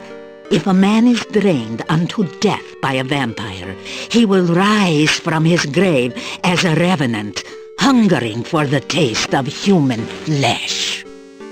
If a vampire shares its own blood with its victim, the victim will rise from the grave as a slave of its vampire creator. It too will be a vampire, but it must obey the commands of its master and cannot harm its master directly. Sometimes the sharer of vampire blood is not drained entirely by the master vampire. Thus, he can continue to live until struck down by a natural death. Then he will rise from his grave.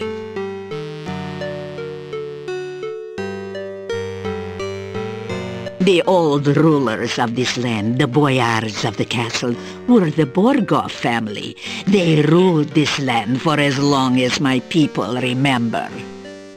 The last boyar was a strange man, so it is said. What became of him, I do not know. Only that the son left the valley in shame and horror. When we heard rumors that Borgov Castle was again inhabited, we brought our wagons to Mordavia. We thought perhaps the old boyar's son had returned, and we could trade with him again. We met with the gatekeeper, who said that the Borgov family was dead. Oh, the castle was now owned by a distant cousin who promised to protect this valley as a true boyar. So we did some trading with the gatekeeper, but never saw signs of this Borgov cousin. Soon after this, the rain started to fall, and we were trapped here.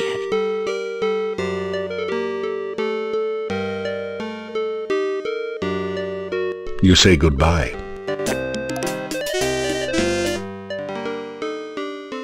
I have seen in a vision that you have a friend in need, a stranger to this land like yourself. You speak with him in this room at the inn. This friendship will send you on a very strange quest. Perhaps at another time we will speak more of this.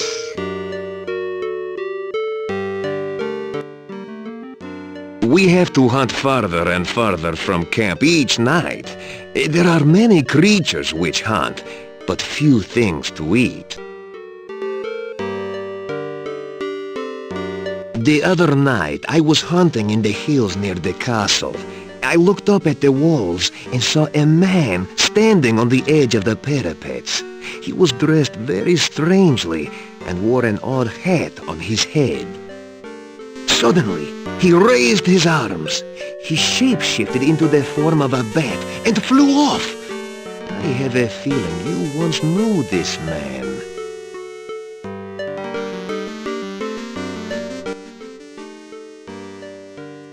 The tarot cards are a tradition with gypsies. Each card of the tarot has many meanings. A true reader of cards knows which meanings best suit a particular reading. When I tell a fortune with the cards for someone, I tell them only the meaning of the cards. It is up to that someone to figure out how they affect their future. If I have any more visions about you, I will let you know. So you should visit here again, just in case. I mean, you never know when the knowledge of my vision may be useful. Right, dear?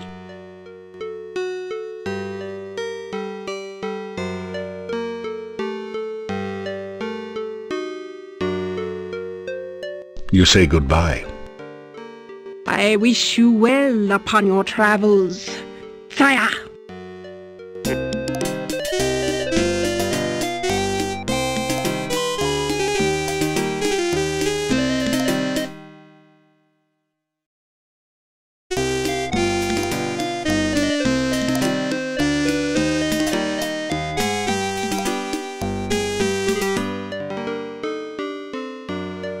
Welcome. The more I see of you, the more I know you are less a cub and more a lead wolf. If I were younger... But what is it you wish from us now?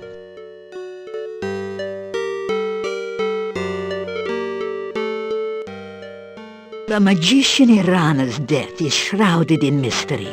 I do not know her true fate, but I only know that her staff protects the town, and her garden protects anyone in need of safety.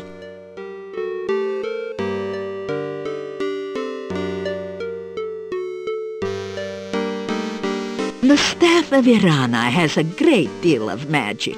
It protects the town from the undead, although between you and me, the townspeople do not know it. But I had a vision of it one night. I heard it speak in a dream. It told me how it protected the town and of its destiny spell. When the staff spoke no more, I saw a most beautiful crystal floating in the air. The staff touched it, and the crystal shattered. Oh, that was all I saw. In my vision, the staff said that it would guard the town until it cast its destiny spell. That one day, someone would bring a dead loved one before the staff. That person would trade his life force through the staff. The dead would rise, alive and well, though the one who gave his life for the dead would never know. That would be a true sacrifice, done with foreknowledge and with much love. The staff still stands in the town, so I do not think anyone has been willing to make such a sacrifice. In my vision, the dead would rise, the staff. Irana's garden is to the south, and a little west of here. It is a very good place to rest and heal. There used to be a small bush whose fruit was sweet and filling and always available, but someone dug it up and took it. Why anyone would do such a thing, I do not know, I do not know. There is a tree whose fruit will restore magic to those who use it, but only a magical spell can get the fruit.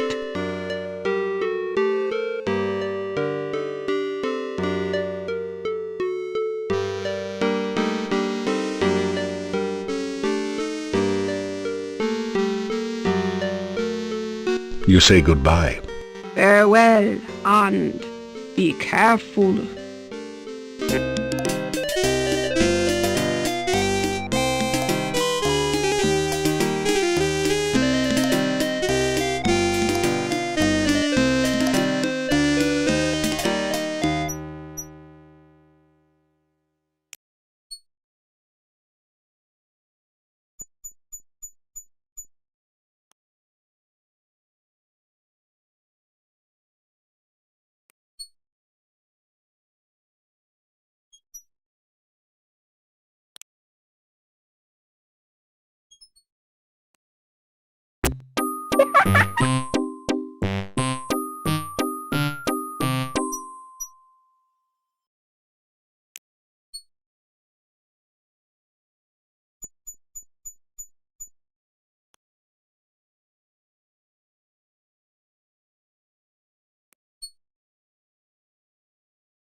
There is absolutely nothing in the little rabbit's fanny pack.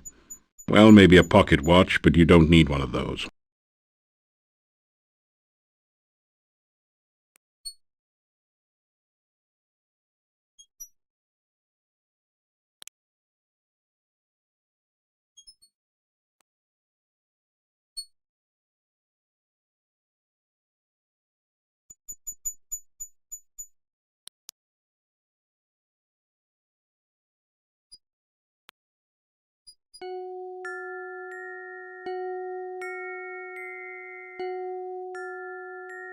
You have a strange... Hello. Have you learned anything while you were gone? Tell the Rosalka her true name. Elissa. Yes, that was my name. I'm starting to remember things now. I was going to be married. My fiancé and I came down to the lake for an evening swim. We were skinny dipping, actually. And then he wanted to, well, you know, but I wouldn't. So he drowned me. He always did have a low frustration point. That's how I became a Rosalka.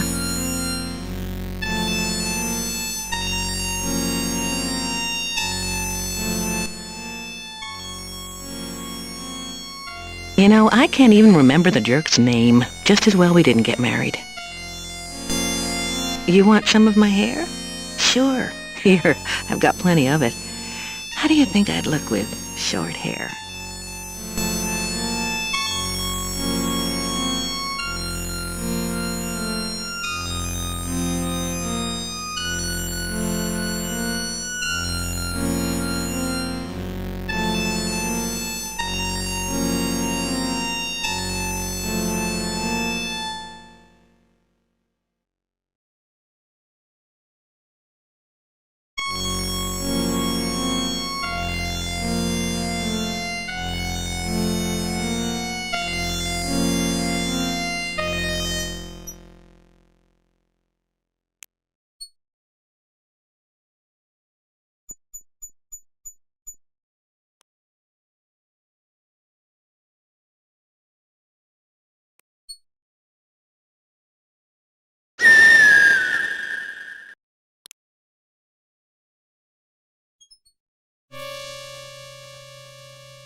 Here lies Janos.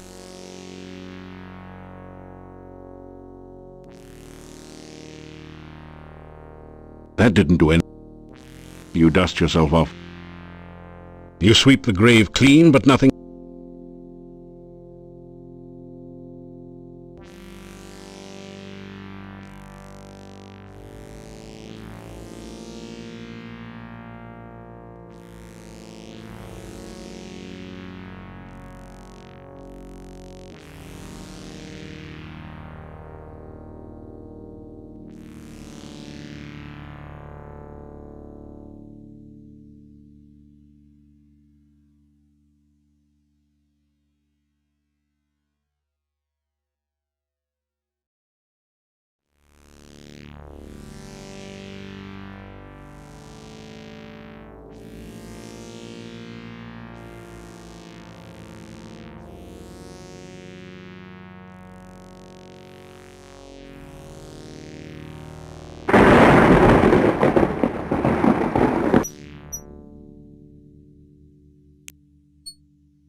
You have come to a beautiful garden deep within the forest. A stream flows gently in a loop around the central island. Feelings of peace and harmony permeate the area.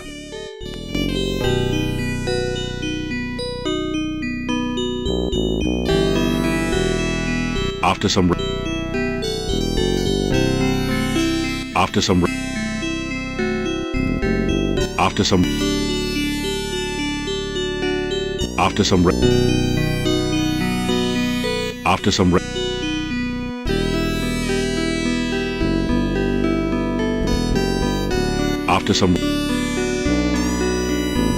after some rain,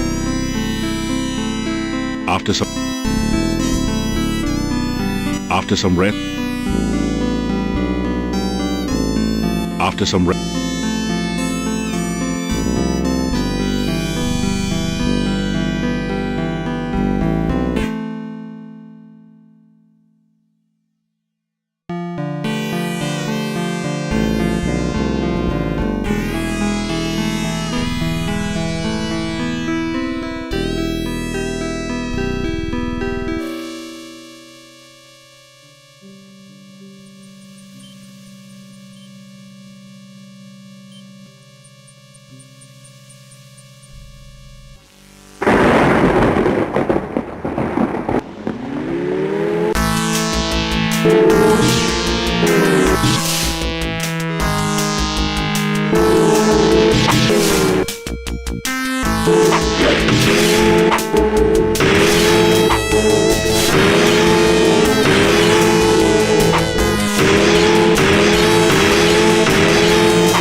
You have destroyed the untrue lover's ghost and avenged the Rusalka's memory.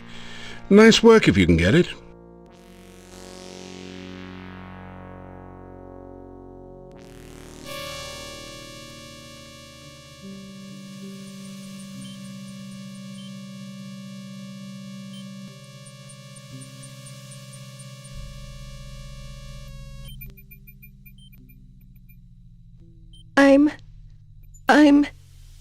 Everything is so strange. I lost my way home. Please, can you help me find my way? I'm trying to find my way home. I keep getting lost. Can you show me the way to town? The ghostly apparition vanishes.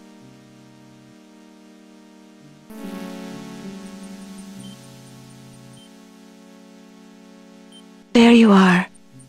What happened to you? I thought you were going...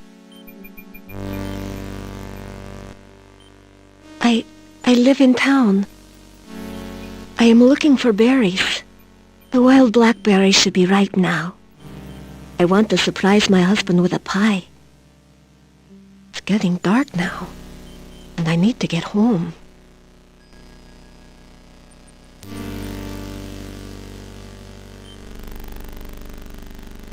Please don't talk so. It's bad luck to speak of the dead. The ghostly...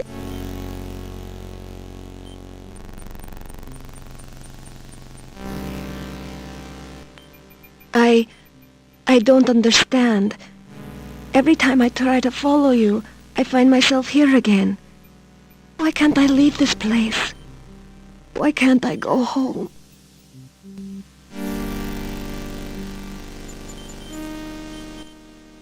I can't remember. I can't even think of my own name. What's wrong with me? Every time I try to go anywhere, I keep returning here. Why am I so lost?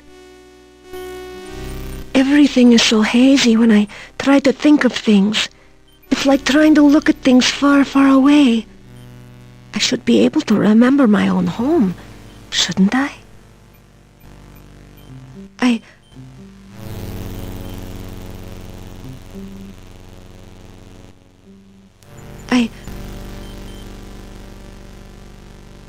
No! No! It can't be! No! The ghostly app...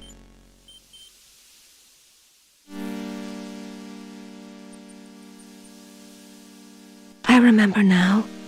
I was walking home. Something started to chase me. I tried to run. Something knocked me over and... everything went black. I'm dead, aren't I? I really can't go home again.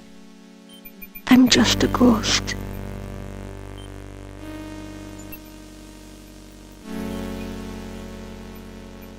Forgive me my manners. It's just that I'm not used to the idea that I'm dead.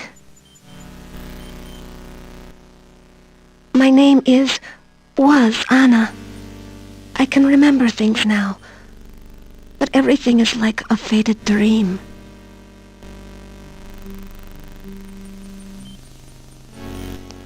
It seems so strange to think of myself as a ghost. Everything is blurry. There's no day or night, only this shadowy landscape. I want to go from here, but I cannot leave. I can only wait. I can remember my house now. I lived beside the tall oak tree near the center of town. I've been gone so long. My poor, poor Nikolai. My name... Forgive me my...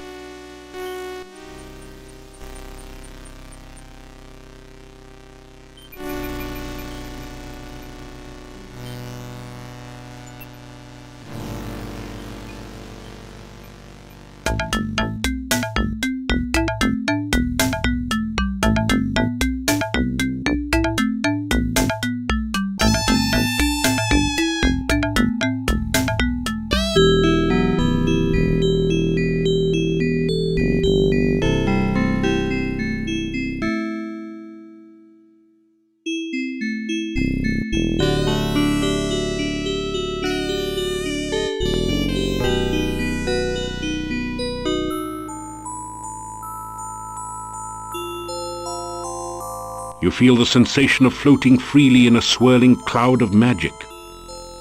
You are warm and safe. surrounded by the sound of peaceful beauty. You feel as if you are suddenly totally alive. You can remember every happy moment of your past, taste every favorite sensation, hear all the colors of the universe. This is the true joy of living. Suddenly, you find yourself trapped by darkness.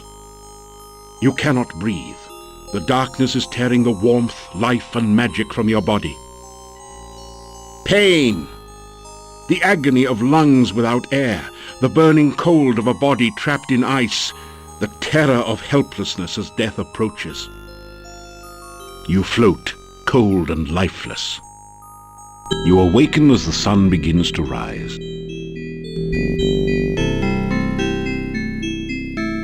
You wake in a cold sweat.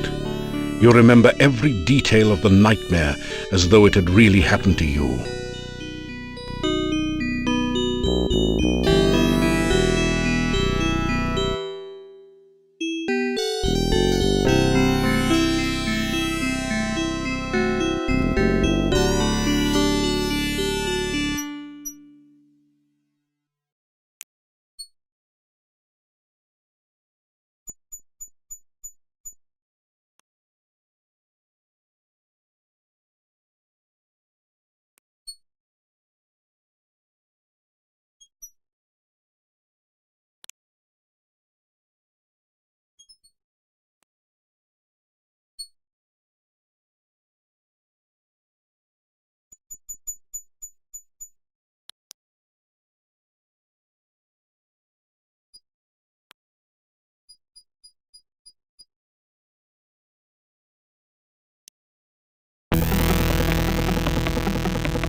The wyvern has no place to carry treasure.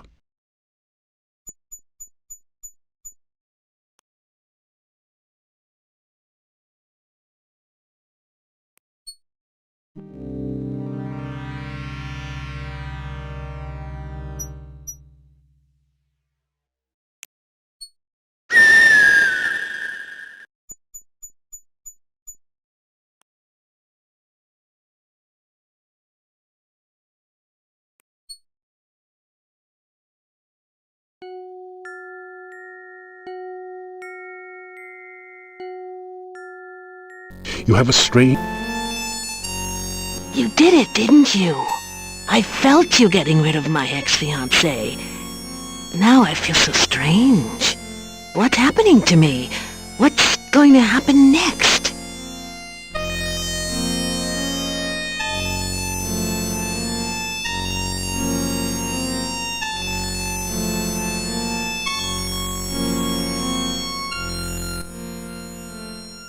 I'm kind of nervous. I don't really want to die, I guess.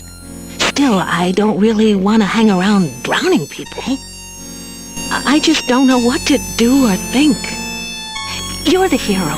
You figure out what to do. I trust you.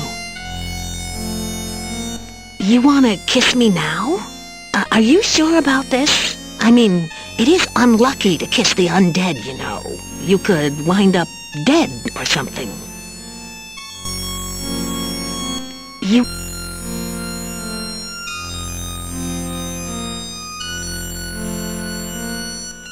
I told you he was a jerk.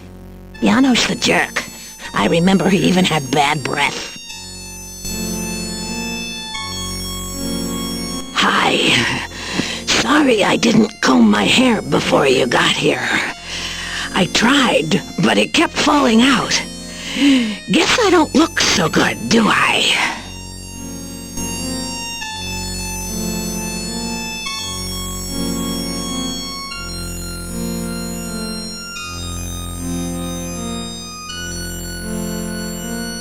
You reach out to take the once lovely Rusalka in your arms and kiss her goodbye. You're sweet. You know that? Not many guys would do this for me. It's funny, isn't it? I always wanted to be kissed by a guy like you. Well, if I gotta go, at least I get my wish. Thanks. Let's go, lover boy.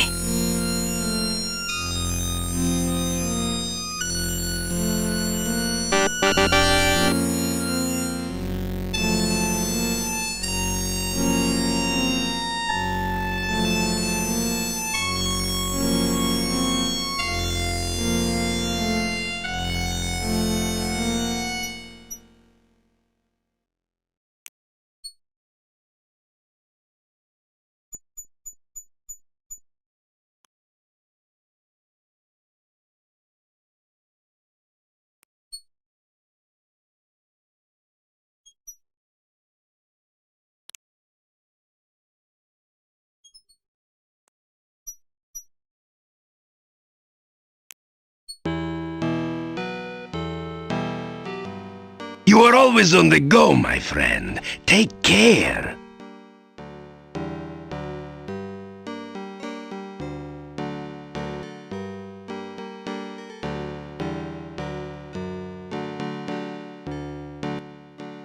Yes, well, I keep looking for Anna.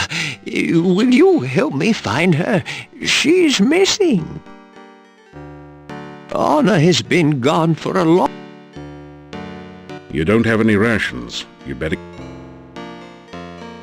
You start to tell the old man about the ghost you met in the forest. Anna? You have seen Anna? You explain that you saw her ghost in the forest. Anna is in the forest?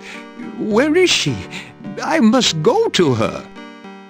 You tell Nikolai where you saw Anna, and try to explain that she is dead. Thank you. I cannot thank you enough for finding my Anna.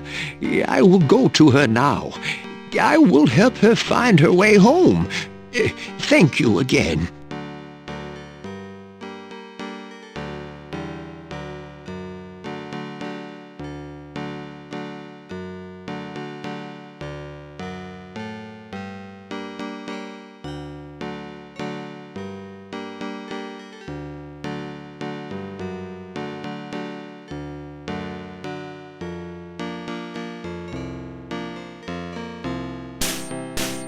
Nikolai has disappeared from his home. The last time I saw him, he said something about finding Anna. I fear he is dead.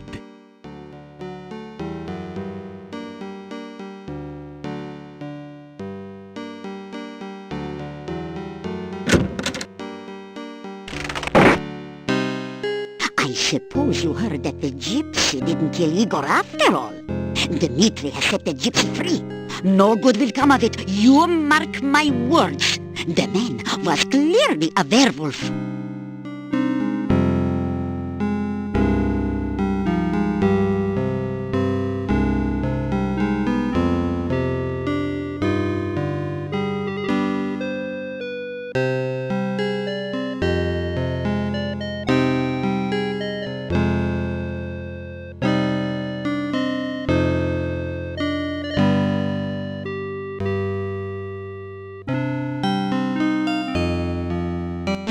As my lost...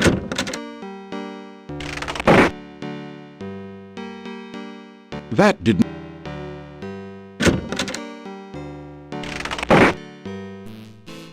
Pay the innkeeper for your room and board. Thank you for your...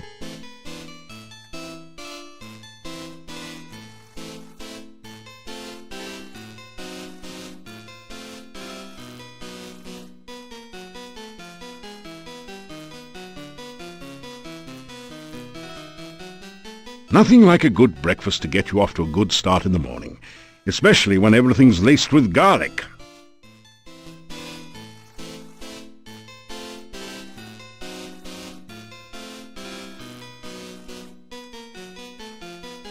You unlock the door to your...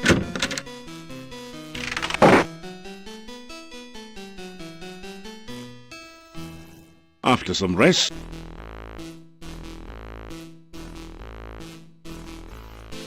after some rest,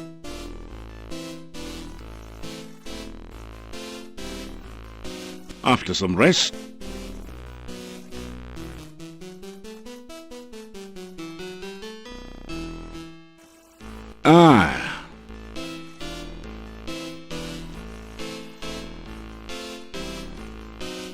after some